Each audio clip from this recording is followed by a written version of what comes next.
field more and suit up more than the Crusaders. Well, I'm telling you, I'm going to lean on the old ball coach and his 262 wins worth of experience to get it done tonight. So we'll see how it goes. Tough start last week against Andover Central.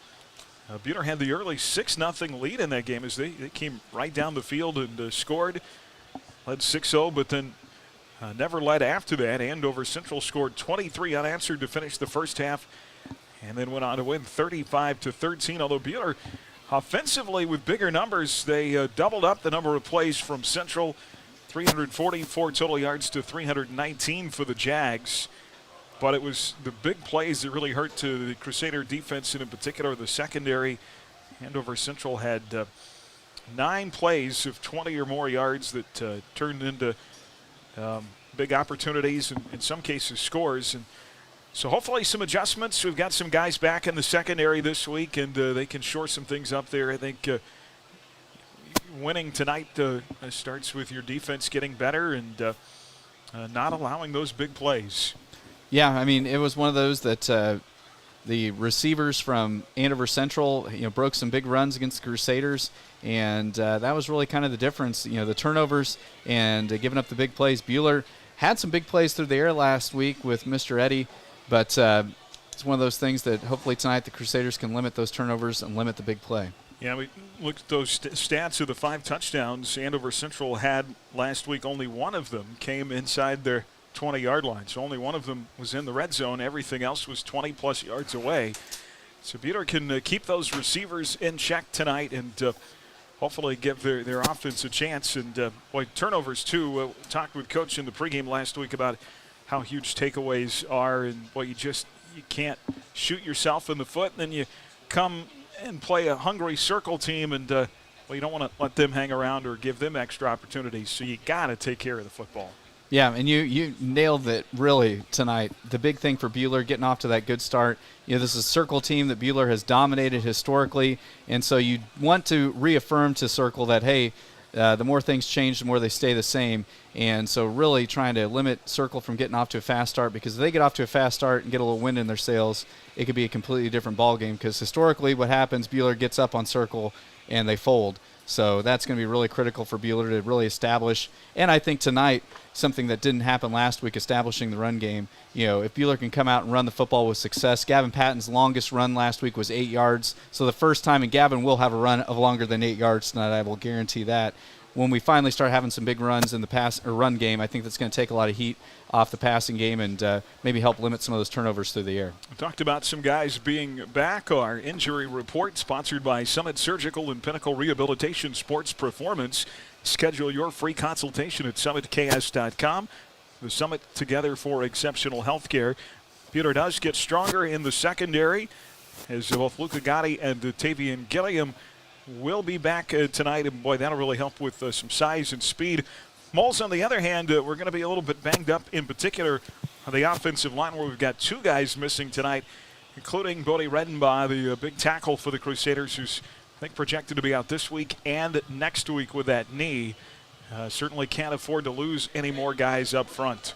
Yeah, for sure. Bodie Redenbaugh is really the big meat, muscle, height that the Crusaders have, and it's a really nice guy to run behind. Got great experience last year with that senior class and has started to become the leader of this O-line. He was hurt. I was able to talk with him a little bit before in pregame. He's bummed out. He's trying, hopeful he can be back, but he's still a leader. He's still out there pregame, helping people, encouraging. So that's something you love to see from a team that is looking, coming into this year, who is going to step up and be a leader. Right now, that's him.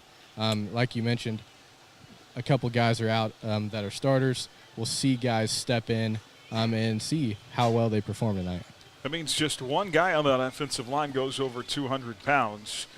So a smaller, maybe quicker line, what do they have to do to be successful? Well, I know we are kind of you were lamenting on the drive down here tonight that, man, we just don't have a lot of size up front. But I'll tell you, I would take a smaller guy that gets off the ball quick, because here's the bottom line. If you're a smaller offensive lineman, you've got to compensate for the lack of size with speed and effort. And you can be a smaller guy and beat a bigger guy off the line if you get off the ball quick, take your correct steps. And, so it's one of those things that some of these young or smaller offensive linemen, hopefully they can make up in effort and quickness for the lack of size, because here's the thing too, sometimes you can have a giant guy across the way, but if he didn't have much of a motor, the smaller guy is going to win every single time if he's got good effort. So Buhler trying to get off the winless mark and defeat Circle. The all-time series, they lead at 7-0, trying to make that 8-0 tonight. Circle T-Birds come in 1-0 after a big opening week 1 win here against Labette County, 50-0. Much more of our Midway Motors drive to the game coming up here from Towanda tonight. We'll break down the T-Birds, look at their offense on the way, get you our This Day in Crusader history and more straight ahead. This is the Midway Motors drive to the game on HKFM. More of the Midway Motors Drive to the Game coming up. Next, we'll relive this day in Crusader history. And Coach Coles breaks down tonight's opponent in Armored Up. Buhler Crusader football on 95.9 HKFM. Rise Up Reno wants to remind parents of the importance of having conversations with your kids. One conversation goal you can practice is to show that you care about your child and their success. Young people are more likely to listen when they know you're on their side. Reinforce why you don't want your child to drink or use other drugs. The conversation will go better if you're open and show you care. Go to riseupreno.org for more conversation tips and resources. Rise Up, Reno. Hi, this is Brett Henry, and for the past 75 years at Adams Brown Baron & Ball, we've served Kansas and America. To celebrate our 75th anniversary, we have rebranded to Adams Brown, Strategic Allies, and CPAs. For more information on our exciting changes, check out adamsbrowncpa.com and see why we are above and beyond. Newfeld's Flooring, proud supporter of Buhler High School activities. We are your experts for all your floor covering needs. Please make an appointment to visit us at 110 West 2nd, downtown Buhler, or give us a call at 620-543-2274. Go Crusaders!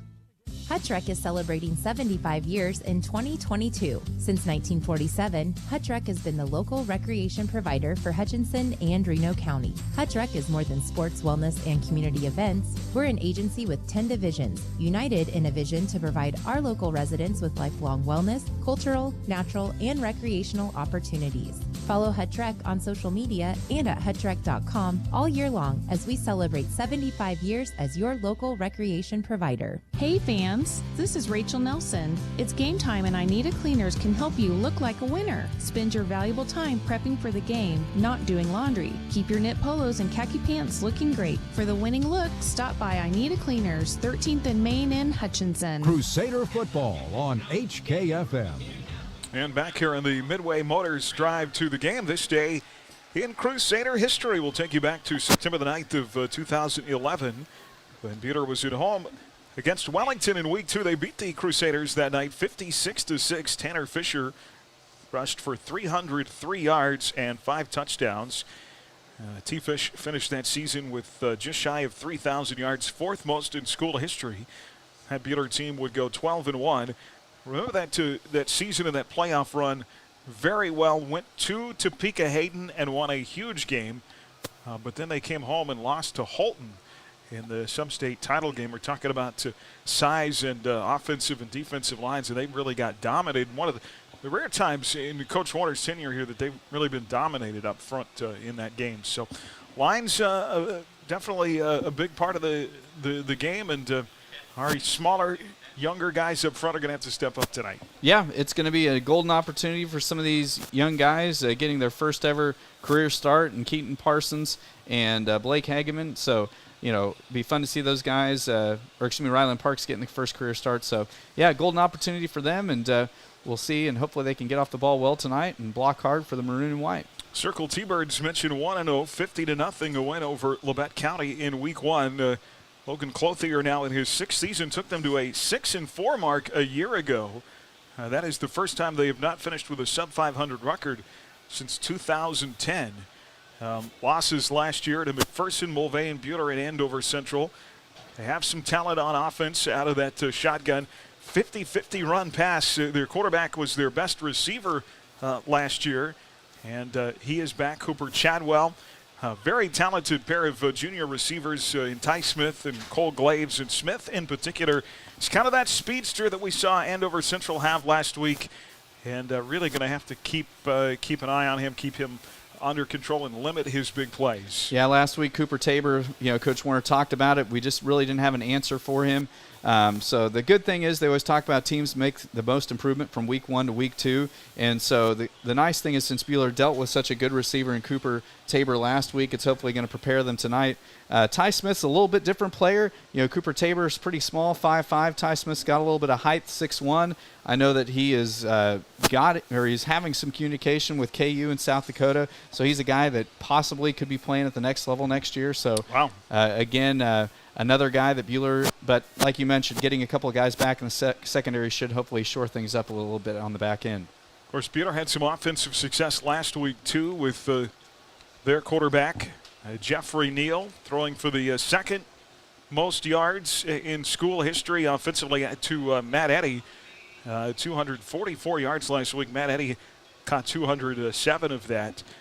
Setting up to be a dynamic combination this year. Jeff's got to protect the ball a little bit better through 2 picks last week, but boy, the opportunity is there for those two to have a fantastic year. Yep, what's going to be most critical to help out the throwing game for Buhler is going to be a couple other receivers developing into threats, because what's going to happen now, and Buhler can try to do everything we can to try to get single coverage by going trips one way to try to if anybody is dumb enough to give Matt Eddy one-on-one coverage, he's going to make hay. And so hopefully we can have some success targeting a few other guys. But, yeah, Neal and Eddy both fantastic game last week, and that's why those stats will be in the record books for many years to come. Yeah, most be interesting to see is that Austin Rogers, is it Braden Gentry? Who are those number 2, number 3 guys? Paisano had a catch last week. McDaniel, who are those guys that step up and kind of take some of that pressure off Matt Eddy?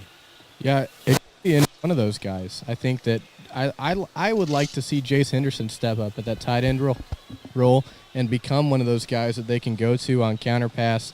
You mentioned the fullback Gentry. He will be able to have some good catches and turn those into yards. Rogers, I'd like to see Tavian Gilliam get some reps. This will be the first night we'll see him in a vital role in the varsity game, and he is a long body, height.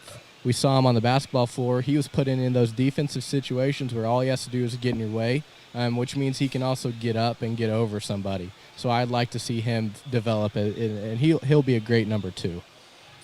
All right, much more to come here. We'll get you set with pregame thoughts from head coach Steve Warner coming up. Chris has his keys to the game. And next, we'll get armored up. Coach Coles joins us to talk a little defense against this Circle T-Bird team. That's next on our Midway Motors Drive to the Game on HKFM. The Midway Motors Drive to the Game continues after this. Stay tuned for tonight's kickoff conditions. And Aaron West sits down for a pregame chat with head coach Steve Warner. 95.9 HKFM. The Buhler Crusaders play here. Summer is here and we're bringing the heat. At Next Tech Wireless, you can get an iPhone SE 3rd Gen or the Samsung A53 on us. Or if you're looking for a little more, you can also get up to $529 off any other device, including the Samsung S22 Ultra or the iPhone 13 Pro Max. Come visit us at a location near you or call or text at 877-621-2600 for more information. Next Tech Wireless. We are Kansas. Hey, it's Gabe at Midway Motors, inviting you in for our fall tire event. Right now, Midway is selling all tires at $1 over cost. That's right, $1 over cost. Check out this great special and schedule today at midwaymotors.com. At Dick's Phillips 66, our family has kept motorists on the road for nearly 60 years. Hi, this is Janet Dick, inviting you to stop by our locally owned station at 1215 East 4th in Hutch. Dick's offers top-tier gasoline, grab-and-go food options, and friendly service. Wherever you're headed, every journey begins with a stop at Dick's Phillips 66, 4th and Stevens in Hutch. At Fee Insurance Group, we've been working side by side with our clients for more than a century, helping them prepare for the unexpected and supporting the teams, schools, and communities we all care about. Fee Insurance. Forward together. Hi, this is Randy Gotti with the Buhler Booster Club. Please consider membership in our Booster Club to support all students at Buhler High School. Follow the Buhler Booster Club and the Buhler Crusader Closet on Facebook and Twitter to keep up to date with new arrivals and activity schedules. Well, back here on the Midway Motors Drive to the game, time to get armored up with Coach Coles as we break down the Circle T-Birds. Coach, defense from week one to week one, what do you expect to see improvements? I know you get a couple of guys back in your secondary, so hopefully another step forward as we progress here early in the season. We do get some speed back. We have a couple upperclassmen who were not available for week one, who definitely add speed into the secondary, and that's that makes things a lot easier. It gives you a lot more options with different things. So it's good to have that athleticism back. The kids that played on Friday, their effort, I was more than happy with their effort. Coming out, obviously Friday night, not real happy at all, but I should have watched the film before I went to bed on Friday night instead of when I got up Saturday morning, because after watching the film on Saturday morning, there were a ton of positives coming out. Like I said, the effort was there. There were kids that made adjustments coming into the third quarter, even in the fourth quarter, that got a lot better and were a lot better football players coming out of the game than they were going in. So there's a lot of positives that we see to keep improving on, going into week two. You get a circle team tonight. Again, a shotgun team, likes to go spread. Pretty balanced, but they will throw the ball down the field. So another challenge for your defense tonight to contain those big plays. Oh, without a doubt. They're playing an athlete at quarterback. They've got a big kid who's their primary running back, and his backup is another good-sized kid, both with decent speed. Quarterback runs really well. So that front seven, is definitely going to have to, buckle down. It's not just pin your ears back and go after a passer. They've got to take care of their run first, play good, solid, fundamental football. And then the secondary with that run support also obviously has to worry about the passing game. Like I said, they were 50-50, pretty close to 50-50 last week. They like to isolate and go down the field. Scramble drill is always something when you have an athlete like that in the secondary or in the backfield. So yeah, we had to get ready for a lot of things and like I said, get ready fundamentally across the board.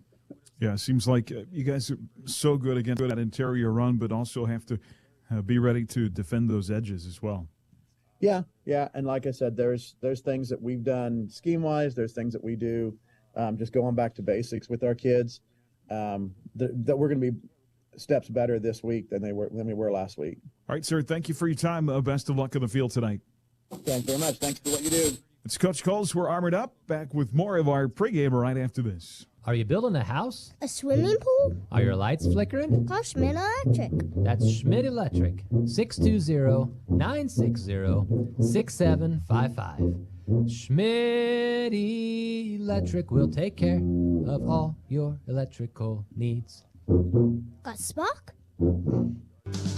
Summit Surgical and Pinnacle Rehabilitation and Sports Performance, together for your orthopedic needs. Now seeing physical therapy patients at Sterling College as well as our location in Hutchinson, enhancing the quality of your life and helping you return to the activities you love. Visit Summit online at summitks.com or call 620-665-7766 to make your consultation appointment. Summit Surgical and Pinnacle Rehabilitation and Sports Performance, together for exceptional health care. As your American Family Insurance agent in Hutchinson, I'm looking out for what matters to you, even when nothing's wrong. This is Sheila Metzger, agent at the Sheila Metzger Agency. Call me at 665-0400 and let's talk about your insurance needs today. American Family Insurance. If you're getting ready to buy or sell land, start a building project, or have a property line in question, call Alpha Land Surveys. With over 30 years of experience, you can trust Alpha Land Surveys. Call 728-0012 or go to alphalandsurveys.com. Holly here, and I invite you to come down to Holly Sweet Treats at 205 South Main in Hutchinson to check out our cookies, desserts, fresh baked bread, and custom cakes. We also offer delicious lunches every day and fun last-minute gifts in our shop. Come on down or call us at 888-YUM. Crusader football on HKFM. All right, back here on our Midway Motors drive to the game, awaiting kickoff tonight of the Crusaders and the Circle T-Birds. And the Circle Marching Band across the way getting set to present tonight's national anthem. Tell you what, we will step aside for that, come back, and get our kickoff conditions. And we'll hear pregame thoughts from head coach Steve Warner. And we will do that right after this. You're listening to the Midway Motors Drive to the Game on HKFM. Are you building a house? A swimming pool? Are your lights flickering? Call Schmidt Electric. That's Schmidt Electric. 620-960-6755. Schmidt Electric will take care of all your electrical needs. Got Spock? Summit Surgical and Pinnacle Rehabilitation and Sports Performance, together for your orthopedic needs. Now seeing physical therapy patients at Sterling College as well as our location in Hutchinson, enhancing the quality of your life and helping you return to the activities you love. Visit Summit online at summitks.com or call 620-665-7766 to make your consultation appointment. Summit Surgical and Pinnacle Rehabilitation and Sports Performance, together for exceptional health care. As your American Family Insurance agent in Hutchinson, I'm looking out for what matters to you, even when nothing's wrong. This is Sheila Metzger, agent at the Sheila Metzger Agency. Call me at 665-0400 and let's talk about your insurance needs today. American Family Insurance. Are you considering putting up a fence, building a garage, adding on to your home, or purchasing ground? For all your surveying needs, contact Alpha Land Surveys in Hutchinson at 620-728-0012 or go to alphalandsurveys.com. Cupcakes, cookies, cake, oh my. Holly here with Holly Sweet Treats. Come down to my shop at 205 South Main in Hutchinson for sweet treats and fun last-minute gifts. We also offer daily lunch specials, sandwiches, salads, and fresh baked bread. Follow us on social media or call us at 888-YUM. Crusader football on HKFM. And back here on the Midway Motors Drive to the game. Mentioned it is warm down on the field tonight. Carson, our kickoff conditions is another night where cramping could definitely come into play. And our kickoff conditions this season brought to you in part by Neufeld's Flooring, featuring one-of-a-kind flooring and accessories to pull your project together. Neufeld's Flooring, a few miles out of the city, light years out of the ordinary. Any chance that things will cool off at all tonight? There is a little. We have more before breeze, and as the sun goes down, cool down for sure. All right, we shall see. Keep an eye, Christopher, as well on other games going on around the league tonight. And, of course, across the Ad Astra Sports Network, Sterling at Marion, Remington at Trinity Catholic. Smoky Valley is at Haven tonight. You've got Inman and Sedgwick. Augusta at Maxville at Central Plains, Lions at Larned. Elsewhere in the league, big matchup with Mays at Andover Central. Interesting to see how that one turns out this evening, and see what Andover Central looks like in week 2. Yeah, it's both teams, Andover Central and Buhler, with how many people they lost, both had successful campaigns last year. It'll be interesting to really kind of see, how much teams that both have changed since last year, and we'll start learning that the deeper they get into the season. All right, we'll find out more coming up. Our coverage of Crusader football this season brought to you in part by Sunflower Electric Supply, by Waypad Insurance, by Dix Phillips 66, by Buhler Dental Care, and by Schmidt Electric. Again, listen to live streaming of all the games across the Ad Astra Sports Network tonight. You can click on sports at adastraradio.com or download our free Ad Astra Radio mobile app. More from Towanda coming up. You're listening to the Midway Motors Drive to the Game on HKFM. Okay.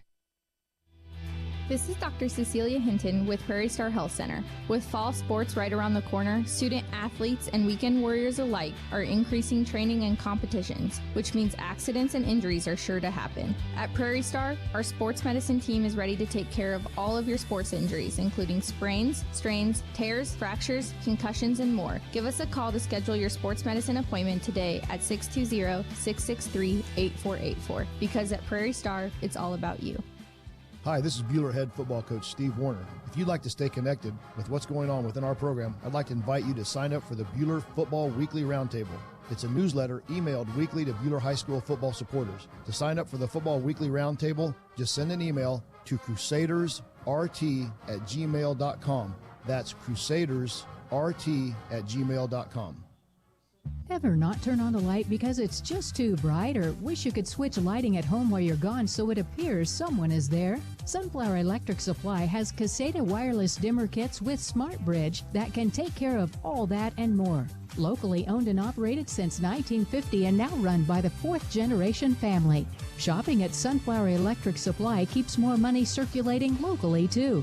So call today. It's win-win-win with Sunflower Electric Supply in Hutchinson, Great Bend, or Liberal. Erickson Custom Building has a great plan and a budget suited for your needs. Whether it's a new build, a remodel of a kitchen, interior, exterior, or an insurance restoration project, Erickson Custom Building provides quality craftsmanship and superior customer service. We stand behind our work and have lasting relationships with vendors, suppliers, and most importantly, with you, the customer. Erickson Custom Building, proud to support all high school activities. Call 620-585-2816 or visit EricksonCustomBLDG.com. Crusader football on HKFM.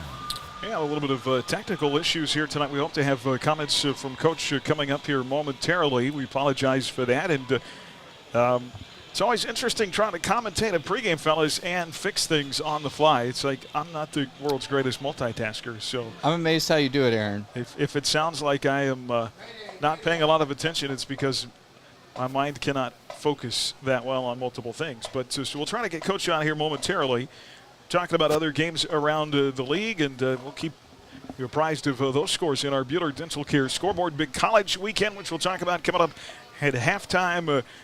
KU opens Big 12 play. K-State, Missouri. I don't know that anybody's interested in that game. And then Sterling is home. It's Warrior Fest tomorrow in Sterling. Those Kansas Wesleyan tomorrow at 5:30. You've got a big game tomorrow morning. Taking on Derby. Yes, all the youth football teams start off their play tomorrow in the league, so it'll be fun to see all those youngsters have their first game of the year. Well, the Buhler Crusaders out of the locker room and are awaiting activities at midfield. Crusaders in their white tops, black pants with the black helmets tonight. All blue uniforms with the white numerals, blue helmets for the Circle T-Birds. And just like tonight's teams, I Need a Cleaners can help you look like a winner. Expert dry cleaning and professional shirt service. I Need a Cleaners in Hutchinson and Newton.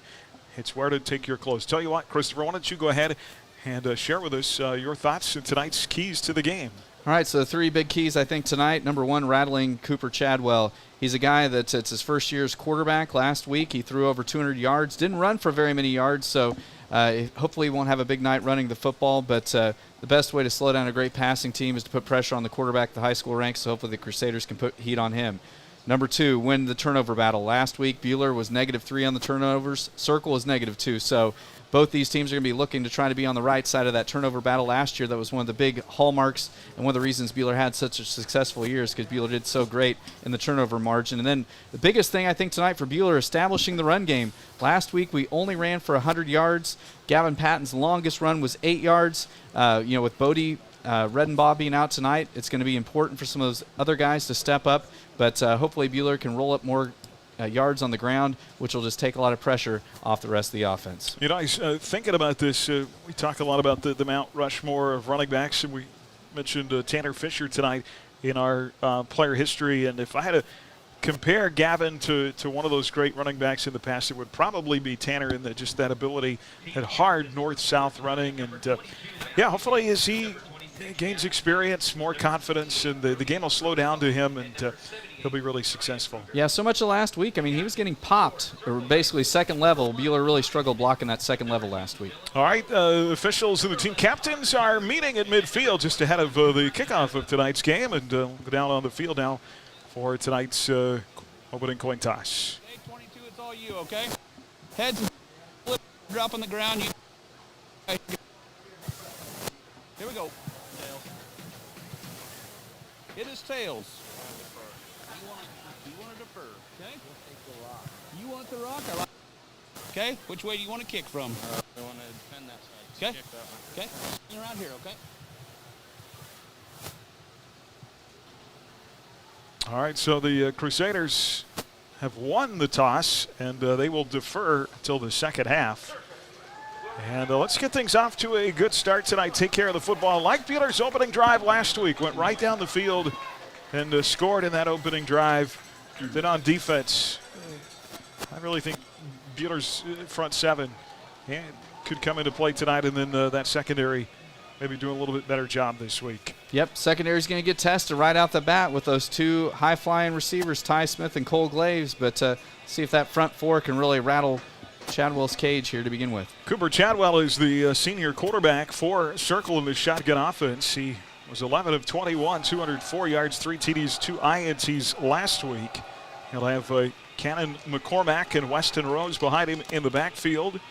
Ty Smith, the talented senior receiver, 4 catches last week, 96 yards and 2 scores. Cole Glaves on the other side, 4 catches for 94 yards. They go 260, 215, 225, 250 up front with Kobe Huggins, Malachi Meyer, Tony Berryman, Garrick Wright, and Zaylen Deere. On the defensive side for the Crusaders, that patented Coach Cole's 4-3 defense with Henderson, Patton, Lee up front. Bodie Redenbaugh will not be in the middle. Had nose tackle tonight, out for a couple of weeks. Hanen, Gentry, Eddie, the linebackers. Will Hanen had a great first week as a starter with 9 tackles. And then a couple of guys back in the secondary, a couple of seniors in Luca Gotti at safety, Tavian Gilliam at corner, and the 2 youngins, Jeremy Gentry and Mitchell McDaniel. And Jeffrey Neal will set the football on the tee at the 40. Kicking toward the south end zone, this north-south field here in Towanda. On the east edge of Towanda in Butler County. Get this game underway. And a low squib kick picked up at the 30. Return man for Circle will fall on it right there. That is Connor Chadwell. And we are underway. Crusader football here on KWHK Hutchinson. Aaron West, Chris Shank, Carson Moeller from the Allen Samuels broadcast booth. What are we looking for in this first series? Well, I have a feeling that Circle is going to try to test our vertical defensive abilities here, so don't be surprised if they don't try to air it out here early on in the series. Well, the Birds from their own 30 here, going left to right, far side hash mark out of the shotgun is their quarterback, Cooper Chadwell. They'll put a receiver, that is Connor Chadwell, in motion. Single setback, gets the handoff on first down, inside run across the 30, and pushes forward to about the 34-yard line before he's met by the interior of that Black Knight defense. Gain of 4 on first down for the Circle T-Birds. Yeah, Alex Lee, and on the stop from the defensive end position there for Buhler. And we talked about it earlier, Chase Gentry getting his first start up front for Buhler. That is Connor McCormack, the junior at tailback. Now Chadwell to throw, and it's picked off. Picked off with a chance to return. Will Hanen inside the 15. And a big early play for this Black Knight defense. As I just mentioned him in the pregame in the solid week that Will Hanen had at that outside linebacker last week, and picks off Chadwell to start off the game. Yeah, I don't know who Chadwell was throwing to that time, as he just threw it right in the flat. It went right to Hanen, but great job by the sophomore, just picking it cleanly and taking it back. Great return and a great start for Buhler. Buhler's 1-0 on the turnover margin now. So Buhler's got it, 11:24 to play in the first. They will start from the Circle 15-yard line with Jeff Neal under center. And here is Gavin Patton on an inside run. Not much there for the senior Neal, who threw for 244 yards and 2 INTs last week, with Patton and Braden Gentry behind him. The receivers, Austin Rogers, Matt Eddy, Jace Henderson at tight end, And a bit of a makeshift offensive line tonight with Riley Parks and Keaton Parsons getting their first starts on the quick side. Goins the center, and then Brian Regier and Blake Hageman on the big side. Out is Bodie Redenbaugh under center. Two backs and a receiver in motion. And Jeffrey will hand it off to his fullback. Forward motion across the 10 to the 9. So little chunks at a time. Braden Gentry with his first carry there. Looking at a big third down coming up right here. Yeah, Buhler actually had the most successful play of the two on that one, so much more manageable 3rd and long now for Buhler. Football forward to the 9-yard line. They need the 4 for a first down. Looking at about 3rd and 5 here. 10:31 of the first quarter clock. They'll put Jeffrey in the shotgun. 2 receivers left, including Matt Eddy in the slot. Looking at Eddy. Instead, they'll dump it off the tailback. It's Patton to the goal line, and touchdown, Crusaders. Nice throw that time by Neal underneath. Patton had to beat one guy for the goal line. He was able to fight his way through the tackle, and a great start for this Buhler offense, jumping out to the first lead of the night with that score. It almost looks like a lot of attention there paid to Matt Eddy in the slot, and that left Gavin Patton wide open. Yeah, great job. Able to get Gavin and just let Gavin do his thing, something we will see a lot more from him for the rest of this year. Well, Jeffrey Neal, 1 of 2 on extra points last week from the 10 here. The hold is good. The kick is up and good, and Buhler takes the early 7-0 lead, just like they did last week, scoring on their first series after a Will Hanen INT. 7-0 from the Allen Samuels broadcast booth on HKFM. The right price for protection is easier to find than you might think. Contact me, Andrew Parr, your Allstate agent in Hutchinson, for a free quote. Protection shouldn't be pricey. Call me today or stop by the office at 13th and Main in Midtown Hutchinson. Are you in good hands? Parking lots and driveways can be expensive to install. This is Derek Fees. Let APAC Kansas Shears Division help you properly maintain these investments. Patching, crack filling, sealing, and striping are just some of the services we provide. Call APAC today at 620-662-2112. At Dick's Phillips 66, our family has kept motorists on the road for nearly 60 years. Hi, this is Janet Dick, inviting you to stop by our locally owned station at 1215 East 4th in Hutch. Dick's offers top-tier gasoline, grab-and-go food options, and friendly service. Wherever you're headed, every journey begins with a stop at Dick's Phillips 66, 4th and Stevens in Hutch. Crusader football on HKFM. Well, Cooper Chadwell threw 2 INTs last week. First series here picked up by Will Hanen. Buhler goes 3 plays, 15 yards, and a 9-yard touchdown pass from Jeff Neal to Gavin Patton. Now another short kick. It's going to be taken. Boy, Circle's going to have great field position. This is a second week in a row where special teams not using that big leg of Jeff Neal, instead of settling for the squibs and giving the other team good field position. Well, Buhler must have seen some big returns on film. They're trying to avoid kicking it to the deep guys and trying to negate them having any chance of a return. Circle 1st and 10 from their own 46, and we've got a flag out on the far side of the field before the ball can be snapped, and it's going to be against the defense. That'll move Circle into Buhler territory at the 49-yard line. Yeah, it's going to be encroachment. Alex Lee, unfortunately, lined up in the neutral zone. So Circle will have a 1st and 5 here. From the Buhler 49, far side hash mark, Circle left to right with Chadwell out of the gun. 2 receivers to the right side. They'll hand it off, and McCormack gets swallowed up in the backfield. Boy, great job that time by Jace Henderson to really get in the backfield quickly and disrupt that play. The McCormick met a host of black helmets. Yeah, Alex Lee was in on that stop. Chase Gentry was in that stop. I mean, the white knight or the black knight, white shirts were all around him that time. And that's a loss of 2 yards back to Circle's 49. It'll be 2nd down and 12. Chadwell out of the gun. He's got McCormack to his right. Trips to the right side of the formation. Ty Smith alone to the far side. He'll be one-on-one against Gilliam. Here's a little pitch to the near side. It's going to be McCormack. Gets to the 49. No gain. Swallowed up there. Another great job pursuing to the football. That 4-3 defense swallows up McCormack for a 2nd straight play. Great scheme that time by Coach Coles. They had Matthew Eddy lined up nearly on the line of scrimmage from the linebacking spot, and just one-on-one spying McCormack and met him right after he made the catch, and now Circle with a 3rd and long. Boy, that matchup Over on the far side again, Gilliam. This time they'll put the isolation receiver to the near side against McDaniel. It is Smith. They're looking that way.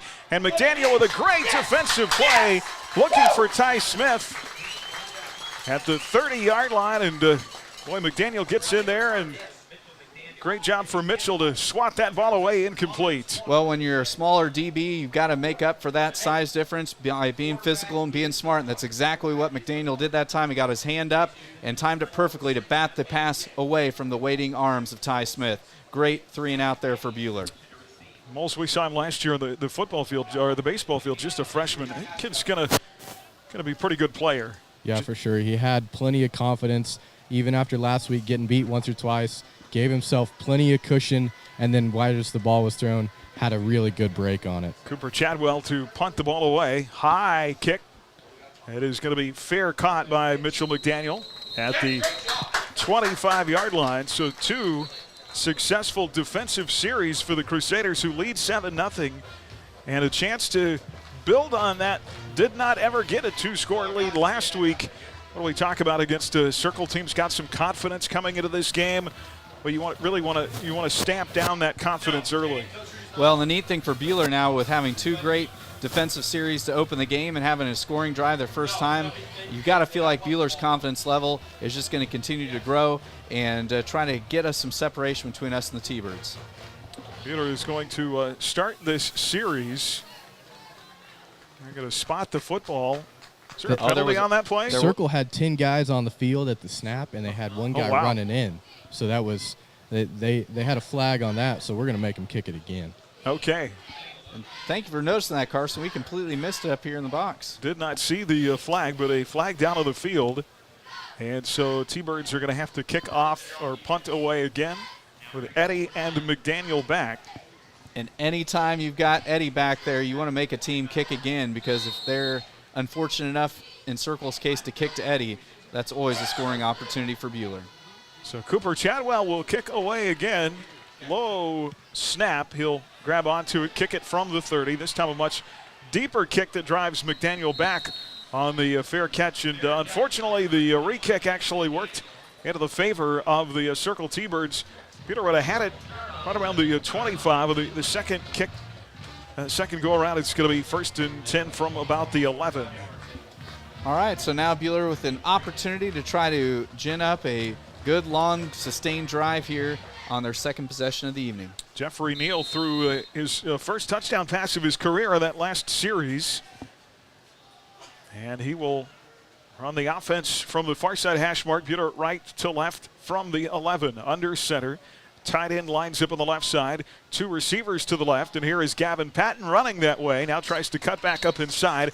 Gets across the 15 to the 16, and we'll take it a good gain of about 5 yards on first down. Yeah, Bonner Jeffries came up and made the stop from the outside linebacking position for Circle that time, but Buhler at least getting Patton to the second level before he was getting hit that time. Austin Rogers out. Brendan Skripsic will rotate in at a wide receiver position. He got to play a snap last week at quarterback. Jeff Neal had a play where he had his helmet come off. Second down and a long 5 here. The 2 wingbacks, and Jeff out of the shotgun. He'll hand it off to Patton. Nice hole on the right side. Gets across the 20, 25, has the first down. And they won't stop the speedy senior until he gets up to the 29-yard line. It's going to be 1st and 10 there for the Crusaders and a run of 13 yards. Well, Patton's going to feel great because that's his longest run of the season so far this year. And just look for Patton. And he's one of those guys, too, that throughout the course of the game, good running backs get better as the game goes on. He's one of those guys, you'll just see him wear this defense down the more carries he gets. From the right side hash mark of the 29-yard line. Buhler up 7-0, 7:43 to go in the first. Trips left. Single receiver to the far side is Skripsic.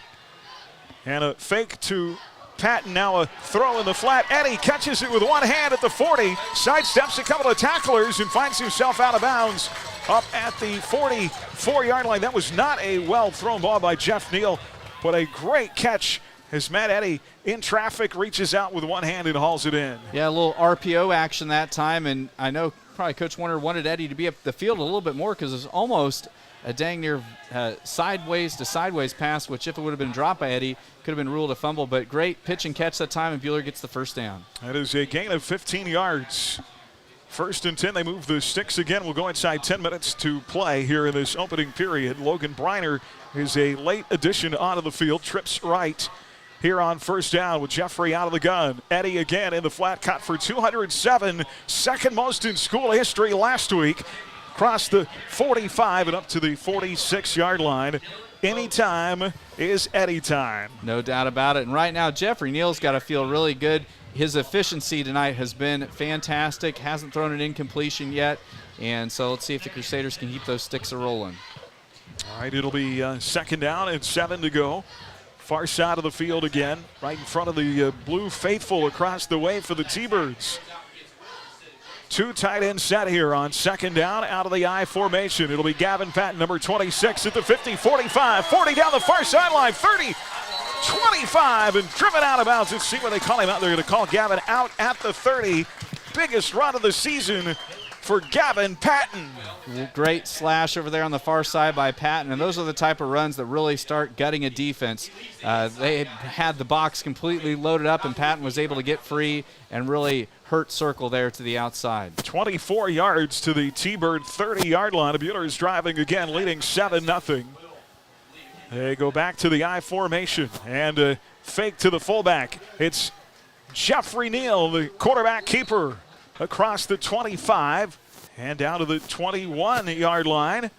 Boy, Buhler's offense ginned up here early with another good gain of about 9 yards. Well, and right now Buhler has yet to have a play tonight go for negative yardage, and that's something that really just kind of starts getting your offensive mojo going. The offensive line, all those new starters, new guys up there, they're feeling a lot of confidence right now. Second down and 1, clock 5:52. Quick first quarter here. Buhler nearing the red zone for a second time. Stay in the eye. Gavin Patton bounces off an initial tackle. That is all effort by GP to get close to the first down. He was initially stopped for a loss on that play. Instead, pulls out of a tackle, bangs his way forward to the 20-yard line for a first down, and that's molds just the strength of Gavin Patton. Yeah, you could hear the initial hit, and he just put his head down, did not stop his feet, something he learned under Sam Elliott, and uses that wrestling skill to shift his weight and keep going forward. Love that toughness. Yeah, he'll give you everything he's got every time he touches that football. First and 10 again in the red zone. Out of the I formation, single receivers either side, inside handoff by Gavin Patton. And Patton keeps chipping away down to the 17-yard line, easily his best couple of series. Really held it in check last week. Did have 86 yards, but was never really able to showcase his abilities, I didn't think, but he has done that here in the first half tonight. Running hard inside, running hard to the outside, and yeah, it's right now the Buhler offense is clicking. I love the play calling so far. Buhler's done a nice job of mixing in the run and the pass tonight. They'll stay in the I formation, double tight set. Lone receiver on the far side is Matt Eddy. They're looking that way. They're going to go one-on-one with Eddy, who hauls it in the end zone. In traffic against Ty Smith. Touchdown, Crusaders. Great thrown ball that time by Jeffrey Neal. And I tell you what, Eddie was bracketed by the two best receivers Circle has in Ty Smith and Glaves. And so when you can put your best guy against their two best guys and he can still haul in the catch for the touchdown, great start. 2 touchdowns tonight, both through the air for Jeffrey Neal. All right, Jeff now will try and boot through the extra point from the 10 to put his team up 2 scores. Snap is good, hold is good, and the kick is blocked. Great job of pursuit by the T-Birds to block the kick. No good on the PAT. 4:33 to go. Opening period. Buhler 13. Circle nothing from the Allen Samuels broadcast booth. Crusader football on HKFM.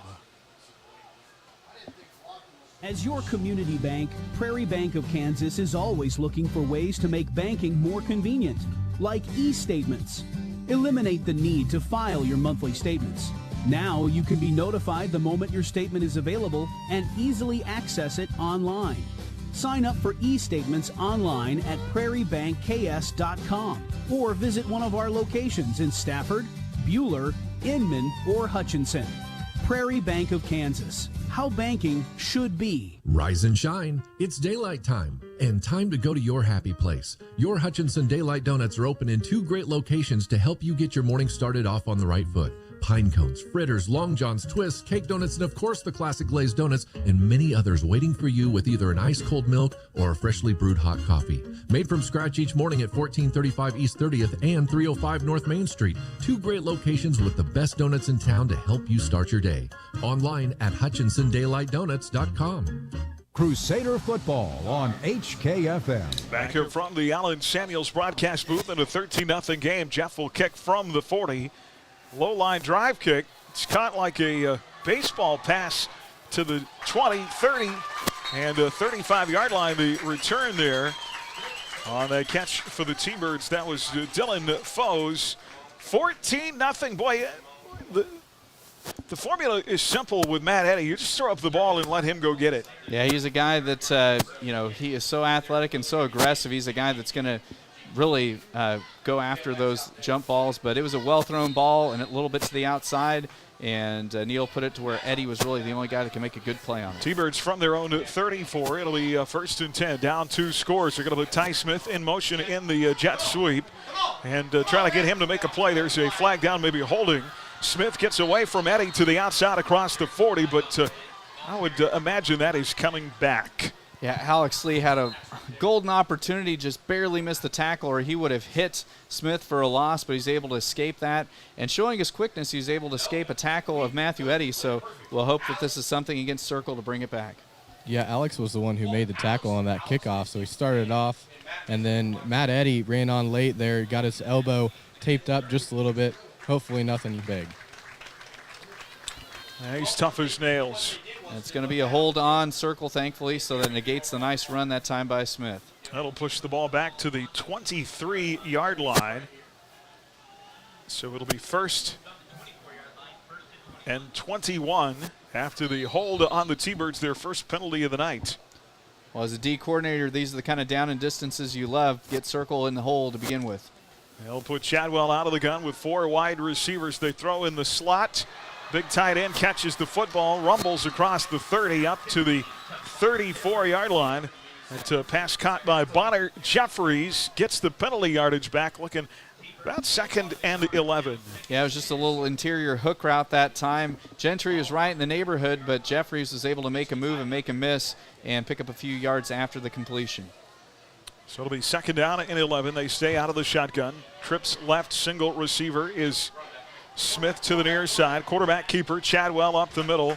And Matt Eddy is there as the Mike linebacker to close that hole in a hurry across the 35 up to the 37-yard line.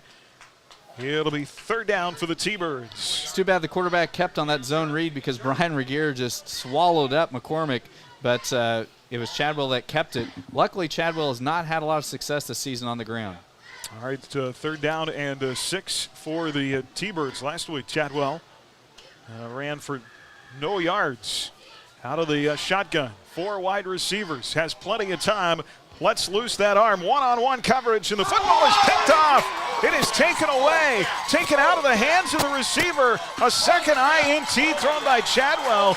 Jeremy Gentry, the sophomore, went up and took the ball right out of the hands of Jeffries. That was a fantastic play. It looked like Jeffries was maybe going to take it to the house as Gentry was beat, but Gentry made a Herculean effort there to get a hand on the ball and just physicality ripped it right away. And the second time tonight, Cooper Chadwell is picked off. Last week he only had 2 picks the entire game, so that's really going to be something that's going to start getting in his head. And Moles, both picks by sophomores. Yeah, big energy boost. That was a completed catch going Circle's way, and Gentry stuck his hand in there and completely ripped it out.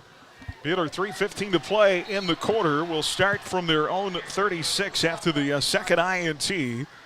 And running play, no gain on the first down. No gain on the far side. It'll be 2nd down and 10. Yeah, Weston Rose made the tackle that time as Circle's kind of rotating in a few guys from their initial starters tonight on this hot evening. Boy, I love those sophomores. They're not afraid to get out there and well, and the thing about mix it up. You pay a little bit on having lack of experience, but the beautiful thing, those guys, if they can get experience and confidence early, they're just going to be that much better when it comes. The whistle at the snap. Buhler had 2 wings stacked to the right side of the formation with Neal out of the gun. And that is going to be a False start penalty, I believe, against the Crusaders. Their second penalty tonight pushes the ball back to the 31-yard line. So I believe the second penalty tonight on the Crusaders. And so Buhler with a little tough down and distance, probably a throwing situation here for Buhler. And we want to keep the momentum going. They haven't had an empty possession scoring-wise tonight. Second down and 15 from the 31. Jeff Neal out of the gun. Trips left. Patton is in the backfield to the left of Jeff, who gets hit as he throws one-on-one. Tavian Gilliam had a touchdown, and he dropped the football at the last second. He beat the defender for Circle. That was Dylan Foes. He had him beat by a step. Looked like maybe he looked to see what the defender was, and he lost the ball. Yeah, he made the mistake of turning upfield before the ball arrived, and he turned up the field just as the ball was delivered, and so it goes through his hands. Hopefully he'll get the opportunity to have another one of those chances, but a well-thrown ball. Neal just absolutely got obliterated as he let go of the football. Nice job by Jeffrey standing tall in the pocket. We were talking about that, the speed of Gilliam, though. He's back in there, far side. The third of three receivers. Single receiver to the near side with Jeff out of the gun. Patton stays in the backfield, this time protection of the pocket. Jeffrey slings it to Eddie down the field, and it's picked off, an overthrown ball. Not even Matt Eddie could go up and get that, as it's picked off near the 30 for the Circle T-Birds. Jeffrey Neal throws his third INT this season. Yeah, that time Neal held on to it for maybe just a little too long as the pocket was collapsing around him, but showing some toughness, just hanging on and hanging tough in the pocket. But that's one that I'm sure when he watches film he's going to wish he had that one back. So Circle will have the ball back, 2:21 to play in the first from their own 30. And a 13-0 game. Buhler with two scores early. Touchdown passes to Gavin Patton and Matt Eddy. They're going to spread them out. Four wide receivers. And Cooper Chadwell in the gun. Plenty of time over the middle. And he hits the receiver right in the hands. Good for about 8 yards, complete to Drew Berryman over the middle. Berryman was lined up in the slot that time, just a little seam route where he snuck in against the high safety, and a well-thrown ball that time by Chadwell. Second down and 9, gain of 9. Chadwell to throw again over the middle, this time a high, looking for Berryman again. Berryman was sandwiched by a couple of linebackers there in the middle of the field and thrown incomplete at the 50-yard line. Well, neither of these squads is afraid of slinging it around. That time, Cooper Chadwell threw it right into traffic. Lucky that one didn't get picked. Well, if Berryman catches that, he becomes a Eddie Gentry sandwich as they bracketed the receiver incomplete. Third down and 1, stops the clock with about 56 to go in the first. And Chadwell stays out of the gun with two backs in the backfield. Three receivers this time. They'll hand it off. McCormack has got the first down across the 40. Still on his feet. Good surge by the junior tailback Cannon McCormack across the 45 to the 46-yard line. That'll move the sticks for the T-Birds, 1st and 10. Yeah, so he takes it across. It was a short yardage situation. That time, Buhler tackling a little high. McCormack, a big back. Somebody you definitely got to hit low with him being 215. Buhler won the game in this series last year. Scored the second most points in school history in 76. So we've got an officials timeout here momentarily. It's been a very one-sided series in 7 games. Buhler has won by an average of 49-7. They've never scored more than or fewer than 35 points in the 7 games. And Circle has scored more than 6 only once. Here is Chadwell out of the gun. And a handoff to tailback to the far side. This time carrying is Weston Rose across the 50 into Buhler territory and up to the 46-yard line. Nice job by Jace Henderson popping Chadwell as he made the handoff. And there's been a couple times tonight where Buehler's done a good job of hitting the quarterback, but that time the Rose a little smaller, a little quicker back. Second down and 2. Minute to go in this opening period. Circle looking for their first score. Chadwell out of the gun. They'll hand it off to Rose again, who tries to shed a tackle, but he can't do it. Wrapped on by the Black Knight defense, and a great job to hang on there by Will Hannon and help bring him to the turf. Yeah, big Brian Regier there leading the charge, and Hayden helping finishing him off. That's a big down that time, as they would have had 3rd and short had they not gotten him stopped for a loss there. Yeah, Regier got to him first, and Rose tried to shed him but couldn't. Yeah, Heenan did a great job finishing it off. Big third down here. Circle might be in 4-down territory. All right, 3rd down and 5. Under 30 seconds to play in the quarter. Chadwell out of the gun. Long time for this play to develop. Trips now to the far side. Chadwell scrambles. There's a flag down on the far side away from the ball as Chadwell gets near a first down at the 44-yard line, scrambling on a broken play, which there was pressure in the backfield. And a flag clear on the far side of the field at the 50. We'll see what the call is. And with where it's thrown, it's probably going to be a hold. And Buhler probably will accept the penalty because they were so close to getting the first down. You don't want to have a 4th and short, so wise move. It's going to wind up being an illegal procedure. They had a guy on the line, and that's who went in motion, and he didn't get back on. Well, we wondered about the scrambling abilities of Chadwell. Pocket broke down that time, and he was able to get away for a nice run, but the hold or the illegal procedure will negate that. Yeah, Alex Lee did a great job of just bringing pressure from the edge, and Chadwell did the smart move. He stepped up in the pocket and was able to scramble his way back. But 10-yard penalty. Makes it 3rd down and 10, 11 seconds on the first quarter clock. One more play here. 4 wide receivers. Trips to the right as a man goes in motion. Chadwell out of the gun. Wants to throw on 3rd down. Pressure off the edge. Big throw over the middle and a nice catch. And scrambling away from pressure is Cole Glaves down across the 30 to the 29-yard line. Still 3.9 on the clock and another flag down on the far side of the field. Almost the same spot as the last flag. And it's going to be another illegal procedure, thankfully, on Circle.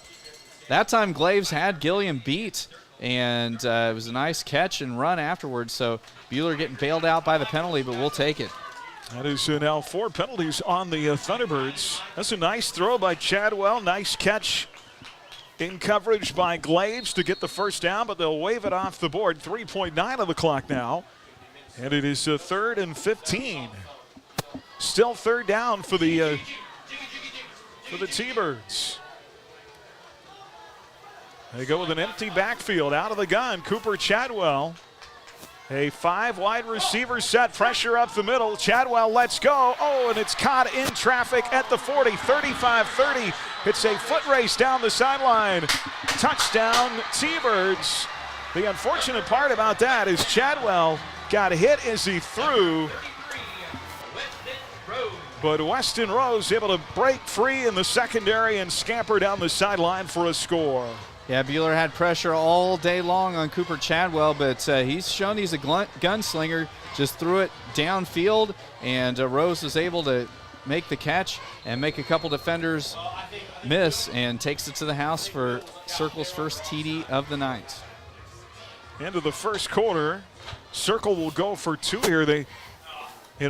Each of their touchdowns a week ago never attempted an extra point. They went for 2 every time. Looks like they're lined up to do that again. With Chadwell at quarterback, looking for a 2-point conversion. They'll throw it to the corner of the end zone. It is caught, but is he inbounds? Wow, they'll say he's inbounds. It's one of those plays, if we were at a higher level, it would be reviewed. Glaves catches for the 2-point conversion. End of one. 13-8, Buhler still by a touchdown. We'll send you to our Buhler Dental Care scoreboard coming up.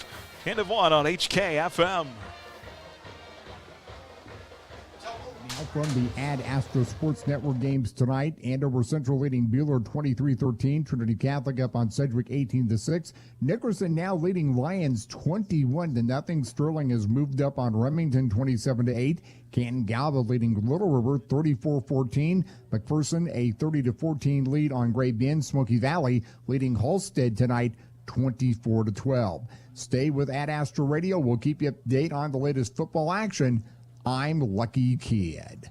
Alan Samuels invites you to join us this Friday and Saturday for the Raminator Monster Truck and Back the Blue event. Saturday, starting at 10 a.m., we'll have rides for the kids in the mini Raminator, food trucks, and inflatables. First responders will be there with raffles and T-shirts for sale. Then at 3 p.m., Raminator fires up his engines to do the car crush. It's all here at Alan Samuels Chrysler Dodge Jeep Ram at the giant corner of 30th and Lorraine, right here in Hutch this Saturday. And as Mr. Samuels always says, come by, let's be friends. Crusader football on HK. Well, back here from the Alan Samuels broadcast booth. Tough part about the score and the big play and the touchdown is Circle had 2 penalties. They had to try a 3rd time to get that score, and Buhler's secondary could not hold on a nice throw to Rose, even though the Crusaders had pressure on the quarterback. Yeah, I mean, it's one of those things that Circle is not going to be afraid to sling it around the yard, and so Buhler's going to have to continue to get good pressure on him, and the secondary is going to have to defend for extended periods of time because Chadwell is one of those guys that keeps the play alive, isn't afraid to hold on to it for an extended period in the pocket. All right, 13-8, Circle gets on the board. So only the second time in this series, third time in this series, they've scored more than 6 points now in 8 games. A fresh 12 will be put on the clock as we go to the second quarter. And T-Birds set to kick off here. Try and get you some scores coming up in our Buhler Dental Care scoreboard tonight. From regular teeth clinics to advanced periodontal work, your hometown dentist is Buhler Dental Care, providing healthy smiles with a gentle touch. Circle kickoff taken at the 15 by Matt Eddy. Had a kickoff return for a touchdown last year. And returns here to the 29. Buhler will start in good position. The key to this game is just not turning the football over. And, boy, each time one of these two teams has done that, they've paid for it with a score by the other. Yes, no doubt. Right now, Buhler has the lead because of the fact that they've turned Circle over twice. There is a flag down on the field near the 39-yard line. Yeah, they had, you have to have 4 on each side of the kicker, and Circle only had 3 on the far side. So they got caught, and it looks like we're going to make them kick it again. And like we talked about earlier, with a dangerous returnman like Matthew Eddy, you want to force the team to kick away to him every chance you can get. Buhler's been very successful on offense tonight when they have taken care of the football. The 1 INT on a pass, probably, that's when the Jeff will go back and look at on film on Sunday. Probably a ball that he should not have thrown. And they'll kick it again. This time a line drive kick. Bounces off the hands of a return man near the 30. And falling on it back closer to the 25-yard line is Brendan Skripczyk. And Buhler's going to start. Let's see, they'll mark Skripczyk down at the 28, 1st and 10. 2 touchdowns in 3 series and 1 INT tonight. Passes to Patton and Matt Eddy. 13-8, 11:40 to play here in the second. Buhler will break huddle going left to right, far side of the field. They come to the line with 20 on the play clock. Jeff under center, out of the I-2 formations, right side. This is Gavin Patton, big hole in the inside, 30, 35, 40, and bowls over a defender, and a flag comes out at the end of the play. And Gavin Patton, like a freight train, get out of the way, all the way down to the 43-yard line. Let's see what the flag is. Guessing against the T-Birds. Yeah, he flat ran over Ty Smith. Ty Smith tried to come in a little bit high, and Patton runs hard. He's one of the hardest running tailbacks you'll find, and so, yeah, the penalty is going to be on Circle, I think. They get a face mask down there? No, I believe it's legal. It was targeting. Yeah, I think he signaled targeting. Okay. Illegal contact to the head, so great run by Patton, and that's one of those things. Ty Smith's going to be worried about Gavin the rest of the game, and that's a good thing when your safety's worried about your team's tailback. Well, with that penalty yardage added on, it ends up being a 30-yard play. 1st and 10 from the T-Birds, 42. Here's Gavin again, far side run, flag out again, right in the middle of the field. This one might be against the Crusaders. Gavin's run ends at the 36. We'll see if that's coming back. Yeah, with where it's thrown and when it was thrown, it's going to be a hold most likely on the Crusaders. So that will give the Crusaders a long first down a play here coming up after the penalty. Our coverage tonight live from the Allen Samuels broadcast booth. Let Allen Samuels help you find the make and model that best suits your needs and budget. Online at AllenSamuelsHutch.com. Allen Samuels Chrysler Dodge Jeep Ram. Come by, let's be friends. And that is a huge penalty. It pushes the ball back to Buhler's own 44-yard line. Yeah, they end up calling an illegal chop block on the Crusaders. You can chop block anywhere inside the tackle box, and so it must have happened outside of the tackle to put the Crusaders in tough down and distance here. So that sets up a first down and a country mile, 24 to go. Gavin Patton on the ground, near side run, and he gets tackled high, and that should be a penalty.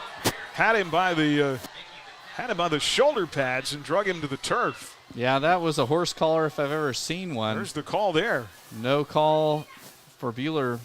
Tough break for Buhler. And a loss of yardage, loss of 1 yard on the play.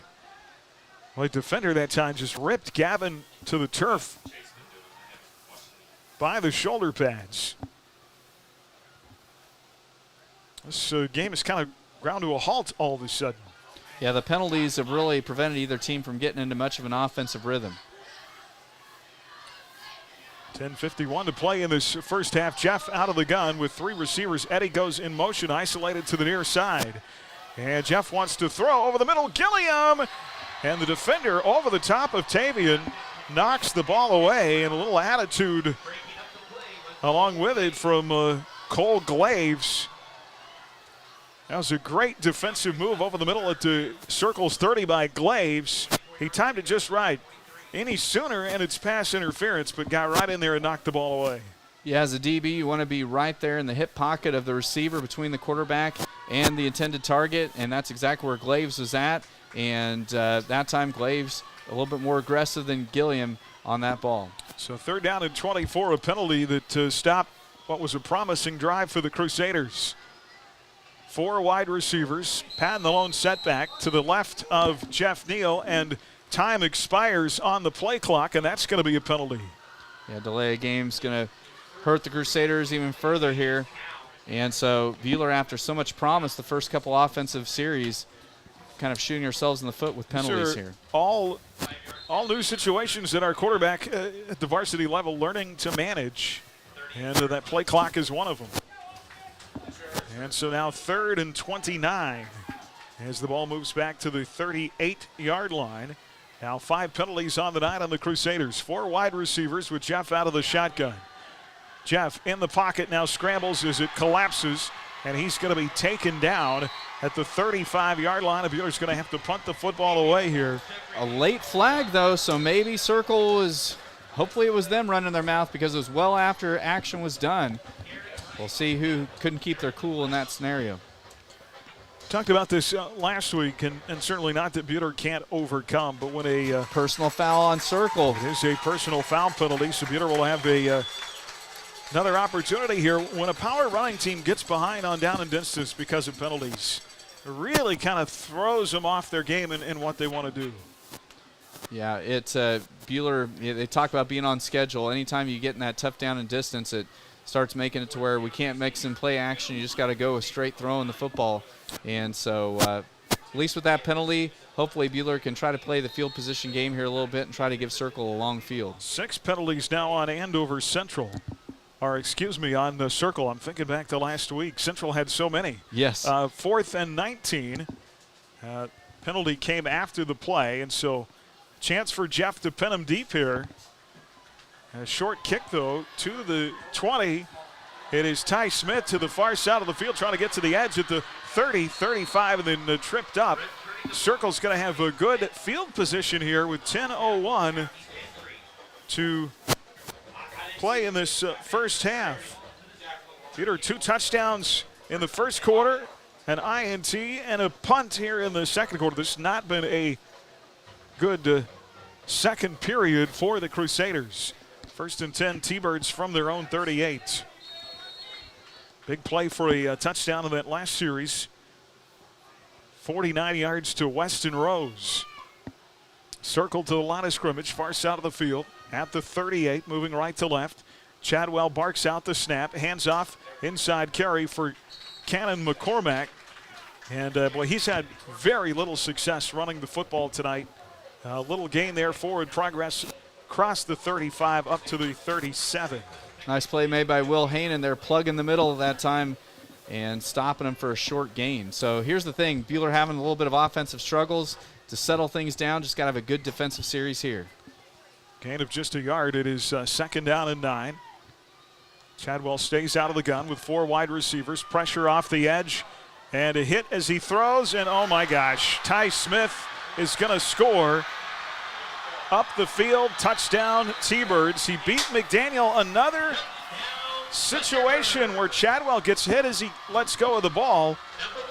But Ty Smith beats McDaniel And a chance for the T-Birds here to go up with a PAT. Yeah, that time Buhler had single coverage that time, and McDaniel just got beat, and that's one of those examples probably where you got an older guy that's just got a little bit more experience. McDaniel will learn from that, and just like that, Circle has their first lead of the night. Yeah, you want to talk about momentum down here on the field. After the Crusaders cause those penalties shoot themselves in the foot, it's almost completely switched. The fans are in it. And as that ball is incomplete. 2-point conversion, no good. 9:19 to go here in the second quarter. 14 unanswered for the T-Birds to take a 1-point lead over the Crusaders. Crusader football from the Allen Samuels broadcast booth on HKFM.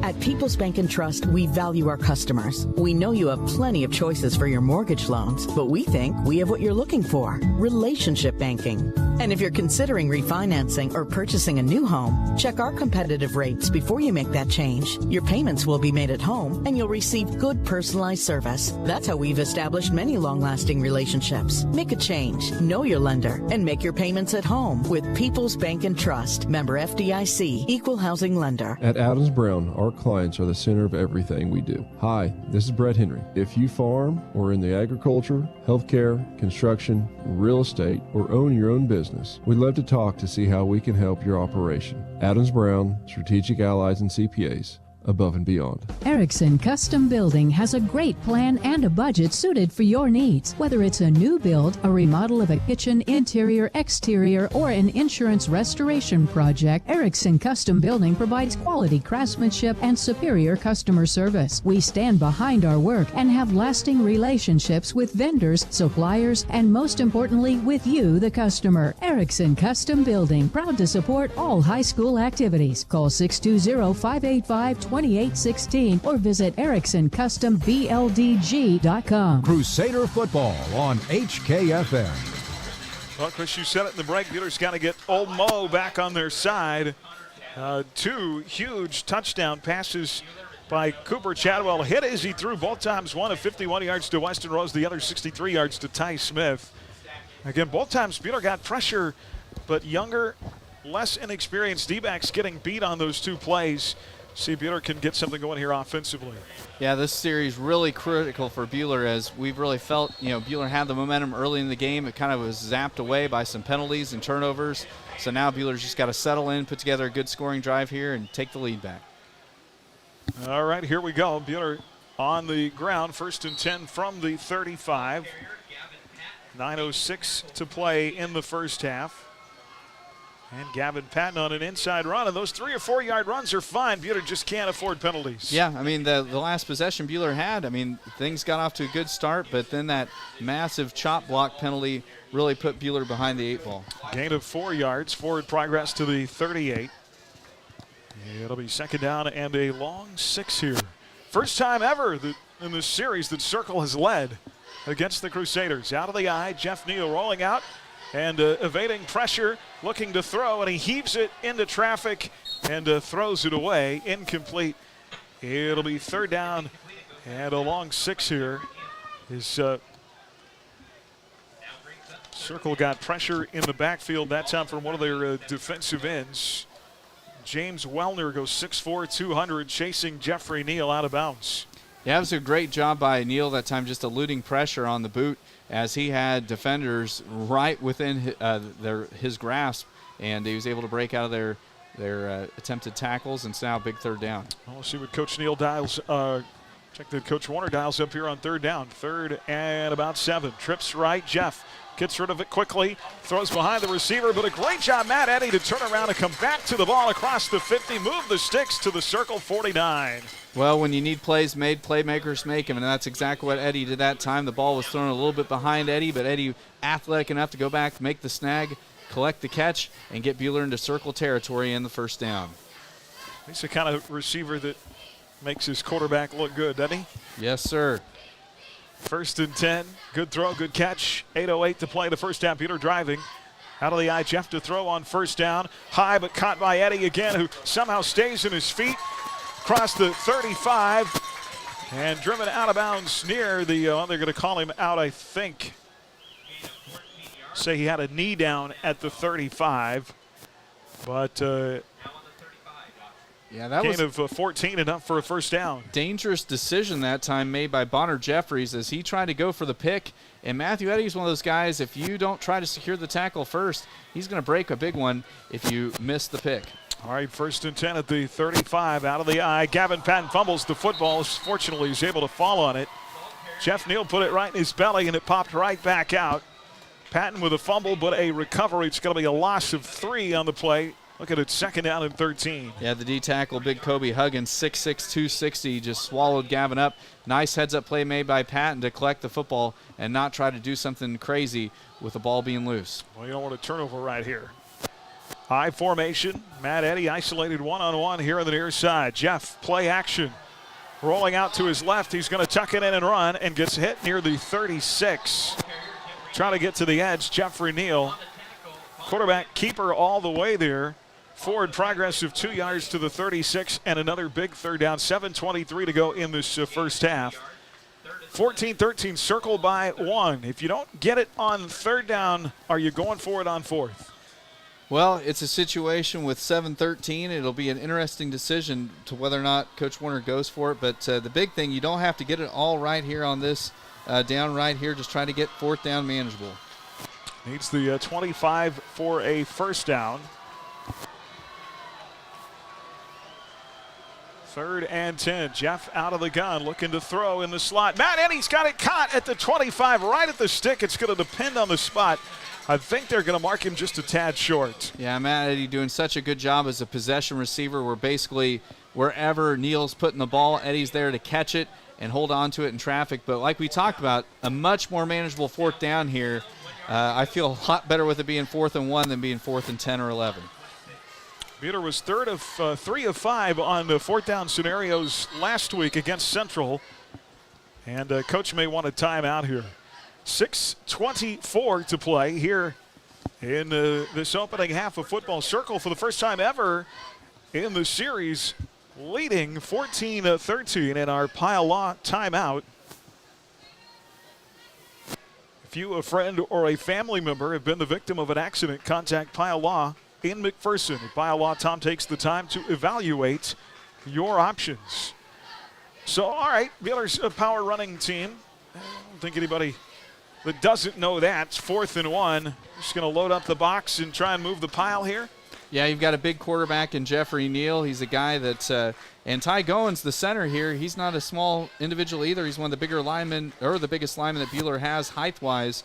So this might be a situation, obviously, Circle is going to load up those A-gaps with bodies everywhere. So we'll see what Coach Warner dials up here. Crusader football tonight brought to you by the Prairie Bank of Kansas, by Heston Bakery, Erickson Custom Building, by Crusader Booster Club, and by Ideatech. 4th and 1, huge play coming up here with 3 backs behind Jeff Neal under center. Needs a yard. He'll keep it and fall forward.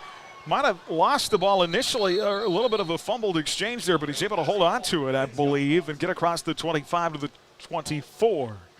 And that should move the sticks. It does. Hallelujah, first down. That snap looked a little wobbly to me. Yeah, there wasn't a defender right over the top of Goins that time, and yeah, the snap was loose. Great play made that time by Neal to collect it and pick up the first down. And so Buhler's drive continues to be alive, and that's a huge 4th down conversion right there. There's now 4 of 6 this season on 4th down opportunities. Jeff out of the gun, trips left on 1st and 10 from the T-Bird 24. We're going to have another timeout here. Another Pile Law timeout. As now the T-Birds want to take a timeout here to get their defense set up. So Buhler with the 1 turnover tonight and the 1 huge unsportsmanlike penalty. A couple of plays where they kind of defended themselves. Otherwise, they potentially, Chris, could have 1 or 2 more scores in this game. Yeah, no doubt. And this really, you want to talk about momentum. This is a big possession here for Buhler, because if Buhler can continue this drive, get the lead back, not leave Circle much time to go to the locker room. If Buhler can have the lead going to the locker room, I'd feel a lot better. Plus, Buhler will have the ball to start the second half, so it's the golden opportunity to try to get back to that 2-score lead. Wellington over Clearwater 22-6, end of 1 in our Buhler Dental Care scoreboard out there tonight. Derby leading Salina South Derby got beat by Manhattan High last week. 35-0 Goddard Valley Center at halftime, tied up at 7. First and 10 here from the 24. Trips left. They'll go with Gavin Patton on the left side run. Finds a little hole at the 20. And across the 20 to the 19-yard line. Another 5-yard run up. Well, I'll take 4 or 5 yards out of number 26 all night. Well, and getting a good run on first down just really keeps you on schedule down and distance-wise. A 2nd and 5 gives Buhler a chance to maybe put the ball upstairs here and clock rolling here. Like I said, I cannot tell you how important it'd be if Buhler can score here to close out the half and have that lead going into the locker room. Pratt was leading Heston at the end of one tonight, 14-0 Arc City over Andover, 14-7. 2nd down and 5. Gavin Patton to the right of his quarterback out of the gun, trips left, and they'll stay on the ground to their left side run. Gavin Patton finds a seam. Great job of that offensive line across the 15, down to the 13-yard line, move the sticks 6 yards. And I want to give props. We talked about a little bit of a patchwork offensive line coming into the game. First half, for the most part, they've done pretty good. Yeah, and that time, too, Patton, just great extra effort there towards the end of the play, fighting for those extra hard yards, and great conversion there to give Buhler a fresh set of downs. There's a big hole on the left side that time. And Buhler, like we said, outmanned size-wise, so they're having to do it with grit and determination. First and 10 at the 13, 5 minutes to go in the first half. 14-13 circle. Patton's going to keep it on the ground and run forward to the 11-yard line. He'll pick up 2 yards and caught from behind, brought down on the first down. It'll be a 2nd down and 8. Clock will continue to run inside 5 minutes to go in the second quarter. Well, I really singled out watching center Ty Gones that time, as he's the guy that's having to block for the most part Kobe Huggins, and Ty did a great job of keeping his pad level low and firing out and knocking the much bigger Huggins to the turf. His older brother playing on Saturdays now at Kansas Wesleyan, the one-time quarterback of this team. Jeff Neal out of the gun, trips left again, single receiver to the near side, and play action. They'll throw far side. Receiver caught inside the 10, down to the 8-yard line. See who gets up with that football on the far side. I believe that's Gilliam. Yes, and that's a huge play right there, even though it didn't go for big yards, just to get Tavian going offensively. It was a run-pass option situation that time. Neal did a great job of slinging it over there, and Gilliam with the catch, his first of the night, and hopefully that will not be his last. 3-yard catch. 3rd down and 4. Got to be in 4-down territory here, certainly in field goal range for your kicker, too. Jeff Neal has plenty of leg. They like the touchdown, though. 3rd and 4 at the 8. Jeff will work out of the gun with a wingback. His fullback to the right side. 2 receivers, Gilliam and Eddie to the right side. Plenty of time to throw. Matt Eddie catches it at the 5-yard line. See, they'll mark him down at the 6. Look at that surge. And a great surge as Eddie pushing forward to the 6-yard line. It's only a gain of 2. Looking at 4th down and about 2 to go. Decision time for Coach Warner. And are they going to bring the kicking team on? I believe so. Yep, going to try the field goal to try to take the lead. But, yeah, great effort that time by the Buhler O-line as Eddie was in a whole pack of Thunderbirds and pushing the pile forward. All right, Jeffrey Neal comes on to try the field goal. 2 for 5 in his career with a long of 44. This one sets up from the 13-yard line, 23 yards, plenty of distance. It is good, and Jeff Neal puts Buhler back in front with 2:46 to play. There is a flag down.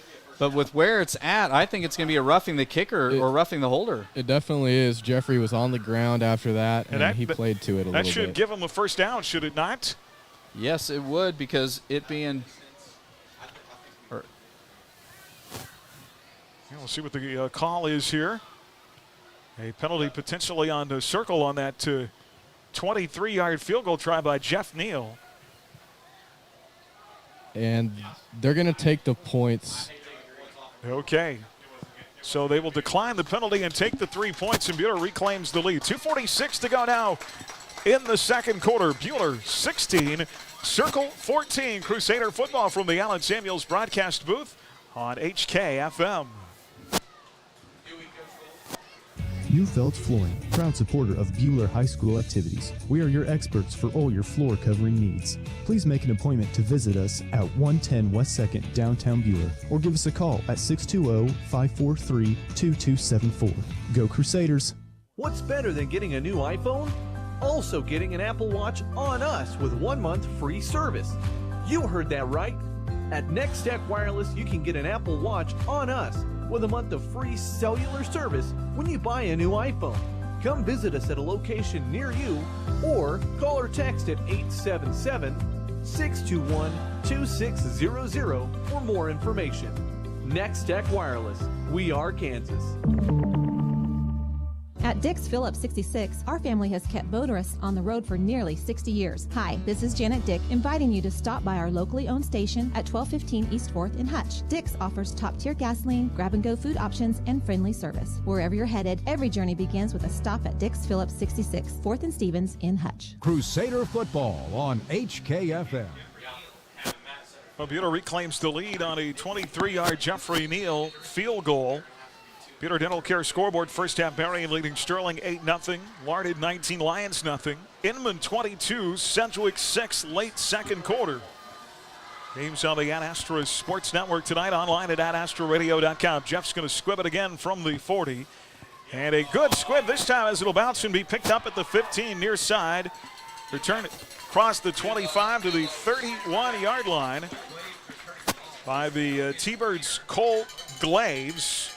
Boy, now this Black Knight defense mission to keep the T-Birds off the board with 2:39 left. If you could get a quick stop here, you could potentially get the ball back with time left. Yeah, you know, Circle is going to air it out here, so if Buhler can get some sacks, get that clock running. The other thing to keep in mind, Circle down to 1 timeout. So if Buhler can get a sack, that'll milk a lot of time off the clock. Buhler does have 2 INTs tonight, one by Will Haynen. One by Jeremy Gentry. 1st and 10, Circle, 31, left hash mark. Out of the gun. Quarterback keeper. Scrambling is Chadwell up the middle. What a miss. And Chadwell is down the sideline, and Circle's going to retake the lead. A little juke in the middle against the linebacker, and nobody in the secondary to stop Cooper Chadwell, who runs for a touchdown. Chadwell's longest run this season from the line of scrimmage. And unfortunately, Buhler, that time, some of our secondary members kind of got screened off by the official that time. But it was a great move by Chadwell that helped to spring it. I think he may have had more yards on that play than he has all season.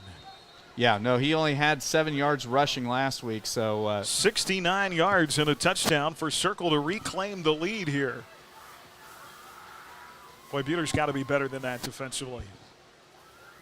Yeah, this just has a feeling this is going to be one of those games. It's going to be momentum shifts and swings, and just going to have to try to retake it after the other team takes it. But 2-point try on the way here for Circle.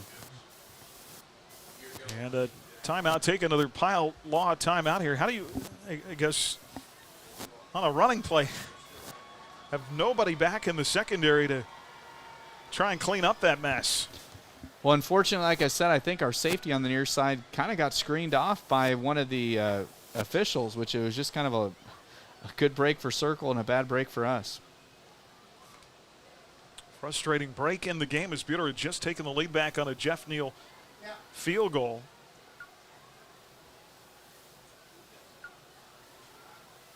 They've been giving Circle good field position with those squib kicks tonight.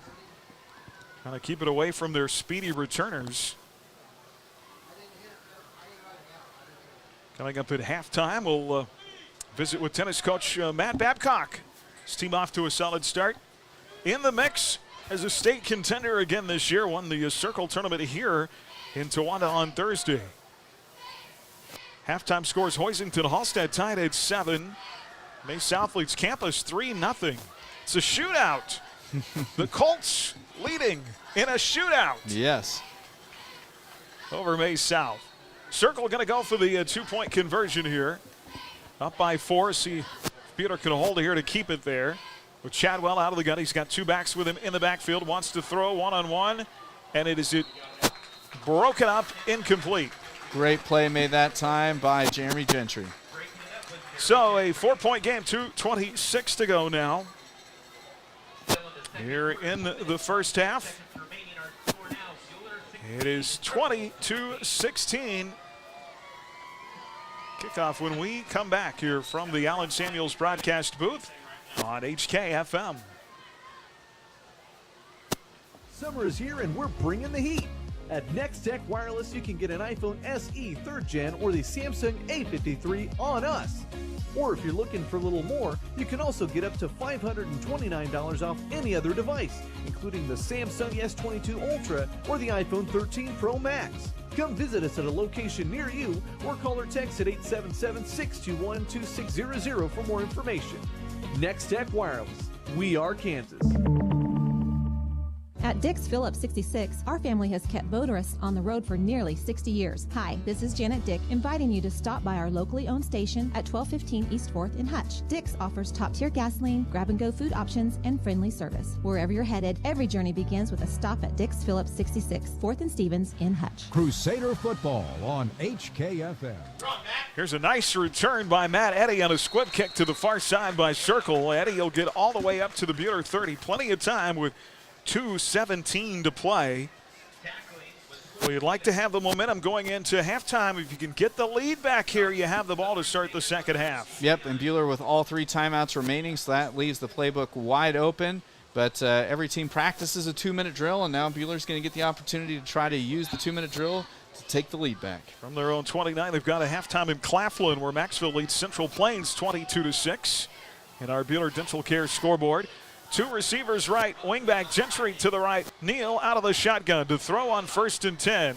Looks a long time, throws over the middle high and tipped. And held on to the football a little bit too long, incomplete. Fortunately, it falls to the turf and it'll be second down.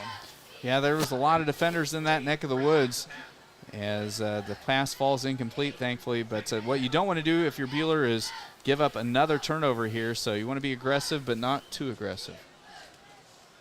Austin Rogers and Logan Briner will rotate onto the field for the Crusaders here on second down. They'll go with trips right. Eddy, the lone receiver, to the far side. Second down and 10. 2:12 on the second quarter clock. Buhler trailing by 4. Out of the shotgun, the junior quarterback. And a flag comes out. And what's the call here? Oh, my goodness. False start on Buhler. It wasn't a delay of game, but somebody must have shifted for Buhler prematurely. There were just 2 seconds left on the play clock to snap the ball. Remember going back to last week when Buhler would get, they had 2 or 3 penalties that just came at just back-breaking times. That is the second one of those they've had tonight. And so now it is 2nd and 15. Moves the ball back to the 24. Still trips to the right. Single receiver to the far side, Eddy. Matt Eddy is one-on-one over there against the defender. Jeff to throw is going to air it out over the middle, looking for Gilliam. Incomplete. There's a That'll bring up third down. Well-thrown ball. Gilliam just can't give up on the ball, the throw as early as he did. If he continued running his route that time and put his hands out, maybe had a chance to make a good play there. So third down, and now a Circle can get a stop. They're facing plenty of time with 2:06 to go here in the first half. Crusader football brought to you tonight in part by People's Bank and Trust, by Rise Up Reno, Christ All Health Center, by Hutchinson Community College, and by Fee Insurance. 4 wide receivers, trips right on 3rd and 15. Jeff takes a low snap, pressure by the T-Birds, and a duck. A badly thrown ball is intercepted. Picked off, and the T-Birds are in business in Buhler territory as the flag comes from the far side of the field. The INT return to the 30. 1:55 to play here in the half. And boy, I know it's learn as you go, and I have a lot of faith in Jeff Neal, but that's another ball that he's just, boy, sometimes you just got to live to fight another play. Yeah, the tough thing for Buhler right now, they're going single coverage on the trip side, and they're putting their safety, Ty Smith, back over the top. So basically anytime we're throwing to Eddy, it's into double coverage. And Smith and Glaves are 2 great defenders. So that penalty came after the INT. Second thrown by Jeff Neal in the game, his 4th of the season. 1:55 to go. Circle's going to have it back. Chance to go up 2 scores, leading 20-16. Turnovers and penalties in the second quarter have been detrimental to this offense. from the Buhler 41. Chadwell out of the gun. Rips it over the middle. It is caught in the hands of a Circle receiver at the 34-yard line. A gain of 6 on first down. They'll move back to the line quickly with 1:41 to go before halftime. Nice play by Gotti coming up from the safety spot. He's out there playing with the big old club on his left or right hand, but nice play made by Gotti. Second and about 5 here. Trips right. Chadwell out of the gun. And Will Hayden, the ball's loose and it's picked up by the Crusaders. What a defensive play. Returning the ball, Chase Gentry. Touchdown, Crusaders. Will Hayden with the big hit that time that helped knock the ball loose, and what a heads-up play made that time by the sophomore Chase Gentry. And what a fickle thing momentum is. You're only one defensive play away from being alive again, and Buhler back in the lead with that play by the Black Knights. Will Hayden makes a big hit, knocks the ball loose. Chase Gentry picks it up and returns it to the house for a touchdown. Holy cow. The scoop and score. What a play. Couple sophomores coming up big for Buhler. Moles, you couldn't have done it any better, my friend. My goodness. What a play. No, Will Hayden bringing the energy tonight. Had the interception earlier, I believe, and nobody touched him on his way to the quarterback. Great form tackle. This kid, he's going to be something special playing linebacker for the Crusaders. His big sister Mallory taught him everything he knows, huh? Wonder if his shoe collection is anywhere close to hers. 66 yards on the scoop and score. You talked about momentum, Christopher. My goodness. I know. Just looked like there was no hope in Mudville before that play, but that is such a big swing play. Now, if the defense can get a stop here before the half and take the lead to the locker room, that would be massive. The extra point is good to make it 23-20. Buhler goes back up by a field goal here with 1:13 to go. This has been a long second quarter. It has. A little bit extra noise in the box. We have our coaches just to our left. So, well, it makes it fun. They rightly so are a little excited. Every right to be. Yes, no doubt. It's a game. It's a game of emotion, and right now the emotion on Buhler's side. So now, let's see if the Crusaders can get out of this half with that 3-point lead. All right, 1:13 to go in the second. And Jeff Neal, the kickoff's going to squib it again from the 40. And picked up at the 30. Short kick again, sets up Circle with decent field position.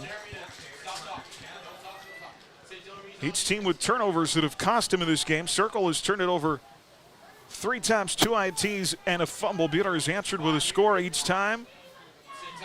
Jeff Neal has thrown 2 picks tonight for the Crusaders. But we're +1 on the TOs. We are +1.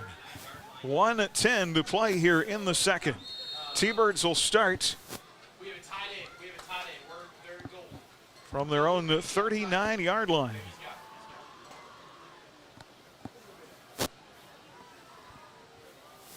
Before that turnover, Circle had scored on a 3 straight series. Here is Chadwell out of the gun. They're going to keep it on the ground. Weston Rose will have the carry from the line of scrimmage at the 39. Falls forward for a yard to the 40.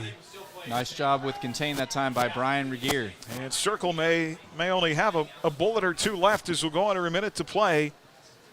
If you're Coach Clothier here, you've had success with that deep pass tonight. You're still taking a shot. They're going to. They are going to take a shot.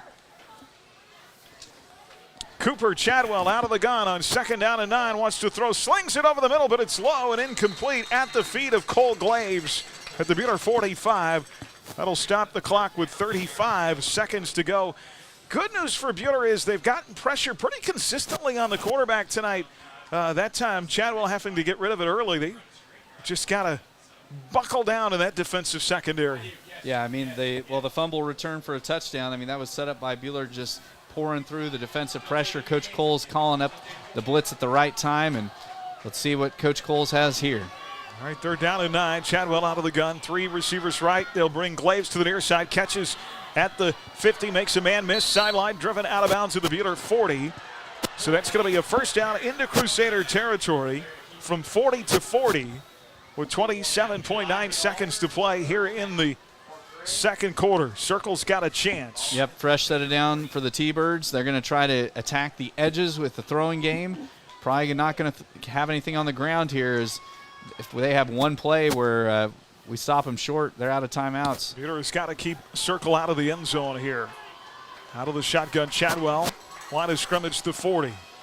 Empty backfield set, and Chadwell hit, fumble. It is picked up by one of the linemen. Chadwell is banged up, guys. Picked up by the right guard, Garrick Wright, after the fumble, and he tried to take off with it.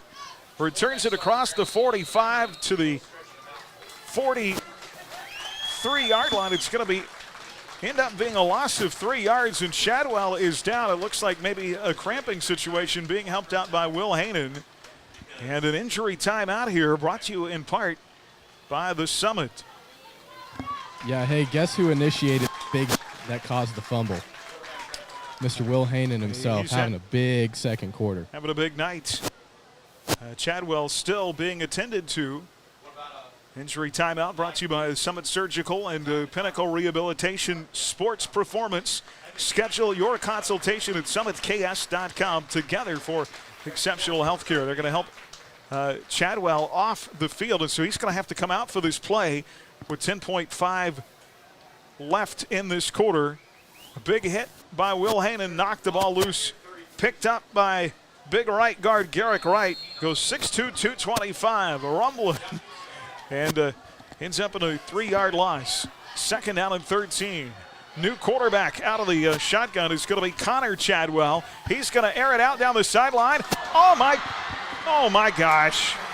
Touchdown Circle. Yeah, that time, younger brother Connor Chadwell just aired it out, let his big receiver Ty Smith catch it on the far sideline. The defensive back gave up on the play.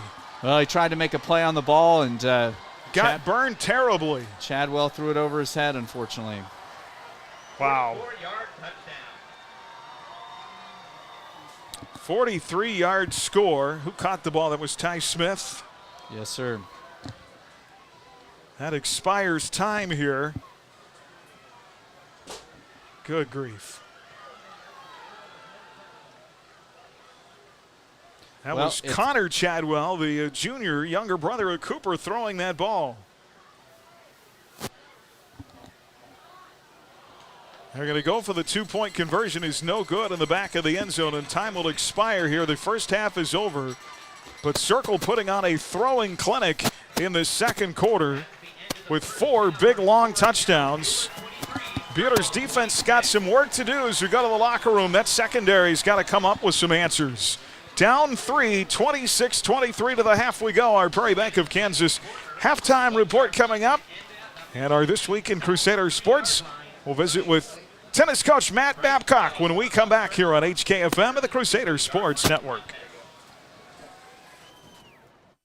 Football continues next with the Prairie Bank of Kansas halftime report. Coming up, Aaron and Chris recap tonight's first half, and we'll catch up with other coaches and athletes in This Week in Crusader Sports. 95.9 HKFM. Hey fans, this is Rachel Nelson. It's game time and I Need a Cleaners can help you look like a winner. Spend your valuable time prepping for the game, not doing laundry. Keep your knit polos and khaki pants looking great. For the winning look, stop by I Need a Cleaners, 13th and Main in Hutchinson.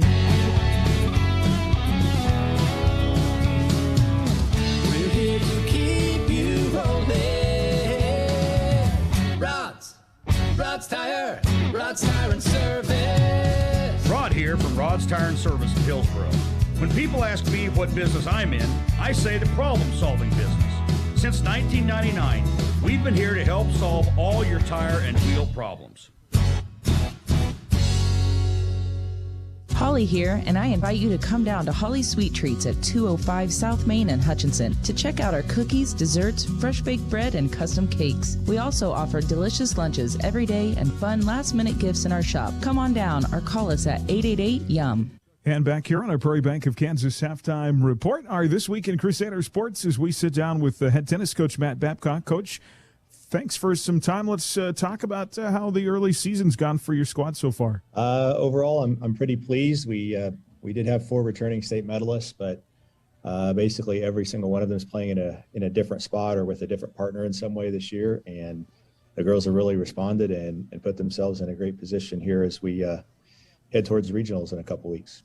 Yeah, impressed with what you were able to do yesterday in Circle against some other squads that typically bring pretty tough competition. You guys went and won the tournament and did really well. Yeah, Wellington's tough. They were 3rd at state last year, and they had their full squad. They return everybody, and they were all there yesterday. So to be able to compete with them and get some nice wins, we are in their regional this year, which is strange, but.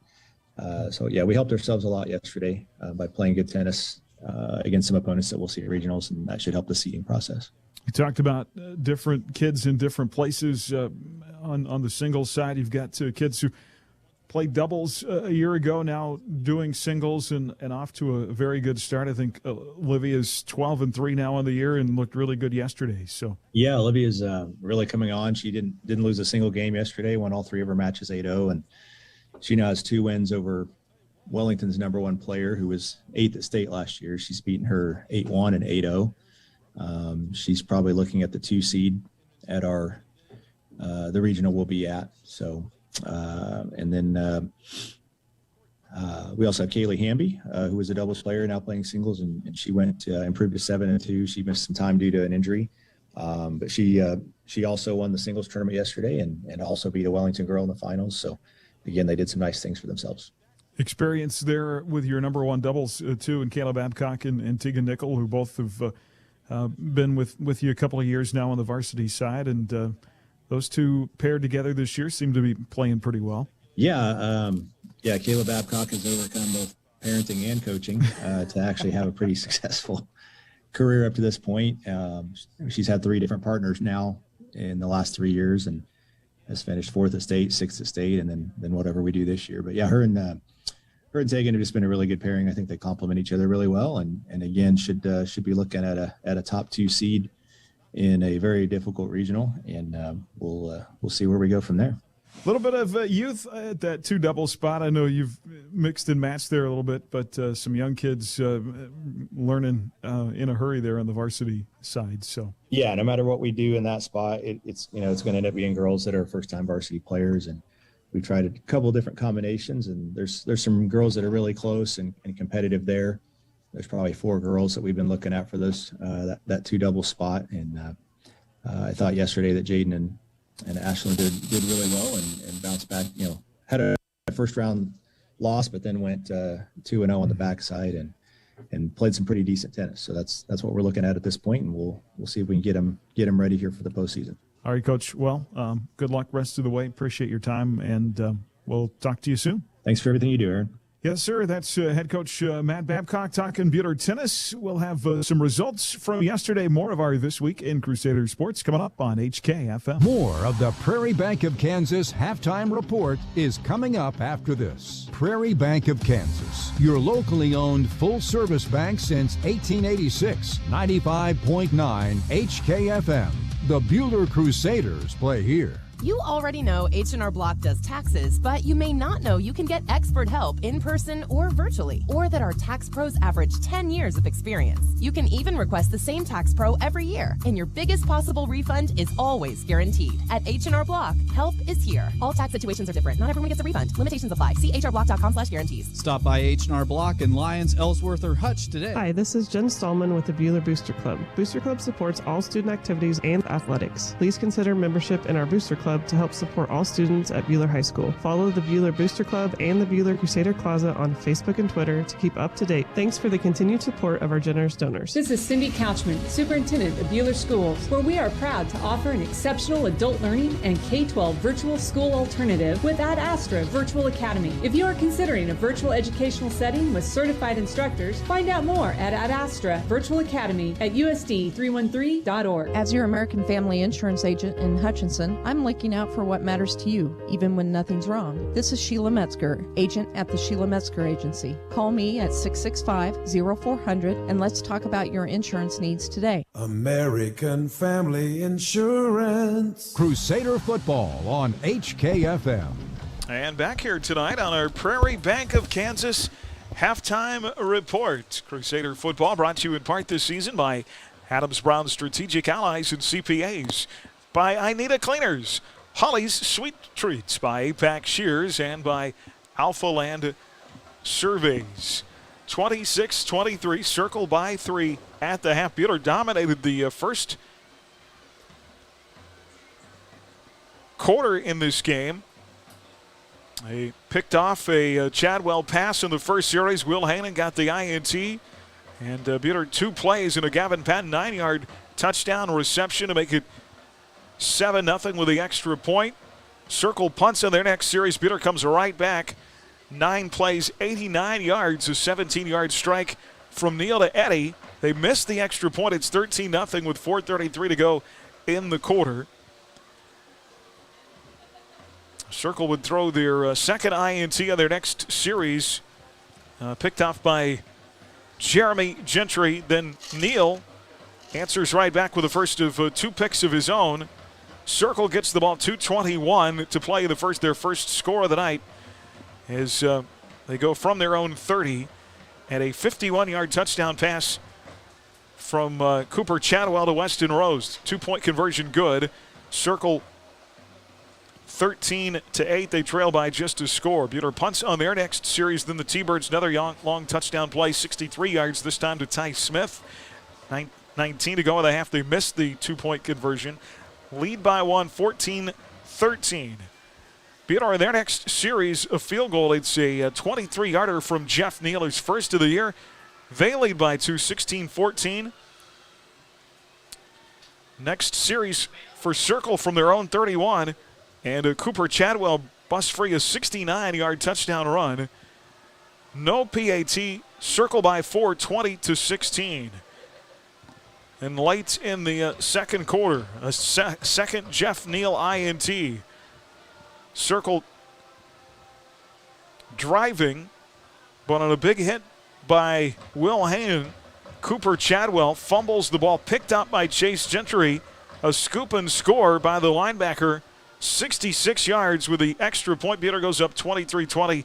And then right there at the end of the first half, Connor Chadwell, after his brother was hurt, went out for a play, throws a bomb to Ty Smith from Buhler's 4. Make it from Circle's 43, goes 57 yards. 2-point conversion, no good. That makes it 26-23 here at a halftime. And our first half recap brought to you in part by Daylight Donuts tonight.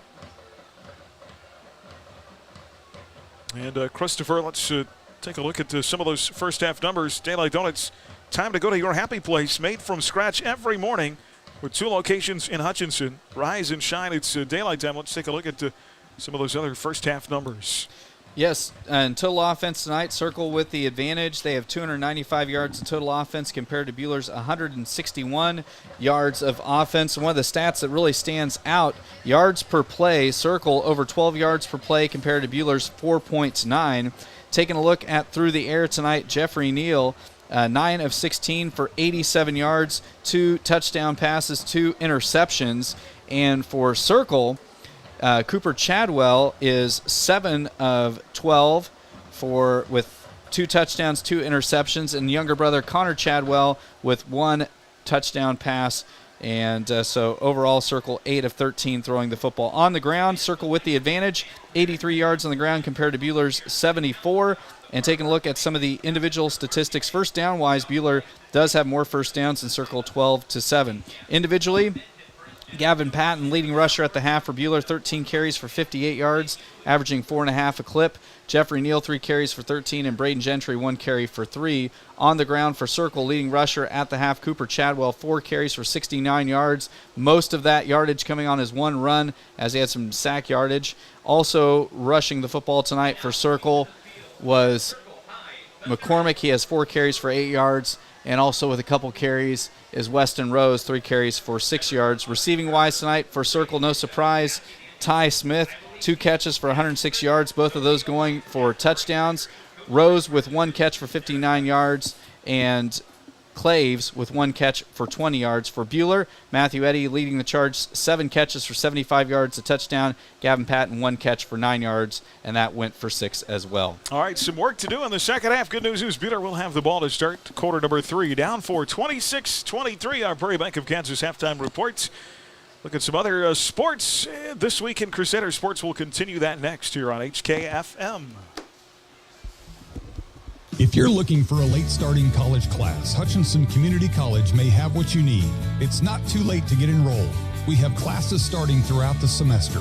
Call 620-665-3535 or email myfuture@hutchcc.edu today. Hey guys, how's practice going? Papa, I can't hit the ball over the fence yet. Well, Easton, that fence is 300 feet away and you're only 4 years old. Papa, how long before we can hit the ball over the fence? Boys, it's not always about home runs. It's about teamwork and always getting better. Ray Riffing's been around for 83 years and we still believe in teamwork and working hard. So, Papa, it's going to take 83 more years until we're good? No, Brogan. You'll be good long before that. Just keep working hard. Most of all, have fun. Let's go hit some baseballs and get some ice cream. Okay, boys, let's go. Riff the right way, the Ray way. Are you building a house? A swimming pool? Are your lights flickering? Call Schmidt Electric. That's Schmidt Electric. 620-960-6755. Schmidt Electric will take care of all your electrical needs. Got Spock? Well, back here at halftime, our Prairie Bank of Kansas halftime report from Towanda tonight as we open league play with the Circle Thunderbirds, and we continue with our This Week in Crusader Sports. Peter Tennis had a busy week, sending 3 teams to tournaments on Thursday. The varsity won their second tournament of the year, taking the top spot against a tough field at the Circle Invite. That field included a good Wellington squad who Buhler will see again at regionals. Olivia Frederick improved her season mark to 12-3, going 3-0 on the day at one singles. Frederick went 8-0 in all 3 of her matches. Back strong after an ankle injury, Kaylee Hamby also went 3-0, claiming first place at 2 singles. In one doubles, veterans Kayla Babcock and Tegan Nickel continued to gel. The pair made it all the way to the finals Thursday, where they dropped a tough match 8-6. They are now 11-3 on the season. And in just their second varsity tournament together, Ashlyn Coker and Jaden Gillette took 5th at 2 doubles. They lost a tough opening match, but bounced back to win their final 2. Peter also placed first at the Nickerson Invite with all 4 of their JV entries finishing top 2. Peter Soccer through 2 rounds at the Goddard Invite is 2-2. They lost a tough 4-1 decision against 6A Power Garden City on Tuesday. Thursday, the Crusaders bounced back to shut out Winfield 2-0. Isaac Spicer and Ethan Stambaugh both contributed goals in the win. The boys will be back on the pitch on Saturday in the tournament's final round. Peter Volleyball traveled to El Dorado on Tuesday and swept the Wildcats at their home triangular. They knocked off Eldo in straight sets 25-18, 25-22. After losing in straight sets to Augusta earlier this season, the Crusaders came back to knock off the O's in match 2 of the night. 25-23, 25-18.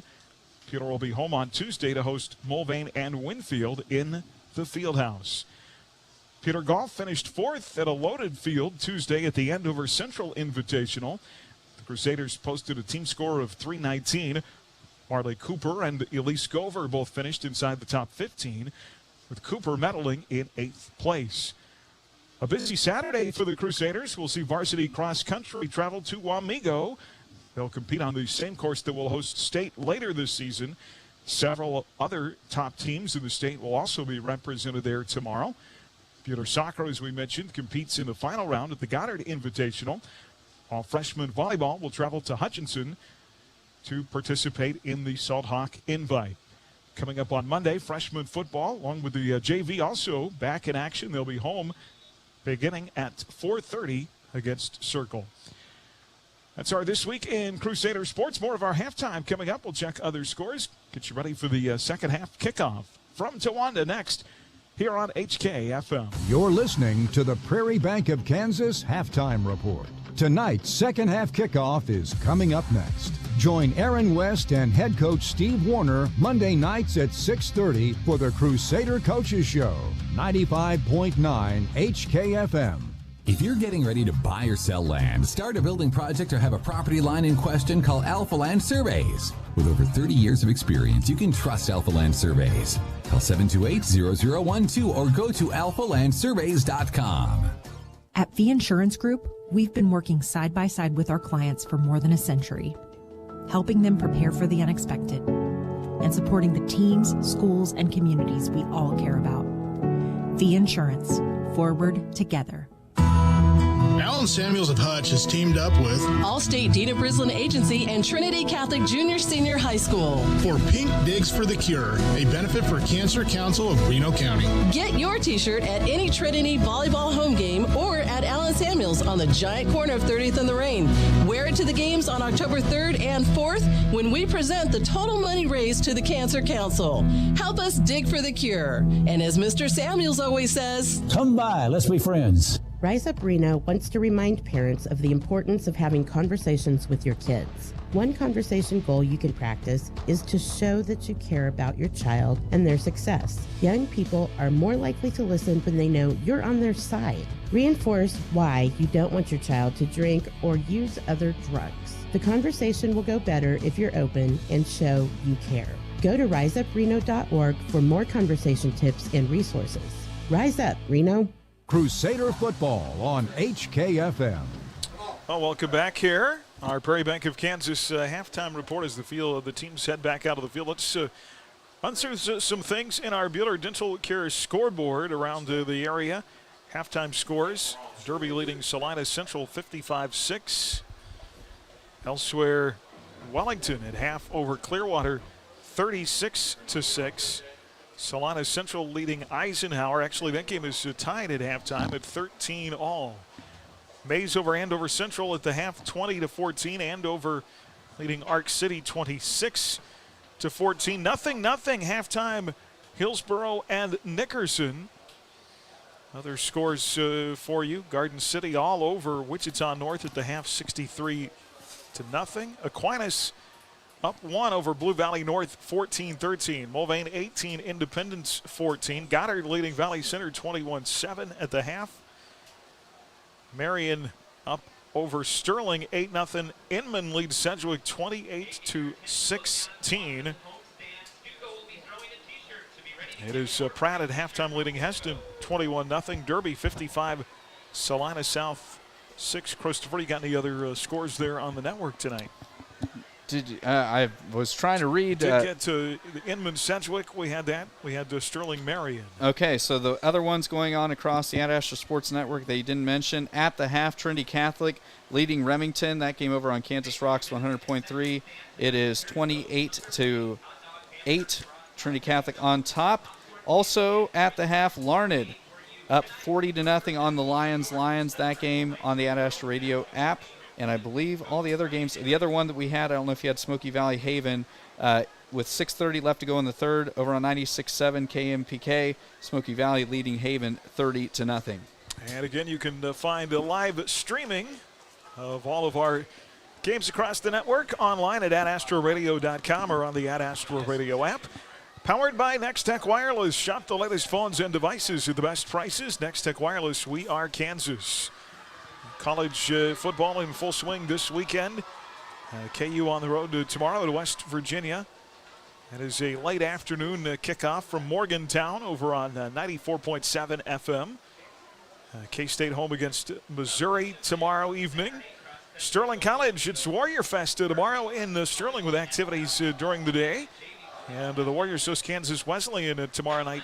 Pregame here on HKFM at 5:30. Lots of football. And then, of course, the Chiefs open the regular season at Arizona on Sunday. They have the late afternoon game. That'll be a 2 o'clock pregame on Mix 96.7. So literally you can watch football all weekend long if you choose to. And it is amazing. Nothing better than turning on those early college games from 11 a.m. all the way till 1 or 2 in the morning. Of course, lots happening in the Big 12. Would expect some of the new teams to be in next year. And then Trying to get a new TV deal done. That would be good. Be good for this part of the world to have the Big 12 secured in a good, solid position. But so much of it's going to streaming now. Of course, a lot of the Big 12 stuff's on ESPN Plus. I know, next week the Chiefs game is on Thursday, and you have to have Amazon Prime to watch the game. So my wife is the one that has all that stuff. Technology, you got to be savvy, my friend. I know. I'm probably one of the only people left in America that's never bought anything off of Amazon.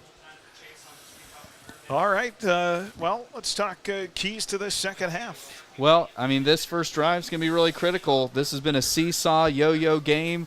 One team's got all the momentum in the world, and then somebody makes a play on the other side, and Circle's going to sling it around the yard. So Buhler needs to get a score here, get the lead back, and then wait for the momentum to come at him. Circle with a kickoff here. Buhler will start the second half with the ball, return to the 30-yard line. Good field position. Maul's down on the sideline. How you coaching up those secondary guys here in the second half? Is they've been burned a few times here in the first 2 weeks. Yeah, you just got to talk to them and say, hey, you're a good player. You just tried to do a little too much. Back off a little bit. Trust your instincts. Trust your coaching. Stay in their side pocket. Don't try to jump passes if you need to jump them too early. You want to be there, like we've talked about, right when the ball gets there, borderlining that pass interference. High formation, left to right. First play of the second half is a keeper by Jeff Neal, who tries to shield off one defender on a right side run, gets forward to the 31-yard line. On offense, they've been moving the ball all night, had success. Just got to avoid those turnovers and any big penalties, and they can chip away on this defense. Yeah, that was the first time Buhler ran a traditional option this evening as Neal kept and it got to the edge, but was run down by one of the quick guys from Circle. Now stay in the eye, second down and 9 from the right hash mark. Jeff wants to throw over the middle. It is caught across the 40 and up to the 45-yard line. The catch made by Jace Henderson, first of the season for the Buhler tight end, and moves the sticks up at the 47. Well, that opens up so many other things in the passing game when your tight ends are active catching the football. Great catch that time by Henderson. Hopefully that will be far from his last of the evening. He's a big target, goes 6'3", 255. Far side hash mark, first and 10 at the 47, nearing midfield. I formation. Gavin Patton will get his first touch of the second half, and he is wrapped up in the backfield. Nowhere to go even before he could start forward. Big Kobe Huggins in on the stop. Huggins, James Wellner in there too. Yeah, they got some big bodies out there as well as Garrick Wright. And a loss of 1, forward momentum to the 46-yard line. Second and 11, 10:28 to go in the third quarter clock. Circle by 4, 26, checked by 3, 26-23. And play action, Jeffrey Neal in trouble and just gets rid of it, almost picked off again. As he threw it on the run, being chased out of bounds here to the near sideline to the T-Bird 40. Incomplete. Lucky there. A couple of defensive backs in the area. It'll be third down and 11. Yeah, hey, guys, quick thing to note. Circle quarterback Cooper Chadwell is being looked at by the trainer right now, has his helmet off. Lower leg is being looked at and being rubbed at the moment. We'll see if he's good to go. They're down and 11 from the 26. Big play here, trips left. Matt Eddy, single receiver to the near side, isolated. Jeff wants to throw that way, one-on-one coverage. Glaves picked him off. Another INT, and Matt Eddy slow to get up, picked up at the 25. Third interception thrown tonight by Jeffrey Neal. Picked off by Glaves, and Circle will take over in their own territory with 10:07 to play here in the third quarter. Yeah, just two good receiver battling, a good D-back that time in Glaves and Eddy, and that time Glaves just made the play. Eddy was in position for the catch, but Glaves ripped it away, and unfortunately it's that third pick of the night for Buhler. T-Birds from their own 26. Cooper Chadwell is in at quarterback. Throws over the middle. That is complete. Far side, 35, near the 40. On the catch is Connor Chadwell, his younger brother, who threw that touchdown there at the end of the first half. Moved the sticks forward to the 39, a gain of 13 yards. Well, now Buhler's just really got to settle in and shake off the turnover to begin the half and try to force a turnover here because they're just one forced turnover away from taking the lead. 4 wide receivers out of the shotgun for Chadwell as he barks out the count. Plenty of time. Protection. Throws high over the middle. It is bobbled and caught, and then a pitch forward, then a fumble. Buhler falls on it. Are they going to call the receiver down, though? Yes, unfortunately, Buhler's not going to get the break that time. Just a little kind of, I don't think it was supposed to be a hook and ladder, but the initial receiver was getting wrapped up, and so he just pitched it back to one of his teammates right there. It was caught again by Connor Chadwell, and then he pitched it forward to Cannon McCormick, who fumbled the ball as he was going down. They'll call it a gain of 4 to the 43. Say his knee was down after before the ball came out. That's a dangerous play to make. Yeah, I know if I was coaching, I would be really leery of a guy as he's getting tackled, tossing back to a teammate, because if he's not ready for it, that would have been a turnover. Receiver in motion as they will hand it off this time, and running room near side for Weston Rose to midfield. He'll get to the 50, and that'll move the sticks for another circle first down. Buhler's got to come up with a big play defensively here. Crusaders have turned the ball over now 3 times tonight, each team with 3 turnovers in the game. And those turnovers have loomed large. Every time there's been a turnover, there's been a score tonight. 1st and 10 at the 50. Chadwell out of the gun, throws over the middle, in traffic, incomplete, knocked down. 2 Crusaders collide at the end of that play. Tavian Gilliam slow to get up. He's the one that knocked the ball down. Yeah, it was Gilliam making contact with Braden Gentry. Good to see Tavian get up so late there as Buhler cannot afford to have any injuries in that secondary. Batted down that pass at the Buhler 35, intended for Cole Glaves. 2nd down and 10. Clock stopped at 8:34 to go in the 3rd. 26-23 T-Birds. 7-0 Buhler all-time in this series. Circle thinking they can win. Out of the shotgun, Rose being pursued by Haanen from behind. Eddie trying to run him out of bounds, but Rose gets to the edge. And a good run for Weston. Chased all the way to the far sideline and out of bounds at the 45, and picks up a gain of 5 on 2nd down, 3rd and 5 coming up. He's got some speed. He does have some speed. I mean, it's one of those things when he's got the football in his hands, you kind of get a little bit spooked as a Crusader.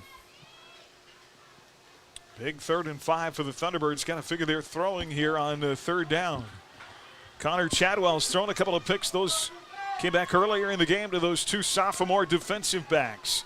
2 receivers left, 2 right. Chadwell takes the snap at his knee, steps up in the pocket. Buhler with pressure, and down goes Chadwell. Big quarterback sack that time by Regier, as well as helping out Chase Gentry. And so just like that, the swing of momentum goes Buhler's way, and now a long 4th down, a forced circle to punt it away.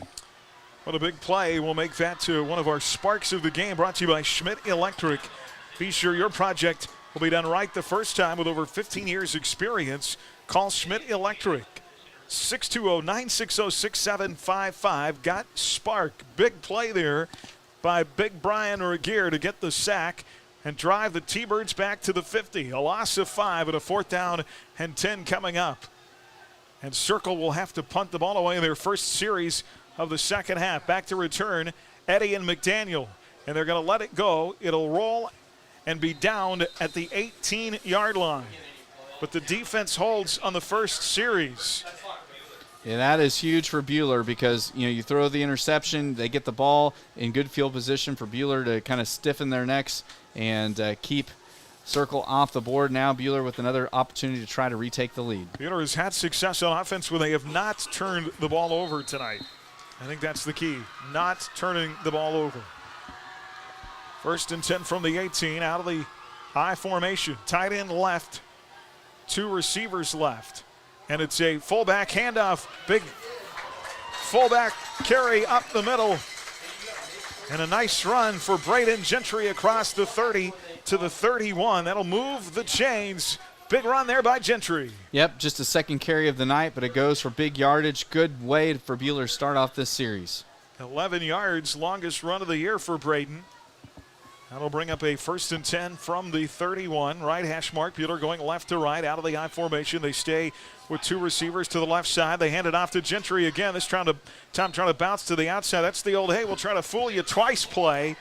And a couple of yards forward to the 33. Yeah, I'd love to see a play caller. You have success on the play, run it right again, see if that defense has learned anything from the first go-around, but positive yardage both times that time by Gentry. Substitution, Brendan Skripsik checks in at a wide receiver here on 2nd down.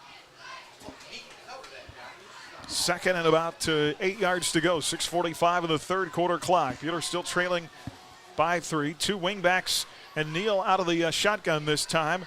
Fakes to Patton, wants to throw, has his target up at the 44-yard line. It is caught. Great catch made that time.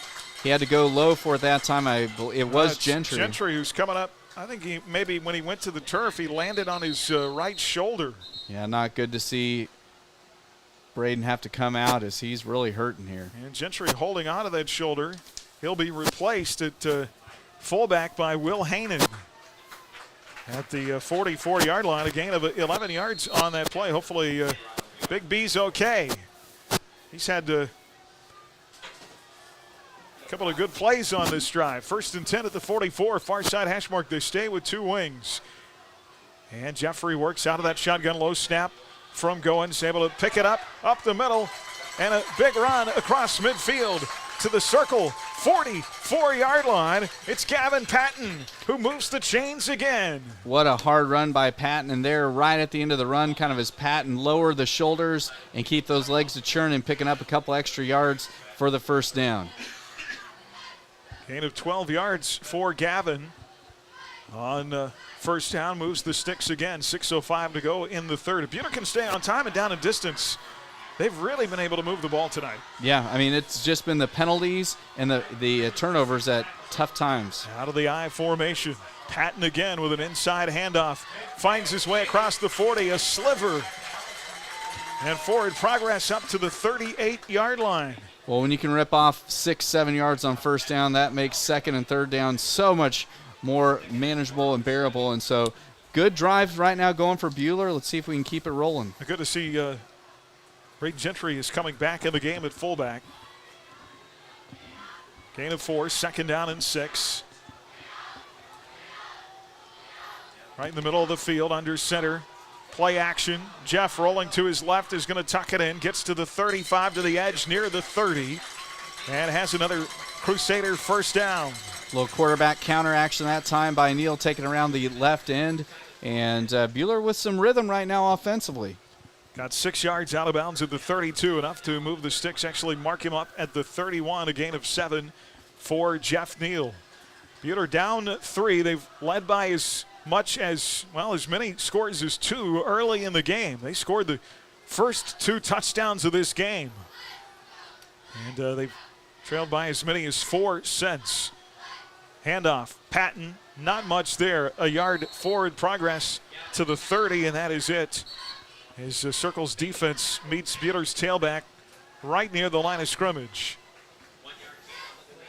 Austin Rogers will rotate in at receiver as Gilliam goes out. Buhler in the huddle with 23 seconds. They'll break it on the play clock. 4:47 of the 3rd quarter clock, 26-3. Here in Towanda in week 2, Buhler 0-1. To look back in the record books, last time they started 0-2. Out of the I formation, 2 receivers right. Slot man is Eddie, caught across the 25, right down at the 24, a gain of 6. And that's going to set up a 3rd and short. And that was a nice catch by Eddie, because if we were looking at 3rd and long, it gets a little bit more dicey. So Buhler's got 2 chances here to try to pick up these 4 yards. They need the 21 for a 1st down. 2nd down and 3. Eddie to the near side. Receiver to the far side is Briner out of the I formation.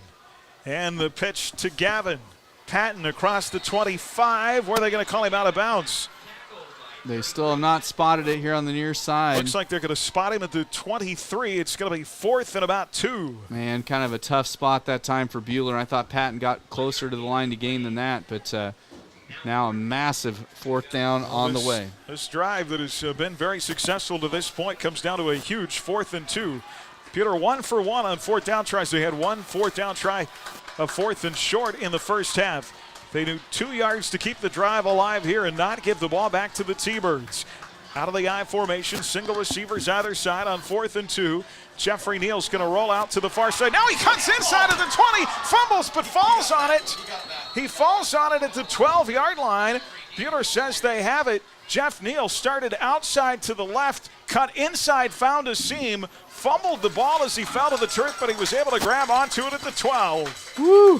Buhler went back to the quarterback counter, and that time Neal showing some wisdom that time as he saw there was a little bit of a seam to the inside, cut back against the grain, and was able to pick up the first down and able to pick up the ball that got fumbled. So, and an 11-yard run for Jeff Neal moves the chains. Buhler 2 for 2 on fourth down tonight. Well, Buhler this season, that's one of the stats, even last week, has been very efficient on fourth down, and they're continuing that tonight. Long third quarter drive, 3:09 left on the clock. They'll line up with the tight end Henderson on the left side, out of the eye on first down. It's Gavin Patton, bangs his way forward to the 11-yard line at just a yard. Like a pinball machine there in the backfield that time, and able to get just a yard. It'll be 2nd down and 9. Yep, good to see Buhler getting kind of back on track and, really kind of overcoming some adversity on this drive. A drive like this takes the air out of that offense on the circle sideline, out of the I formation. 2nd and 9. The fake to Patton, rolling out to his left. Jeff throws back across his body and almost picked off by Weston Rose in the end zone. Yeah, the intended target that time was Jace Henderson, but Rose got a nice job of getting the paw up and batting it away, and now a big third down on the way for Buhler. Gilliam Briner and Owen Schmidt all into the game at wide receiver on a 3rd down and 9 at the 11. Henderson and Gentry will both trot off the field. So they're going to go with 4 wide receivers. Patton to the left of Neal out of the shotgun on 3rd down and 9 at the 11-yard line. Jeff will take the snap, fakes to Patton, throws, and I don't know where that ball was intended. I think it was Eddie crossing over the middle, but Jeff threw the ball too soon. Incomplete. It's 4th down. They're going to try a field goal to tie the game here. They are. I don't know how much pressure was there that time. Just a quick throw by Jeff Neal, but Matt Eddy hadn't got to the spot yet. Yeah, it was a quick slant. Luckily, he threw it high, which if you're going to miss a throw, throwing it high. But now the big tying field goal try here. From the 17. So a 27-yard try. Jeff made good on a 23-yard try earlier in the game. Briner gets the hold down, and it bangs off the right upright and goes in. It hit the right upright and ricocheted between the goalposts for the 3-point score. Chip shot. 26 all, 2:18 to go. Third quarter from the Allen Samuels broadcast booth. Crusader football on HKFM. Class. Hutchinson Community College may have what you need. It's not too late to get enrolled. We have classes starting throughout the semester. Call 620-665-3535 or email myfuture@hutchcc.edu today. Are you building a house? A swimming pool? Are your lights flickering? Call Schmidt Electric. That's Schmidt Electric. 620-960-6755. Schmidt Electric will take care of all your electrical needs. Got Spock? Hi, this is James with IdeaTech. We love bringing internet freedom to the residents and businesses of Buhler. IdeaTech is a proud supporter and the preferred internet provider of the Buhler Crusaders. As the Crusaders know, speed wins. We back up our lightning-fast internet with a customer-first philosophy. That means you will talk to a live person from our office in Buhler when you call in. If you're not already a customer, go to ideatech.com and click on Check Availability. Or you can call us at 620-543-5000 to inquire more about our services. Crusader football on HKFM. On the return off the squib by Jeff Neal, the ball I think at one point might have come loose. Circle picks it back up. They're going to end up at midfield with a recovery. 1st and 10 there. 2:09 to play in the third quarter. Tied here at 26. Circle from midfield. The T-Birds have never beaten the Crusaders in 7 tries. Buhler has never started 0-2 under head coach Steve Warner. You have to go all the way back to 2005. Last time they lost 2 in a row to start the year. They don't want to see that streak broken tonight. They're going to have to continue to come up big defensively, though. Midfield for Circle, great field position. 4 wide receivers. They'll put a receiver in motion with Cooper Chadwell out of the shotgun. They're going to hand it off, and nothing there for the tailback. A loss of a yard back to the 49 for Weston Rose. Great job by Alex Lee leading the charge for the Maroon and White, that time getting the stick. And we have a injured Crusader. Yeah, a little bit of cramp starting to happen. We've seen from both sides as we got, I believe that's Parks down with cramps. This injury timeout brought to you by Summit Surgical and Pinnacle Rehabilitation Sports Performance. Schedule your free consultation at summitks.com. Together for exceptional healthcare. Crusader football tonight brought to you in part by Adams Brown Strategic Allies and CPAs, by I Need a Cleaners, Holly Sweet Treats, by APAC Shears, and by Alpha Land Surveys. The injured Crusader is Ryland Parks. Just some cramping. He'll have to come off the field to the attention of the trainers for at least a play. No gain on the play, 2nd down and 10.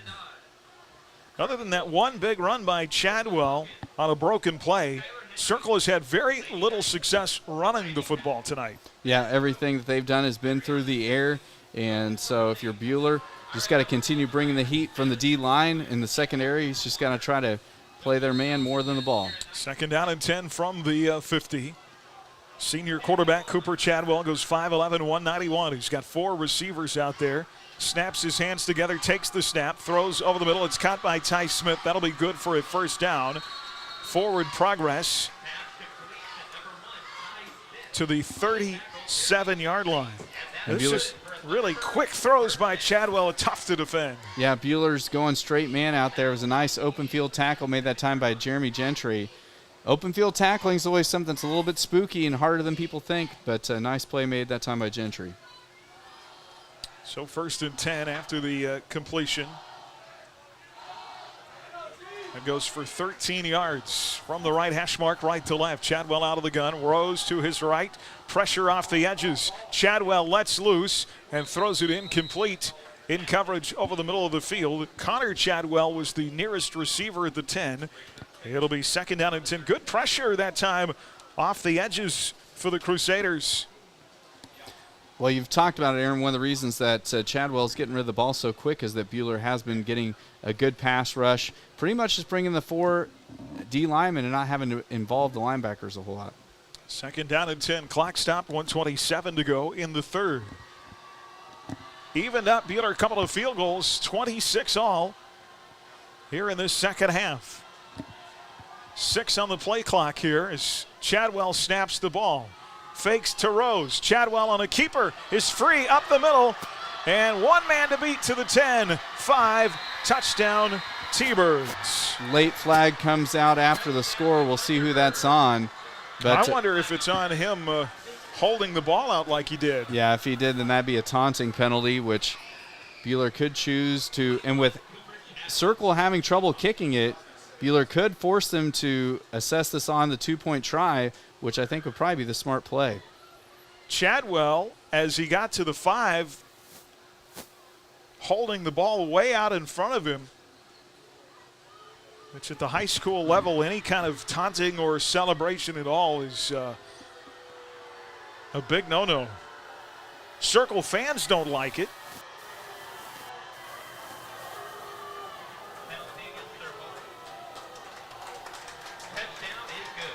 The touchdown will stick, and the penalty will come on the kickoff. 37-yard run by Chadwell. Circle does not have a score inside the red zone tonight. Wow. All of their points have come on the other side of the 20-yard line. Buhler is going to use the assessment on the 2-point try, which is the smart play. So they're going to 2-point conversion from the 18. So that decreases Circle's conversion chances significantly here, and really a dumb penalty by Circle there. 1:18 to play here in the 3rd. Circle reclaims the lead on a 37-yard Chadwell touchdown run. Nobody in the middle of the field to defend that. Chadwell out of the gun. 4 wide receivers. Let's go into the end zone. The receiver fell down. Incomplete. Ty Smith, the intended target. No good on the 2-point conversion. Ruda in coverage over there for Buhler. At some point this year, not kicking those PATs is going to bite them. Yes. I mean, the only way you can really get away with not kicking PATs is if you are just a machine gun from the 2-point tries. And Circle's been successful for the most part at that, but they're going to run into buzzsaws. All right, timeout, 1:18 to go in the quarter. 32-26 Circle on HKFM and the Crusader Sports Network. Hi, this is Randy Gotti with the Buhler Booster Club. Please consider membership in our Booster Club to support all students at Buhler High School. Follow the Buhler Booster Club and the Buhler Crusader Closet on Facebook and Twitter to keep up to date with new arrivals and activity schedules. Newfeld's Flooring, proud supporter of Buhler High School activities. We are your experts for all your floor covering needs. Please make an appointment to visit us at 110 West 2nd, downtown Buhler, or give us a call at 620-543-2274. Go Crusaders. Crusader football on HKFM. Back here from the Allen Samuels broadcast booth. Allen Samuels, Chrysler, Dodge, Jeep, Ram, and Hutch. Come by, let's be friends. They've got a big Back the Blue event coming up this weekend. Of course, it's opening weekend of the Kansas State Fair in Hutch. 32-26. 1:18 left in the third. 4 plays, 50 yards for the T-Birds. And this kickoff's going to roll to the 15. It'll be picked up by Matt Eddy there. Crosses to the middle of the field at the 25, 30. And forward momentum carries him down to the 34-yard line. So Buhler's been chasing points most of this game. And they are behind again. This time a 6-point deficit as they go back to work with 1:09 to play in the third quarter. They'll start from their own 34-yard line. It has been a game of a yo-yo seesaw match, so Buhler now has got to answer. Neither squad's been able to get much more than the 2-score lead that Buhler had early on. Out of the I formation on first down, single receivers, and a timeout taken before the snap, the whistle blown. And I think Coach Clothier not happy about something with his defense.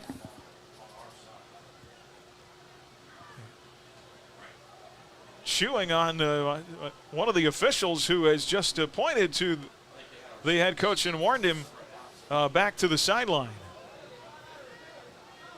Interesting. Clothier is unhappy about something and has been told by the official to knock it off. So a timeout here, our Pile Law timeout with 1:09 to play in the third. If you, a friend or a family member, have been the victim of an accident, contact Pile Law in McPherson at Pile Law. Takes the time to evaluate your needs. So it was a quick timeout taken by Circle as they quickly get their guys back on the field. I'm not sure what Coach Clothier is unhappy about there. That was almost one of those timeouts where he called it, kind of you see sometimes in basketball where an official or a coach will call a timeout just to chew on the official.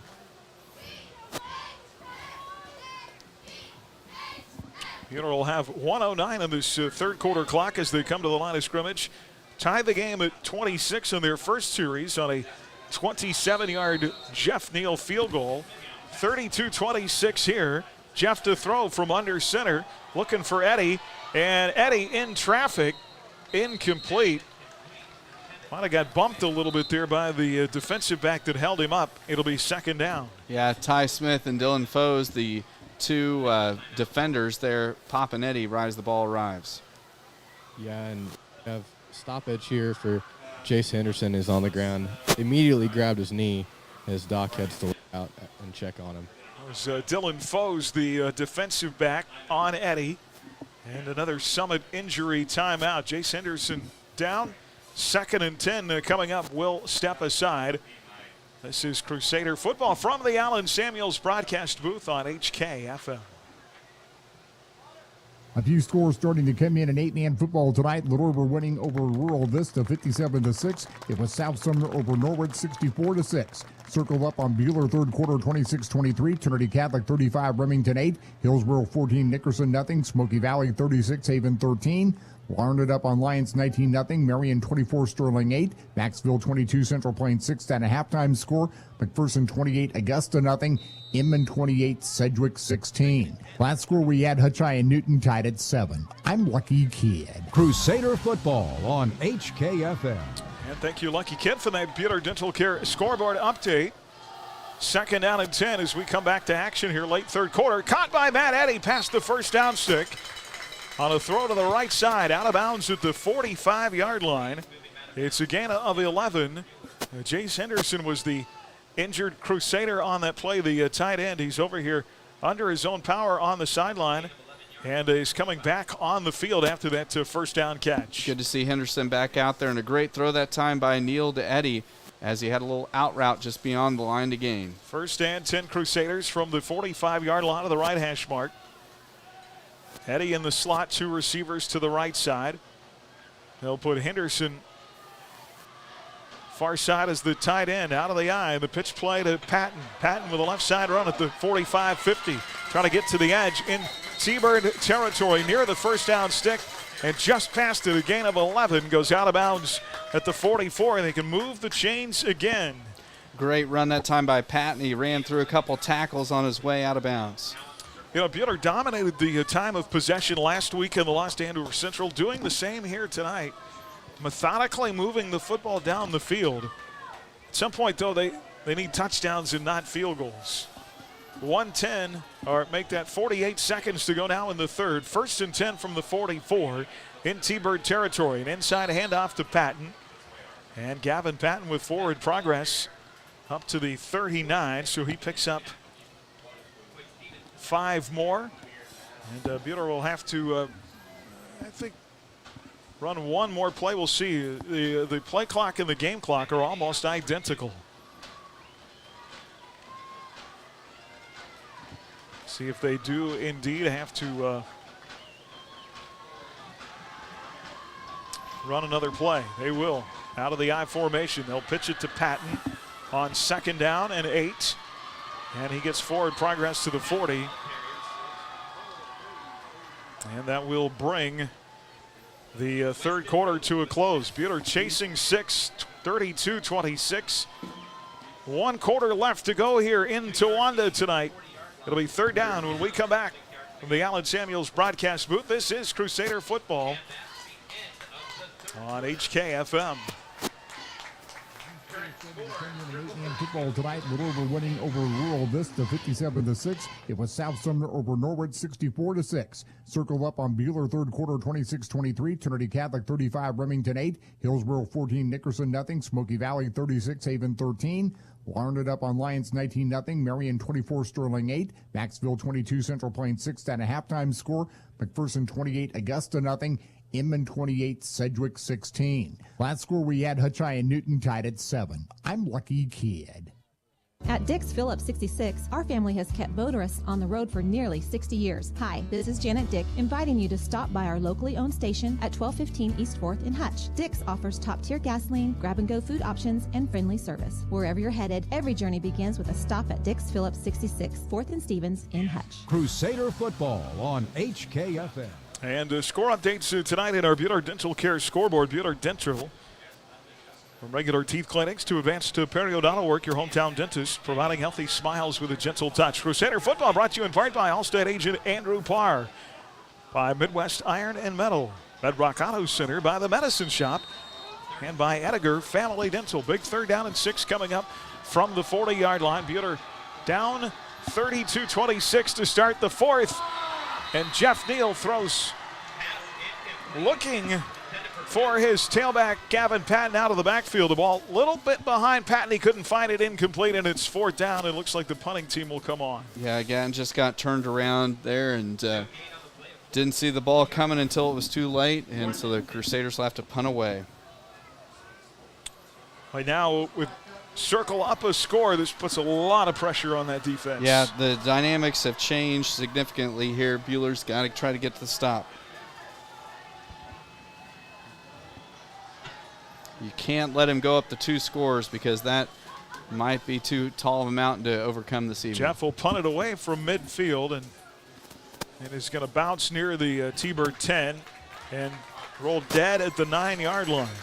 So Circle's got the length of the field pretty much to go with 11:44 here left. Up by a score. And it's been big play after big play. First half, T-Birds touchdowns of 51 yards, 63 yards, 69 yards, and 43 yards. And their one score here in the second half, that 37-yard run by Chadwell. 11:44 to go in the game. T-Birds from their own 9-yard line. And a pass caught with the receiver falling down at the 15. That is Connor Chadwell. And a gain of about 6 brings up a second down and 4. Well, Buhler's been in the spot numerous times tonight where it looked like Circle is maybe going to try to get some separation. What Buhler needs right now is either a quick stop or an illustrious turnover. Circle is not, other than 2 big Chadwell runs with their 2 tailbacks, they've not been able to run the football tonight.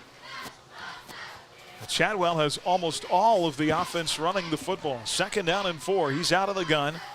It'll be McCormack who gets the carry, and he does break free across the 25, 30, and down to the 31-yard line. That's actually Weston Rose on the carry. That'll move the 6, his biggest run of the night. Those smaller guys for Buhler maybe starting to wear down a little bit. It's been a long night. It has been a long night, been a warm night where there's been cramps, so Buhler's got to dig deep here. Like you mentioned, that's one of the longest runs. That is the longest run for somebody other than Cooper Chadwell tonight for Circle. First and 10 at the 31-yard line. Circle in their own territory, far side hash mark. Moving left to right. Chadwell takes the snap. They'll keep it on the ground. And forward progress across the 35 to the 36 for Weston Rose. Picks up 5 on that carry. It'll be second down and just 5 to go. Well, it was 0-0. Hillsboro Nickerson at the half. And Hillsboro comes back to win 21-0. So they pick up their first win of the season. They got upset last week at home by Haven. Andale all over Rose Hill in a final tonight, 60-7. Chadwell out of the gun, second and 5, receiver in motion. Single back set, 4 wide receivers, pump fake. Chadwell lets it fly and overthrows his intended target. Great play made that time by Tavian Gillum. He went upstairs and roped in Glaves and brought him down right as the ball got there. Yeah, the 2 collided. Glaves to the turf and comes up limping off the field. So third down and 5. Boy, you'd like to stop him right here. 3rd and 5 from the 36-yard line. Almost all of Circle's offense tonight has been in the air. Chadwell out of the gun, 2 receivers either side on 3rd down. Now they go empty backfield set. It is caught. First down, 45-yard line by Connor Chadwell. They'll move the sticks. And a gain of 9. Pratt beats Heston tonight, 28-14. So we're the late game out there, still 9:40 to go. Yeah, seeing all these other games going final, this game, and the reason it's taken so long is just there's been so many passing attempts for both sides. They'll mark it down at the 46, nearing midfield, up by 6. Circle trying to go up 2 scores here, mid-4th quarter. They stay out of the gun, trips left, single receiver to the near side. McDaniel on Smith. They hand it off. And it is McCormack with a carry forward to the 49-yard line. He picks up 3 yards. It'll be second down and 7. On the road again in week 3 next week. Buhler will go to Great Bend. The Crusaders and the Panthers have never played in the Steve Warner era. And so he'll get his first look at Great Bend next Friday night.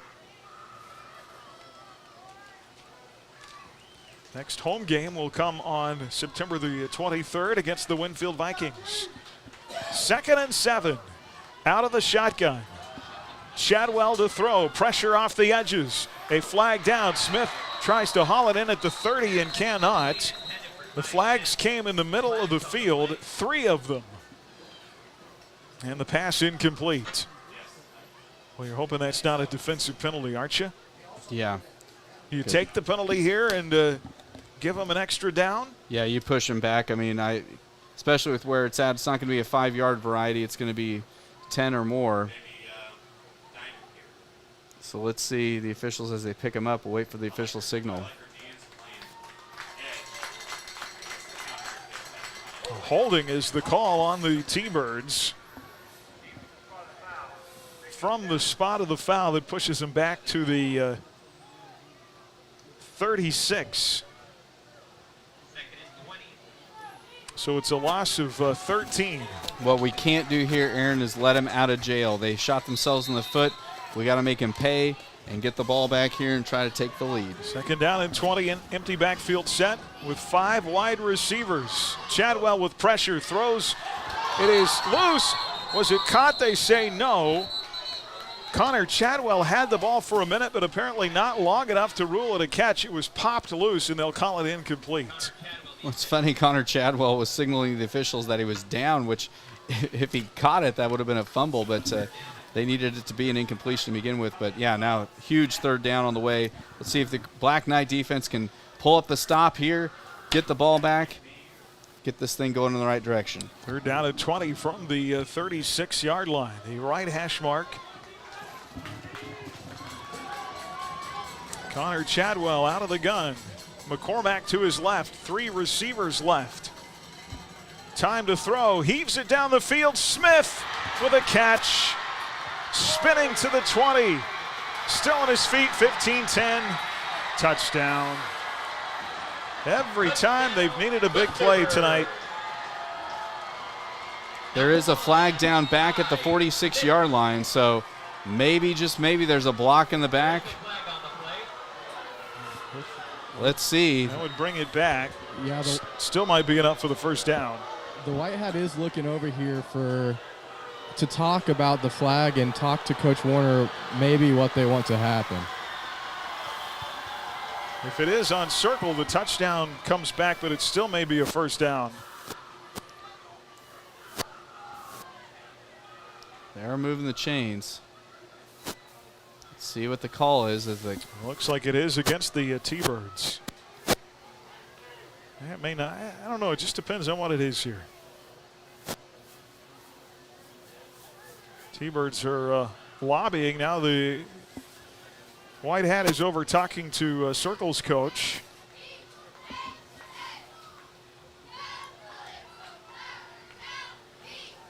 They've picked the flag up. Still don't have a signal.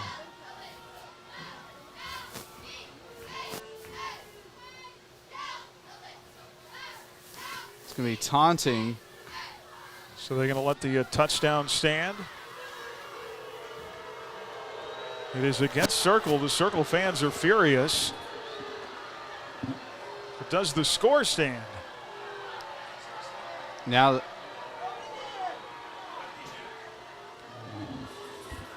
official looked like he was maybe going to call another penalty on Circle. Well, I tell you what, some poor sportsmanship here.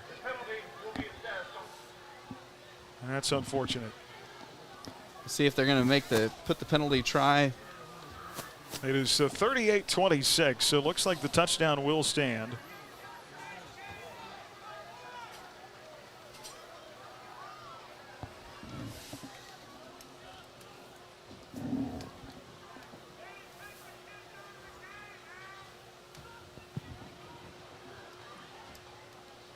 I have no idea what's happening. Yeah, there's a lot of lobbying going on. I've seen 2 coaches have to be kind of pulled away over on the Circle side. An extra official has come over, and now the White Hat's still explaining what's going on. And is that the athletic director out there? I mean, that's not the head coach that's out there having the talk with the White Hat. Well, I think at the end of the day, I mean, just keep control of your kids. You know, Yeah, you don't see ADs on the field like ever. I don't know what in the world that was. And coaches are still out on the field. Wow.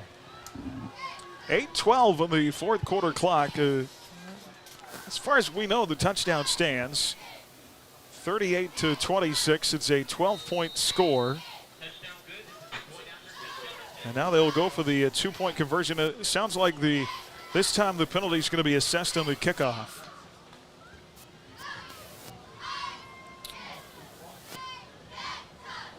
Wow. Well, this is a big 2-point conversion because if they convert here, it puts them up a full 14. And it is Connor Chadwell, the backup quarterback, who takes the snap. He'll be sacked. Alex Lee with the big stick for Buhler. 8:12 to play, 38-26, 12-point game here from the Allen Samuels broadcast booth on HKFM. Mayhem is everywhere. Protect yourself. Hi, I'm Andrew Parr, your Allstate agent in Hutchinson. Protection shouldn't be pricey. Call me today or stop by the office at 13th and Main in Midtown Hutchinson for a free quote. Are you in good hands? Hi, this is James with IdeaTech. We love bringing internet freedom to the residents and businesses of Buhler. IdeaTech is a proud supporter and the preferred internet provider of the Buhler Crusaders. As the Crusaders know, speed wins. We back up our lightning-fast internet with a customer-first philosophy. That means you will talk to a live person from our office in Buhler when you call in. If you're not already a customer, go to ideatech.com and click on Check Availability. Or you can call us at 620-543-5000 to inquire more about our services. You already know H&R Block does taxes, but you may not know you can get expert help in person or virtually, or that our tax pros average 10 years of experience. You can even request the same tax pro every year, and your biggest possible refund is always guaranteed. At H&R Block, help is here. All tax situations are different. Not everyone gets a refund. Limitations apply. See hrblock.com/guarantees. Stop by H&R Block in Lyons, Ellsworth, or Hutch today. Crusader football on HKFM. Well, with that penalty, have you ever seen the kickoff is going to be from Circle's 25? I don't know that I've ever seen a team kickoff that far back before. And the ball rolls out of bounds at about the Buhler 22. Well, it's gut check time. Yep. I think now you're in a must-score situation. Yeah, Buhler cannot afford an empty possession here. It's definitely gut check time, and it's starting to get real chippy. You saw that you were able to witness what happened, the penalty, taunting, all that. It's getting chippy both sides. Guys are flying after the play, getting blocked, pushed. So we'll see how that pans out for the rest of these 8 minutes. Hey, it's like we're on the baseball field again there, Moles. There's something to be said about Buhler Circle. There's a little bit of unfriendliness between the two. Well, and with the fact that they've never beaten us, you know, they can taste victory right now, and so Buhler's just going to have to maintain our composure. And I guess with all the penalties and everything, they kicked off from the 25. Now Buhler's going to start from the 50. Fantastic field position.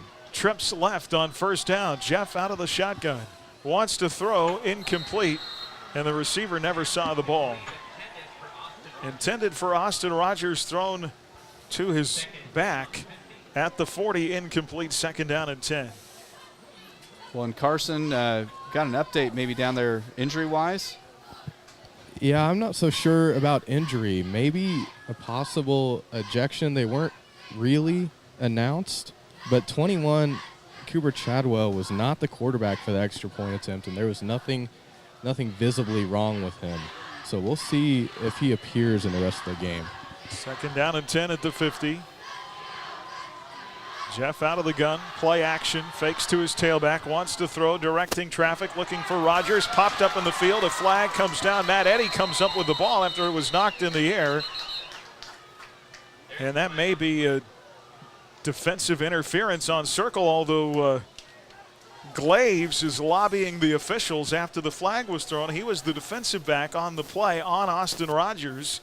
The ball popped up in the air. Matt Eddy grabbed it and took it down to near the 40. And Carson, I think you might be onto something, because if you get two unsportsmanlike taunting penalties in the game, you're gone. And he had the one earlier tonight when he stretched the ball out in front of him. And that is going to be a penalty on Circle and assessed after the catch.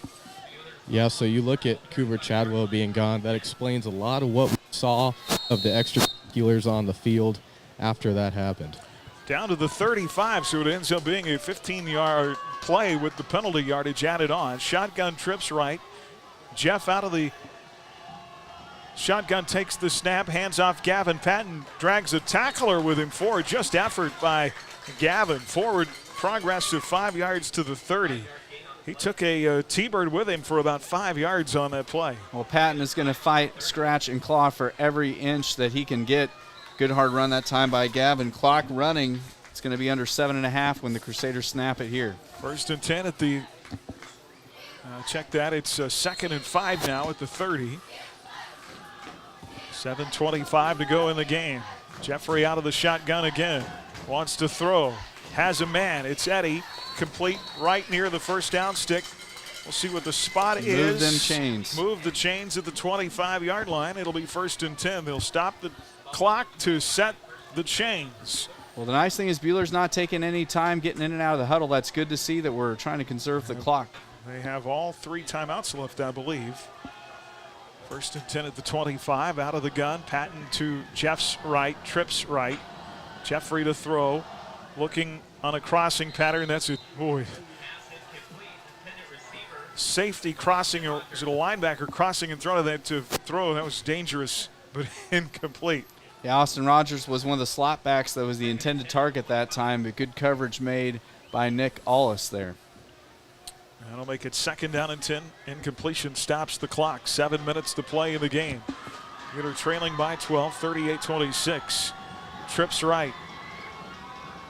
Matt Eddy, the solo receiver to the left side. Pressure and a screen. Patton in the middle of the field at the 20, 15, 5, and actually down at the 10. Excuse me, it's going to be close to a 1st and goal.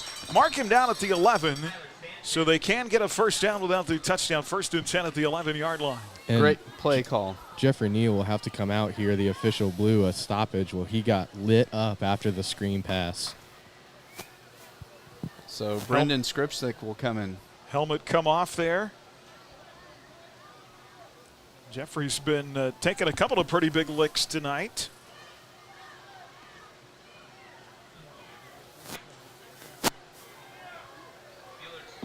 .650 to go on the 4th quarter clock now. 38-26. 1st and 10 at the 11.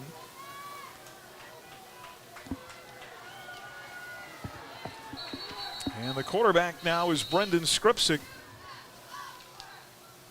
the sophomore, and a timeout taken. A Pile Law timeout here with 6:42 to play in the game. Buhler chasing 12, needs a score. 38-26 on HKFM and the Crusader Sports Network.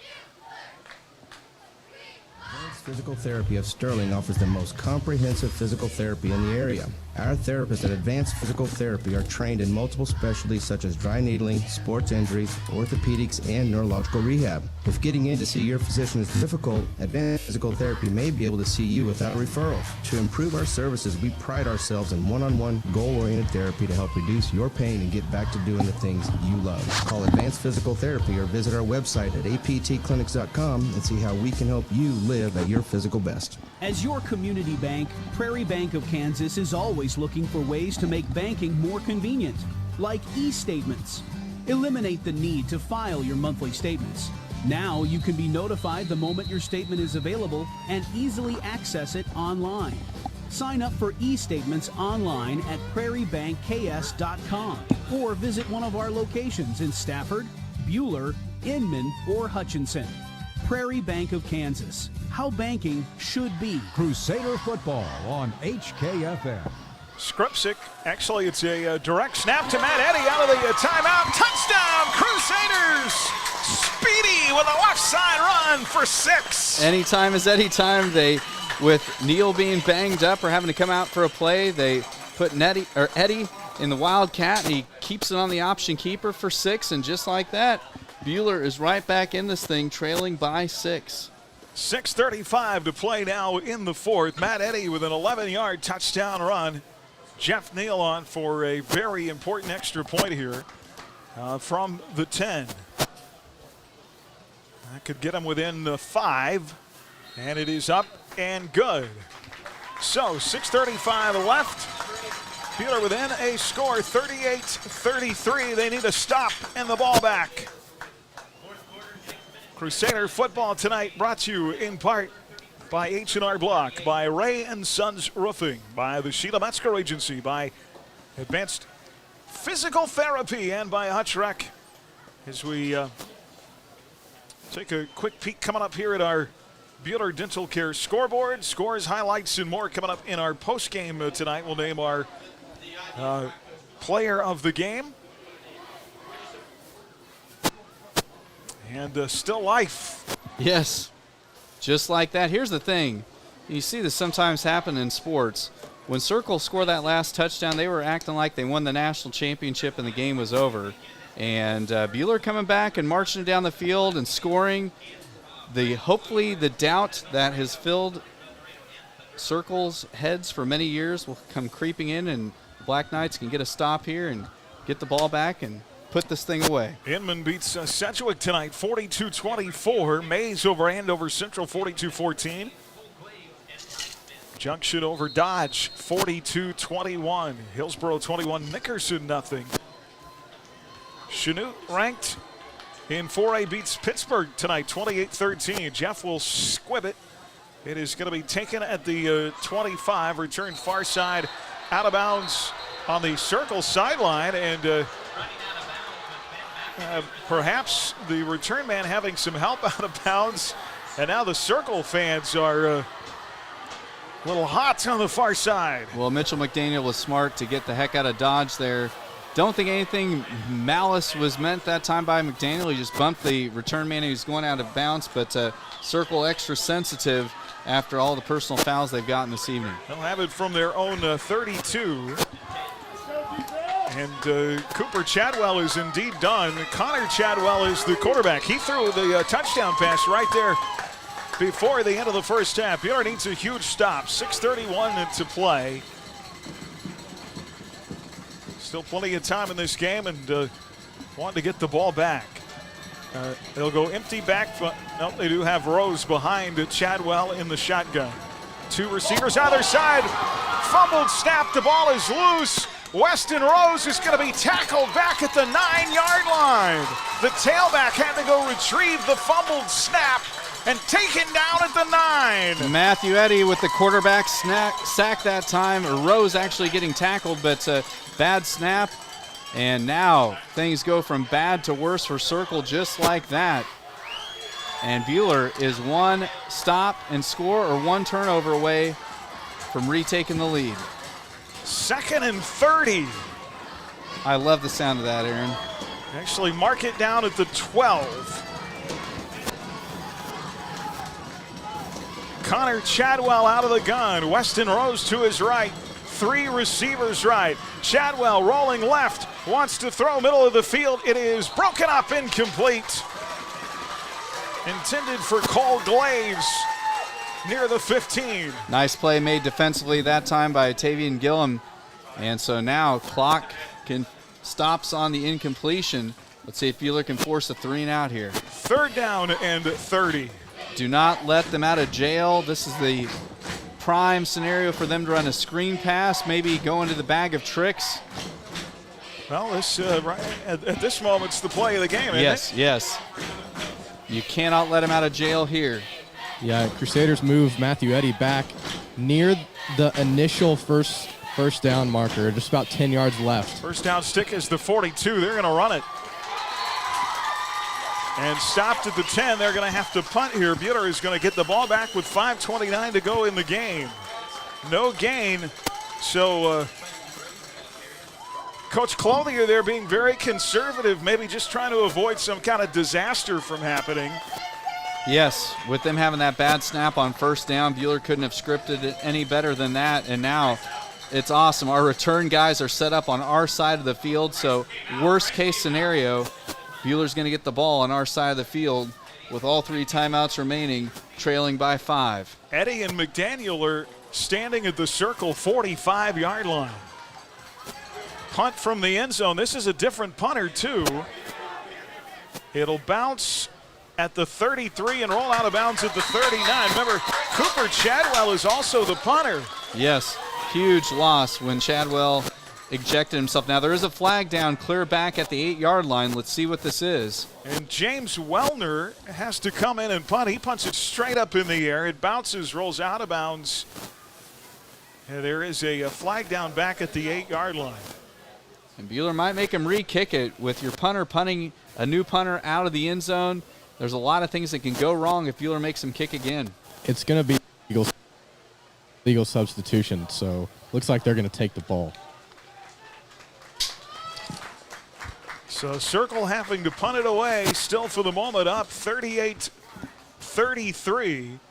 4:44 to go in the game. Buhler is going to take the ball from the Circle 39-yard line. Each team is 3 turnovers apiece tonight.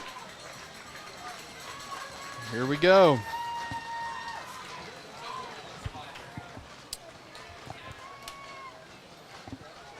Boy, if this doesn't make you nervous. Well, but I tell you what, the Crusaders have shown a lot of heart tonight and have positioned themselves in a good spot here to hopefully close this thing out. Out of the I formation, Jeff Neal under center takes the snap. The junior quarterback pump fakes. Now goes up one-on-one looking for Gilliam. A flag is out. That might be defensive pass interference. Actually, I think that was Eddie on the far side, and that flag might be pass interference. I think when it was thrown, it was the defender on the far side. That would have been Dylan Foes. The corner, I think, made contact early.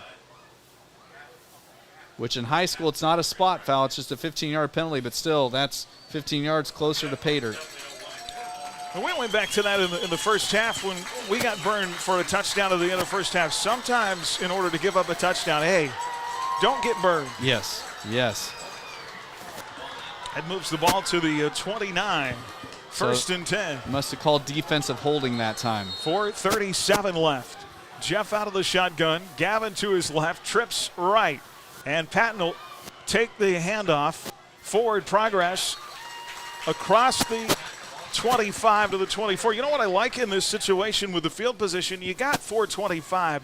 You don't have to be in hurry-up mode here. Yeah. You can run your normal offense. Yeah, time is not the Crusaders' enemy here by any stretch of the imagination. In fact, it's one of those things, the more time Buhler can burn off the clock, the more dire it would make the straights for Circle if we can score. Gain of 5 on the play for Gavin Patton. Second down and 5 from the 24. Low snap picked up by Jeff Neal. He'll throw on the run to the far side. Caught by Matt Eddy. He's out of bounds inside the 20.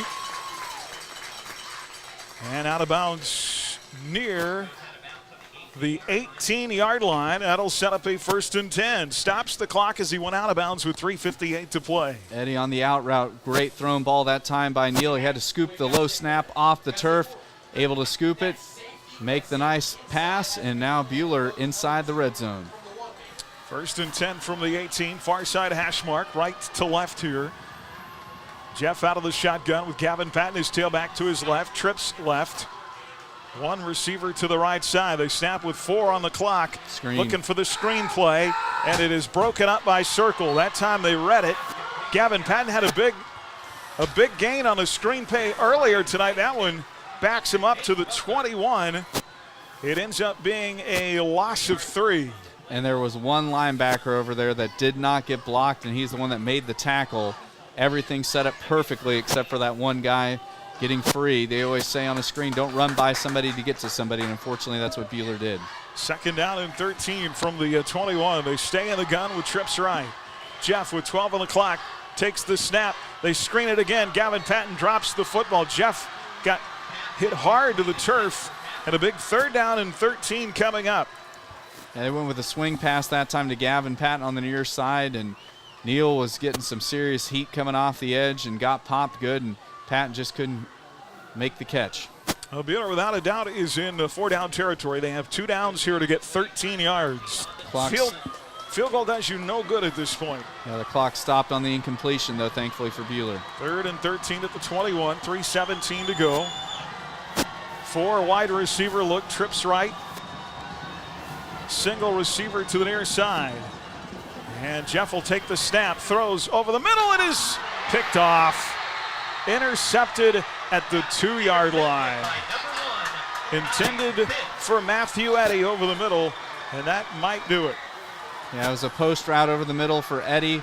The ball was a little high. It got tipped up into the air, and unfortunately for Buhler, the safety, Nick Allis, makes the INT pick, and now Buhler is going to have to try to force a turnover to have any sort of chance here. This isn't the worst case scenario. There's still plenty of time left. Defense has looked great. Got to have hope here. Black Knight defense is not something to mess with. And the other thing, too, you look at position. I mean, the ball is inside or right at the 2-yard line, so Circle is going to be operating out of their own end zone. Last possession, remember they had that bad snap. Maybe we can get lucky again here. Well, Buhler had 3 turnovers last week, 4 turnovers tonight. And, boy, going forward, that is one stat they have to clean up. You just can't give quality opponents that many extra chances.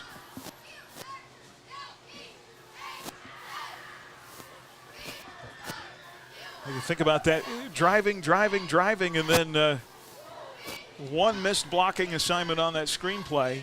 It changes the entire series. Yeah, Buhler had some good momentum going, and the missed block there and then the incompletion, set up to where Buhler had the tough scenario for the 4th down conversion.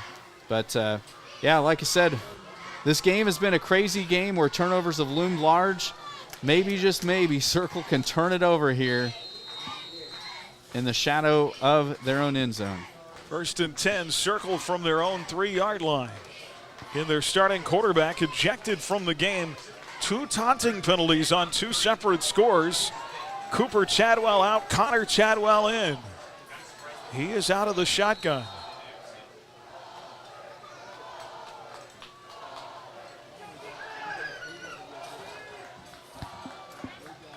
(38-33), 3:12 left.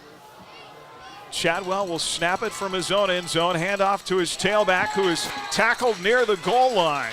A loss of 1 that time. They don't give him forward progress back to the line of scrimmage. Let's see if Buhler burns the timeout. Back to the 1-yard line. They're going to be 2nd and 11 from the 1. And any additional loss here is a safety and a free kick. No doubt. Buhler will burn a timeout here, another Pile Law timeout here in what has just been a crazy game. If you, a friend or a family member, have been the victim of an accident, contact Pile Law. At Pile Law, Tom takes the time to evaluate your options. Monday night, we'll get thoughts of Coach. Our Crusader Coaches Show are live every Monday at 6:30 from Taco John's in Hutchinson. A chance to visit with Coach Warner and our players in our player profile. Sterling College football coming up on the network tomorrow. A 6 o'clock kick from Smizer. It is Warrior Fest tomorrow. They have all kinds of fun activities going on in downtown Sterling tomorrow morning. And Scott Hogan will be on with the pregame at 5:30. 2nd and 12 from their own 1-yard line with 3:06 left on the clock here in the 4th quarter. And Circle up 38-35.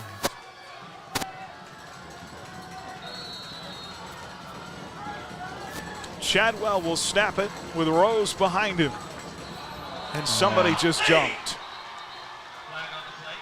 And that likely to be against the Crusaders in the middle of the field. Yeah, Chase Gentry crossed. Well, hopefully that he was drawn offsides. Did the lineman flinch or no? False start. Hallelujah. Hallelujah. Well, the funny thing is, it's a 6-inch penalty. It's a subway penalty. The ball's going to move the less than a ruler. Yep, half the distance. But still, this puts more pressure on Circle. And by golly, if there could ever be a time for a bad snap, this would be it. Still 2nd and 12 and a half, we'll call it. Chadwell takes the snap. It is low. He didn't get out. The goal line. He didn't get out of the end zone. He did not. It's a safety. Holy smokes. Well, the crazy thing about that makes it now a 3-point game. And with our success kicking field goals today, we could tie this thing up on a field goal, but Buhler's going to get it back off the free kick. What a crazy scenario. It ends up being a bad snap. The snap was to the side of Chadwell. He had to reach out and grab it. Yeah, and it's one of those things, too. Circle being a shotgun team, in that type of scenario, you'd want to be under center and just try to sneak your way to some safety. But, wow, there is still hope in Mudville, folks. There is still hope in Mudville. 38-35, and now a free kick coming, and Buhler will get the ball back with 3 minutes to go in this game. 3 points to tie, a touchdown would win it. Well, even if they score a touchdown here, I'm the way this game has been tonight, until there's no time on the clock, anything can happen. Yeah, it ain't over till it's over. This has been one insane football game.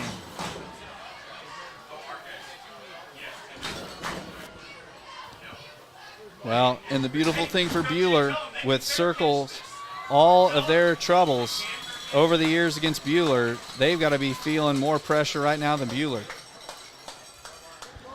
38-35, 3 minutes left. The free kick will come from the 20. Well, and the one unique thing, too, and Coach Ruda was up here talking about a fair catch. Buhler, if they fair catch it.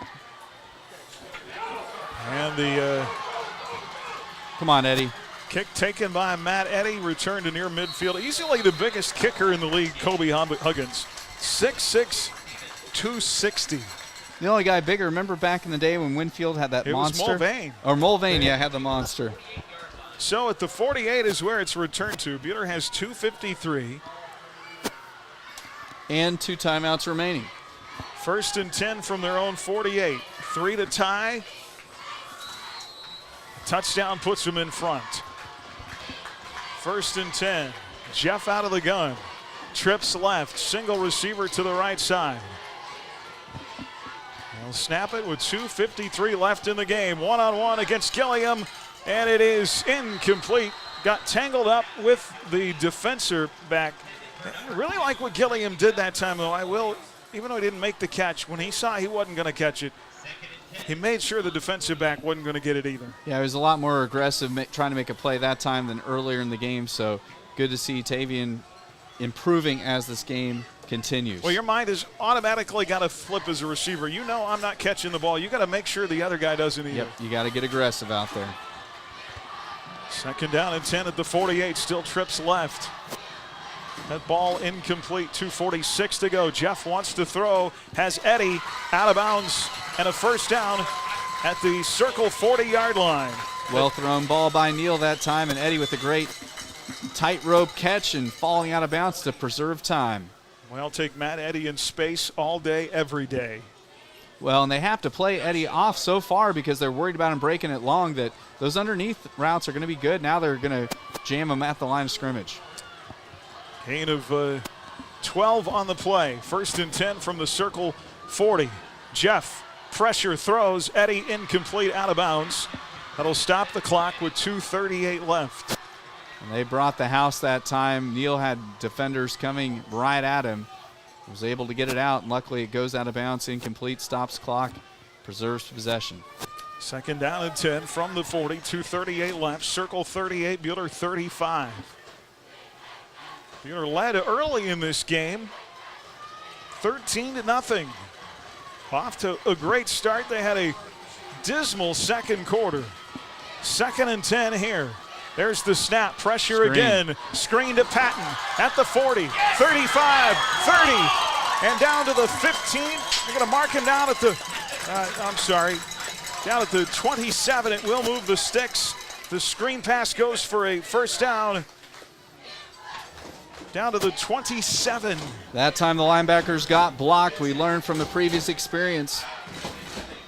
Clock rolling here, 2:25 left. 1st and 10 out of the gun. Trips right, screen pass work. Jeff rolling, pressure, hit, fumbled, and Buhler's going to fall on it. Now was it an incomplete forward pass or is it a fumble? With the way the officials are spotting it, they're spotting it as a fumble because they kept the clock running. And they spotted it back. So Buhler reclaims it back at the 37-yard line on the fumble, and now Coach Warner will call a timeout. You know, that's one at the college and pro level they would review to see if the arm was coming forward inside of 2 minutes to go in a game. Where's our instant replay? Yeah, that one, his arm wasn't coming forward, and the blitz was coming from the backside, so Neal didn't see it coming, so it probably was a fumble. But luckily we recovered it, so we lived to fight another day. But makes it a tough down and distance here. First down stick is up at the 17-yard line. They're going to snap this football from the 37, so it's going to be second down and 20. Well, Circle has really bet the house here late in the game and bringing big-time pressure. Well, there's an old saying, you blitz, we score. Let's see if the Crusaders can make them pay for bringing the heat. Told you earlier in the game tonight, Buehler's never, in Warner's 10-year, lost 2 in a row to start a season. They very rarely ever had a losing record. Second and 20 from the 37. And Jeff out of the shotgun, trips left, pressure off the edge. Screen pass batted down and incomplete, and it's going to be third down. Pass is batted down by the defensive end, James Wellner. Tyler Sanchez, the outside linebacker on the near side, got pressure on the quarterback that time. Third down and 20, 2:03 to go. Buehler in 4-down territory here. Still 2 plays to get a first down, but they've got to get their quarterback some time to throw the football. Yeah, 2 plays, and we have Jeffrey Neal. He was out here earlier before the game hitting 40-yard field goals too, so keep that in the back of our mind as well. Well, they've still got to get it up the field some to get in that range. Jeff takes the snap, being blitzed again, scrambling, is going to heave it, and it's going to be picked off. And that is going to be the football game more than likely. Ty Smith picks it off. Ty Smith is going to return it for a touchdown. There's multiple flags on the field, so it might be coming back. Ty Smith came all the way across the field, ran down the Buehler sideline to the end zone.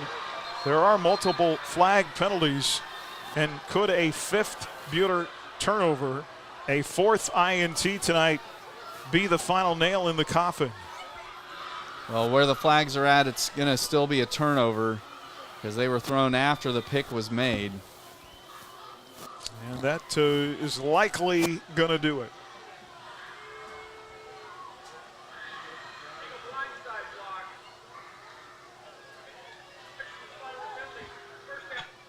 A blindside block is the call. And it appears Buehler indeed will start this season 0-2.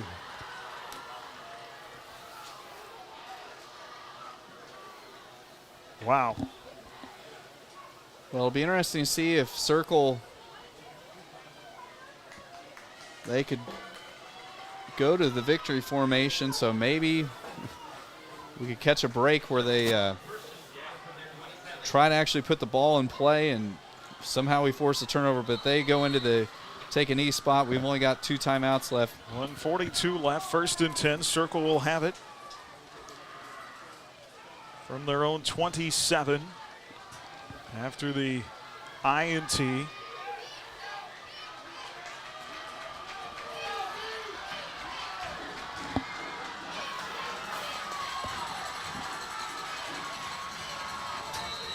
Chadwell out of the gun, and now a flag thrown. Delay a game on Circle. Clock runs to 0. That'll push him back. Yeah, the last 0-2 start, I know you're looking for it. It was 2005. Yeah. Coach Joel Bergman's last year as the head coach at Buehler. 2005, lost back-to-back games at Wellington and at Mulvane before winning in week 3 against El Dorado. Circle does run a play here. Running play to the right side. Tackled forward progress at the 20. It's a loss on the play. Buehler still can get the ball back. 1:35 left. It'll be second down. Have 1 timeout remaining. It looks like we take it right here. Well, after this we have 1 timeout remaining. Okay. I believe. Another pile on timeout. Coach Warner took over the program in 2006.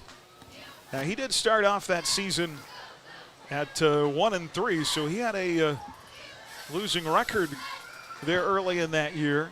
He was 1-3 to start the next year, but in 2008, the freight train that has been Buehler football since then is just It's been quite a run, but not the start they wanted to this season. I still remember that 2006 I broadcast coach's first win at home against Wellington, 12-8, pouring rain that night at Crusader Stadium. 2nd and 17 after a loss of 2. Maybe a bad snap. And they will keep it on the ground. The quarterback, they cannot stop. Well, they'll take their final timeout here. It'll be 3rd down. Actually, no. I guess we are out of timeouts. We're out of timeouts. 3rd and 17. So Buhler could get it back here if they get a quick stop, but there's not going to be much time left on the clock. Trying to do the quick math. I could see Circle just running the clock down and taking another penalty, or running it down and burning one of their timeouts. There'll be about 50 seconds left when they snap the ball. And they keep it on the ground. And a big surge all the way up to the 30 burns a ton of time off the clock. Yeah, there's only going to be about 3 seconds left on the clock when they have to snap the football next. Yeah, and I don't even know that I punted here. I think I just snapped the ball. And yep. If they were smart, I think that's what they'll probably do, because like you said, Aaron, there's about 3 second differential between the play clock and the game clock. Yeah, I don't know that I would kick it here. Yeah, they have nothing to gain by kicking it.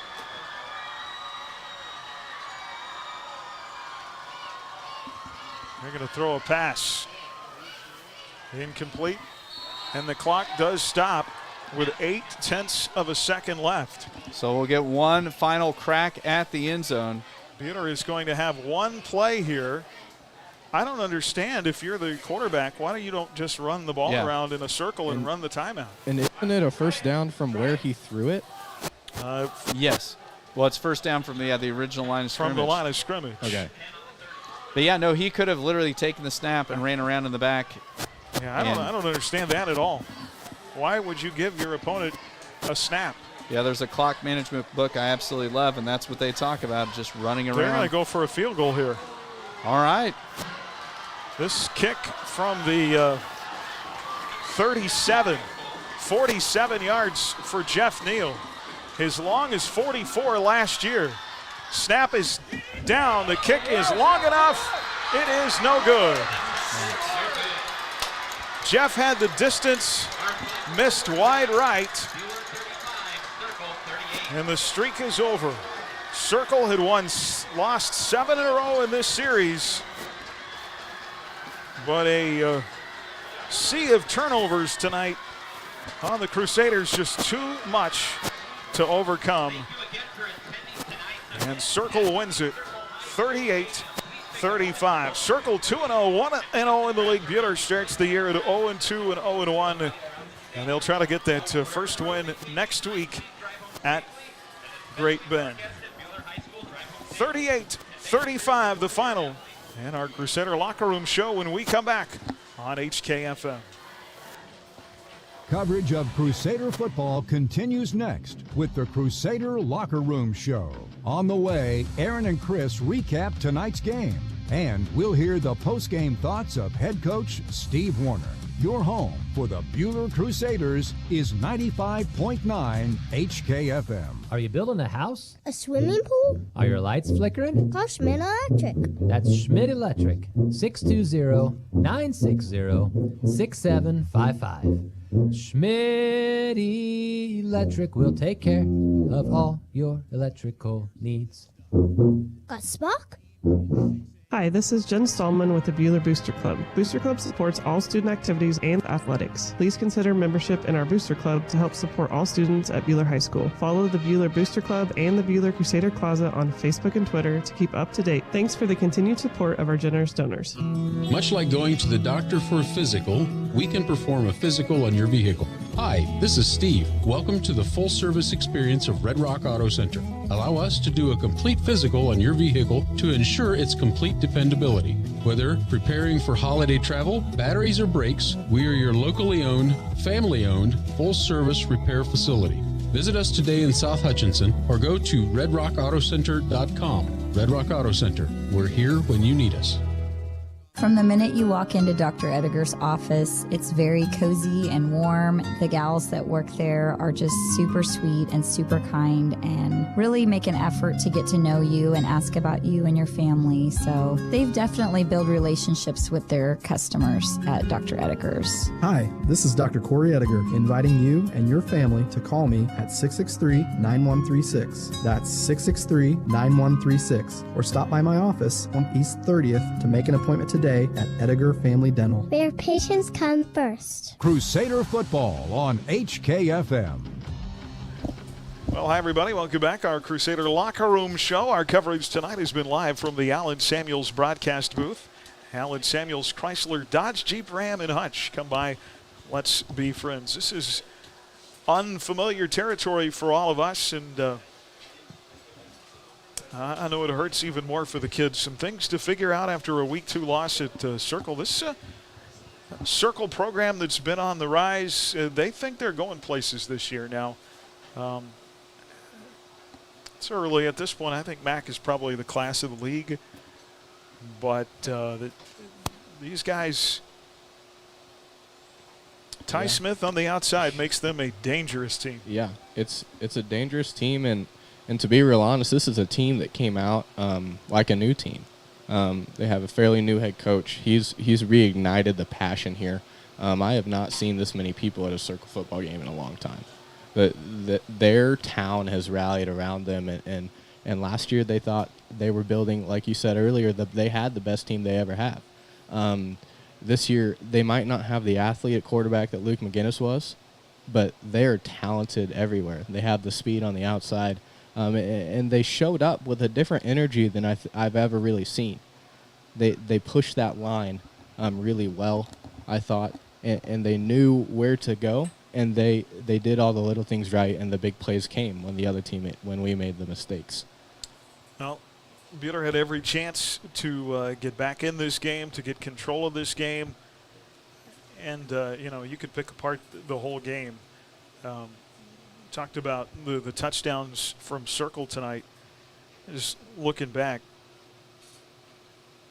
every single one of them came outside the 20-yard line. It's the big plays. We talked about that 2 weeks in a row. Well, the one that really punches you in the gut is the one they gave up right there at the end of the first half. Yep. With the backup quarterback in, basically all you need to do at that point is stop them short of the goal line. Just stop them and let the clock run out. They get that late touchdown, and that kind of, but it's hard to pick on that. I can think of a couple of penalties Buhler had offensively in the first half on drives they really had going that really set them back. And what do we have? 5 turnovers tonight? Yeah, the turnover count, I think, is really the thing that really hurt us this evening. Yeah, it's 2 weeks in a row, and that is unfamiliar territory for a Warner team. To ever be minus in the turnover category. Yeah, it's something that's extremely stressed when the turnover battle. The defense, the Black Knights, that's one of their prides is to get turnovers, win the turnover battle, and I think that it's something that when you look at that board and you see minus in a number, that's not commonly seen for a Coach Warner team. So it's something that'll be stressed for sure in these next few weeks. Now, interesting for Circle. I think they at Winfield next week. Winfield is down from where they were last year. They'll go into that MAC game on the 23rd undefeated. MAC has Junction City at Junction next week, so that could be a tough game. Where is that Circle MAC for the Bullpups? It is in McPherson. Okay. So that'll be a huge game now in this league scenario, and Buhler's going to have a quick turnaround and get ready for Great Bend, and that's a Great Bend team that's not going to lay down. And yeah, the biggest thing Buhler's going to have to do here this week at practice is don't let the loss beat you twice. And so it's one of those things that obviously people are going to be frustrated losing to Circle for the first time ever. And so key thing is got to come in, watching film, over the weekend, get ready for the game plan and, get ready to try to get back on the winning side out at Great Bend. This is a tough scenario. I mean, keep in mind these are 15, 16, 17-year-old kids out there playing, and this is kind of the point in sports for you, this scenario where you got to decide. I mean, this either makes you a better football team or it unravels your football team. Yeah, I mean, it's a lot of pressure to be that guy that's up there, and you've grown up watching these guys, absolute dudes that are up there wearing Buhler football, and now it's your turn. So you want to be able to not put pressure on yourself and be able to live in the moment, but also be able to have a quick memory. There are times when we beat ourselves because we're dwelling on maybe it's the Andover Central game we made a mistake. It's something that we have to be, in baseball we call it next pitch mentality. Out on the football field, it's if something bad happens, make something good happen. That's going to be something that I assume is very stressed this week at practice because we have the athletes, we have the guys. It's just going to take a little bit more film watching for these guys. Still a young team, and Coach Warner with us now. We'll get his post-game thoughts. Coach, I know certainly not the outcome that you're looking for. And amazing through everything that happened tonight that your guys, though, hung tough and still had a chance there at the end. We had a chance, and I just thought the kids played their hearts out.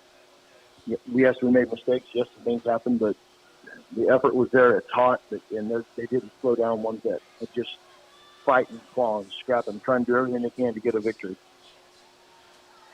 We've talked about over the last couple of weeks just the number of young kids you're having to play, and obviously you could dwell on the mistakes, but also some highlight plays tonight. I thought Will Haanen really showed up and played well tonight and getting that opportunity. I think some of those other young guys, you can see the potential as they grow and mature. It's just going to be a little bit of learning by the seat of their pants being thrown into this. Well, yeah, I thought Will had an outstanding game, all over the ball, and had a huge sack that set up Chase Gentry's touchdown. And Chase is a sophomore, and our line has been the one that's been hit the hardest with Bodie being out. That hurt our line. Then we had some more adversity where we lost another starter. So we have two starters off the offensive line, and we're doing everything we can and fighting and clawing and trying to again just get the victory. And I'm proud of the kids for the way they fought. They gave the effort that we ask, and that's I guess in the big scheme of things, that's what's important. Yeah, Jeremy Gentry, Mitchell McDaniel, a couple of other sophomores that had interceptions in the first half. At the end of the day, Coach, you and I talk about keys to the game all the time, and the one that we always center on is turnovers. You've got to find a way going forward to limit those turnovers and get that plus minus flipped the other way. Yeah, I honestly can't tell you how many turnovers we have. How many did we have, Aaron? It's 4 or 5. 5 tonight, I believe. 5 tonight, yeah. You can't win games with that many turnovers. So we've got to take care of the ball. I mean, they did a good job of putting pressure on a young, inexperienced line, and that got to us. And then we tried to do some things that you thought could hurt it, and you could just see their speed when Gavin would catch the ball on the screen.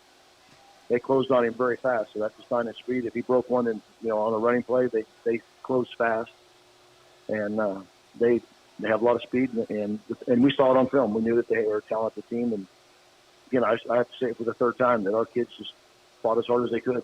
And we had a chance in the end to take it to overtime, and probably a couple of yards short on the field goal. You probably had a better angle than I did, but again, I'm just super proud of the kids and the effort, and they got to keep doing it in practice, and that's my job now to keep everybody together.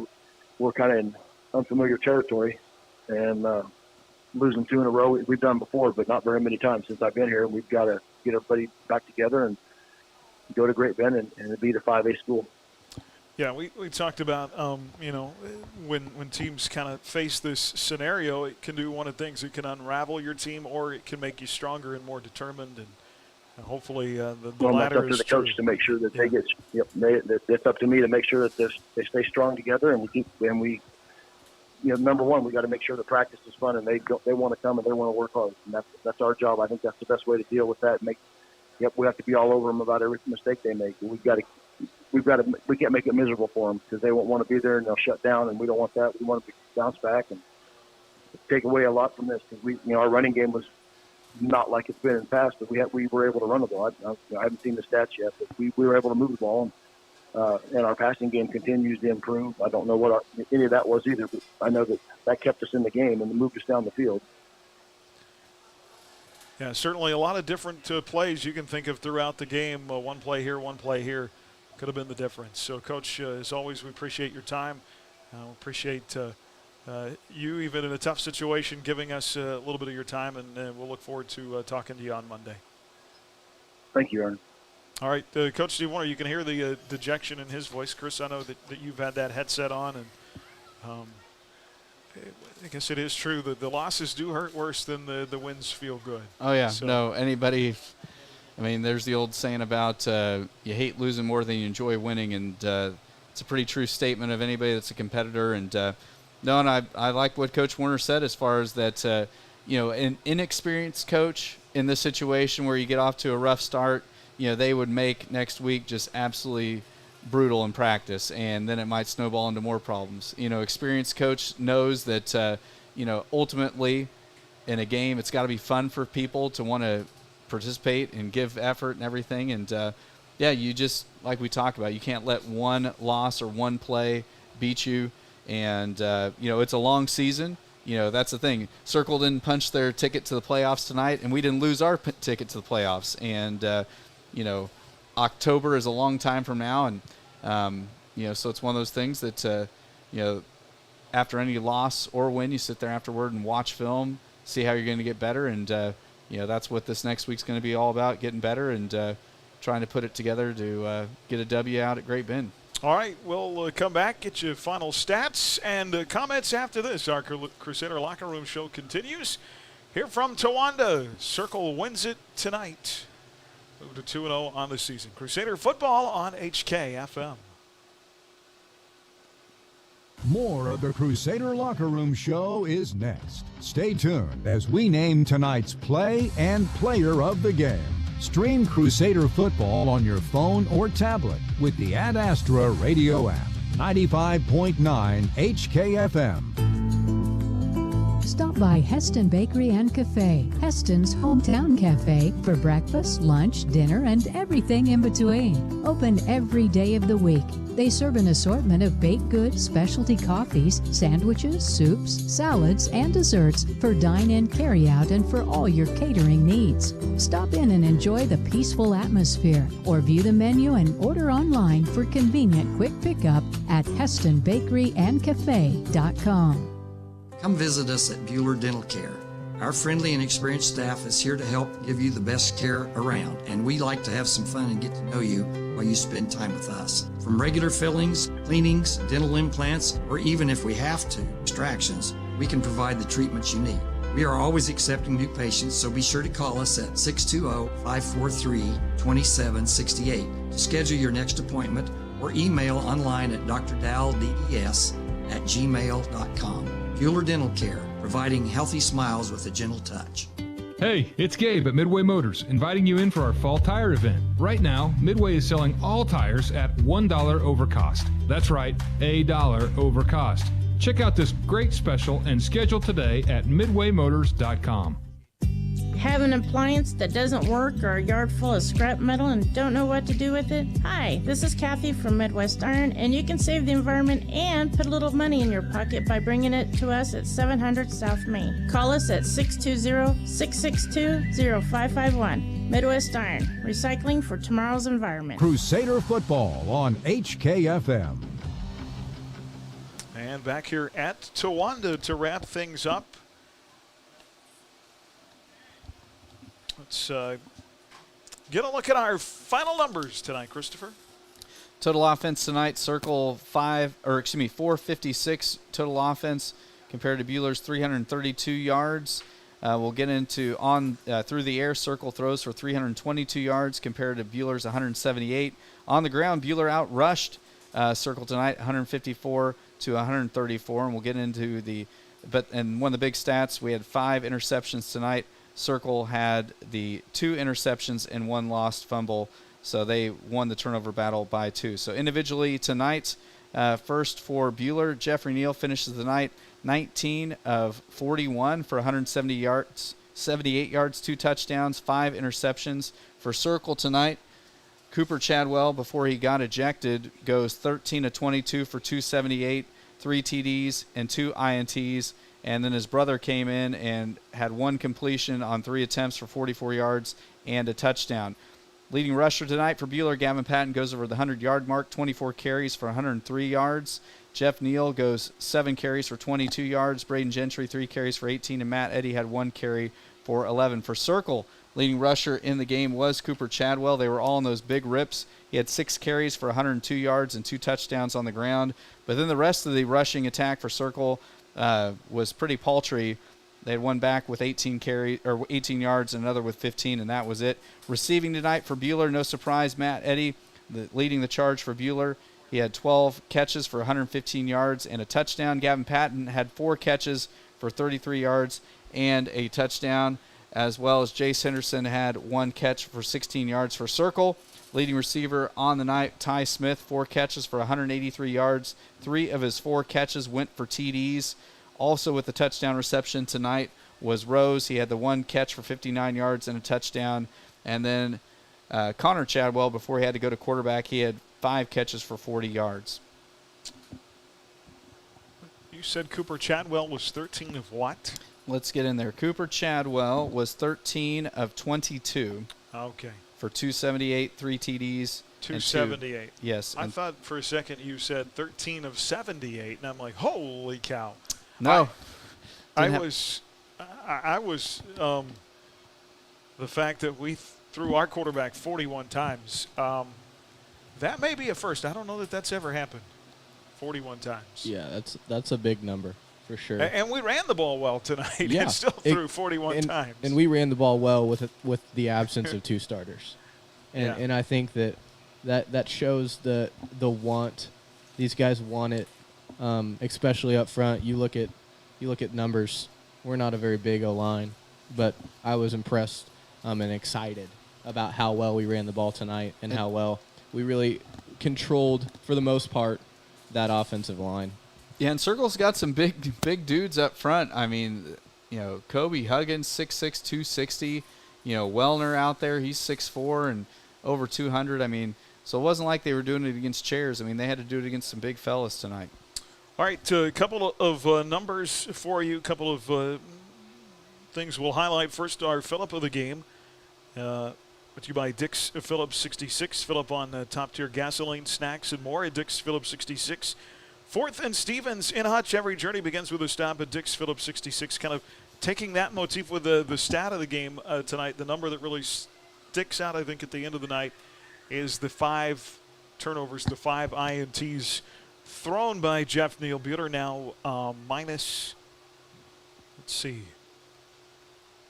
We were minus 3 on the night, coming in. Minus 6 now, is that right? Yeah, minus 6 now on the year. Kind of the stat that really jumps out to me. That's very uncommon for a Coach Cole's defense to be behind. And the defense at times play. I mean, they forced 3 turnovers tonight themselves, so it's not like they laid down. But Peter's got to find a way to take care of the football. No doubt. Doesn't matter what the scenario is. There's the 3 fundamentals of football: blocking, tackling, and taking care of the football. And taking care of the ball is something that Buhler will get better at as this year goes on. Our player of the game, a rising star of the game tonight, brought to you by Rise Up Reno Prevention Network. How do you feel about Will Hanen tonight? I thought he made some fantastic plays, had a pick, and forced a fumble. Yeah, he forced the 2 turnovers that they had tonight. So one guy forcing 2 turnovers for a sophomore. That's a fantastic evening. Yeah, I got to see I got to see a little bit of Will last year when their season was done, and everything I saw I loved. That kid plays downhill, and he plays fast, and he plays fearless. So I hope he bulks up a little bit. But other than that, the kid flies around, and he's going to have a great career in the Crusader jersey. Yeah, so Will Haynen, our Reno Prevention Network rising star of the game. Circle wins it again tonight.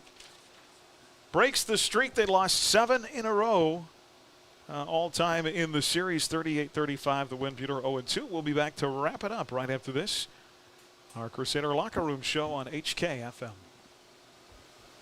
The Kansas legal team at Pyle Law is dedicated to offering clients with personal injury claims competent and compassionate service. If you or a loved one was injured in a serious accident involving a motor vehicle or a loved one suffered a wrongful death, we will inform you of your rights and walk you through the complicated process of seeking compensation for your personal injuries or loss. Call Pyle Law at 620-241-9000 to find out your options today.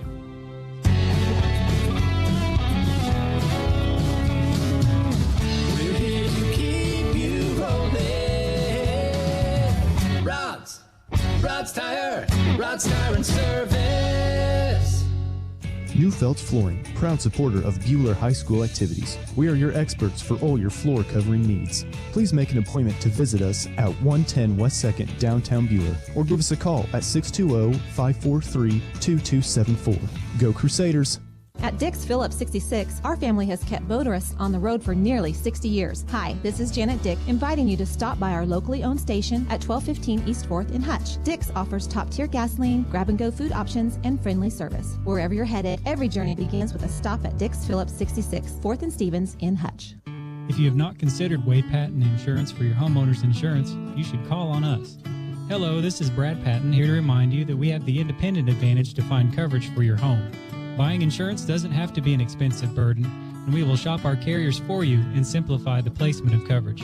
We will tailor a policy to your individual needs, take the time to educate you on your coverage, and be sure you're protecting your biggest investment. Stop in our office on the corner of 6th and Main or find us on the web at WadePattonInsurance.com. This is Derek Fees with APAC Kansas Shears Division. You know we do big projects, but we also want you to know we can help you with parking lots, driveways, and other projects at your home or business. Asphalt or concrete, we're here to help. Call APAC today at 620-662-2112. Crusader football on HKFM.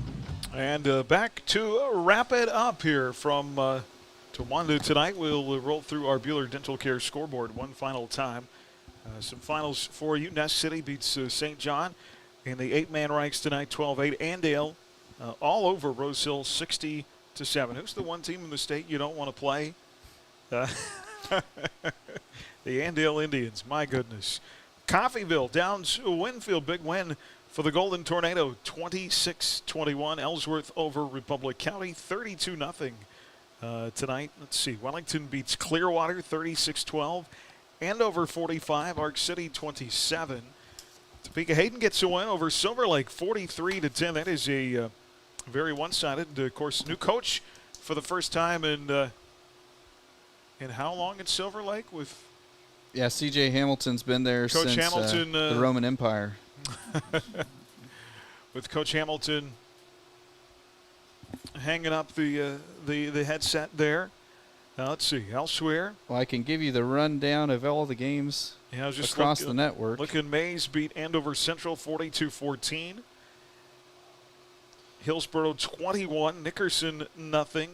Aquinas beat Blue Valley Northwest tonight 28-13. Garden City 77, Wichita North 6. Pratt Downs Heston 28-14. Few of our area scores. May South over Campus 17-14. And go ahead, Chris, give us the rest of the scores on our network tonight. Yes, over on KSKU tonight, Marion picks up the win tonight over Sterling 32-14 in Heart of America League action. On Kansas Rocks tonight, Trinity Catholic defeated Remington. The Celtics off to the 2-0 start. They beat the Remington Broncos 48-16. On Kicks Country 106, Inman has the big win over Sedgwick tonight, 42-24. Down the dial on 96.7 KMPK. Smoky Valley gets a big win over Haven, 42-13, so they bounce back to even their record to 1-1. I don't have the McPherson final. I do know that on the AdAst Radio app out in the CPL tonight, Maxwell gets a big win at Claflin, 42-12. And the last score we had was Larned all over Lions, 54-0 final. So the only game that I don't have the final on that we had on at Astra Radio tonight 42-7. Okay, so Mac beats Augusta. There Mac is 2-0. Derby beats South tonight, 69-20. Abilene starts the year 2-0. How about the Cowboys, 21-8? Long time for them. They've really struggled here as of late. Late in the game, Mulvane led Independence 25-21. And late third score, we had Cheney 37, Garden Play nothing. Those are the other scores we have in the Buhler Dental Care scoreboard. Join us on Monday night for our Crusader Coaches Show. We'll be live from Taco John's at 6:30 to talk Crusader football. And Sterling College football coming up on the network tomorrow. There's a 6 o'clock kick from Smizer Stadium. 5:30 for the pregame. Fellas, thanks. Have a good weekend. We'll regroup. Let's go get them at Great Bend, okay? All right. For Carson Muller, Chris Shank, Aaron West, have a pleasant good evening. Have a great weekend. You've been listening to Crusader Football here on HK FM.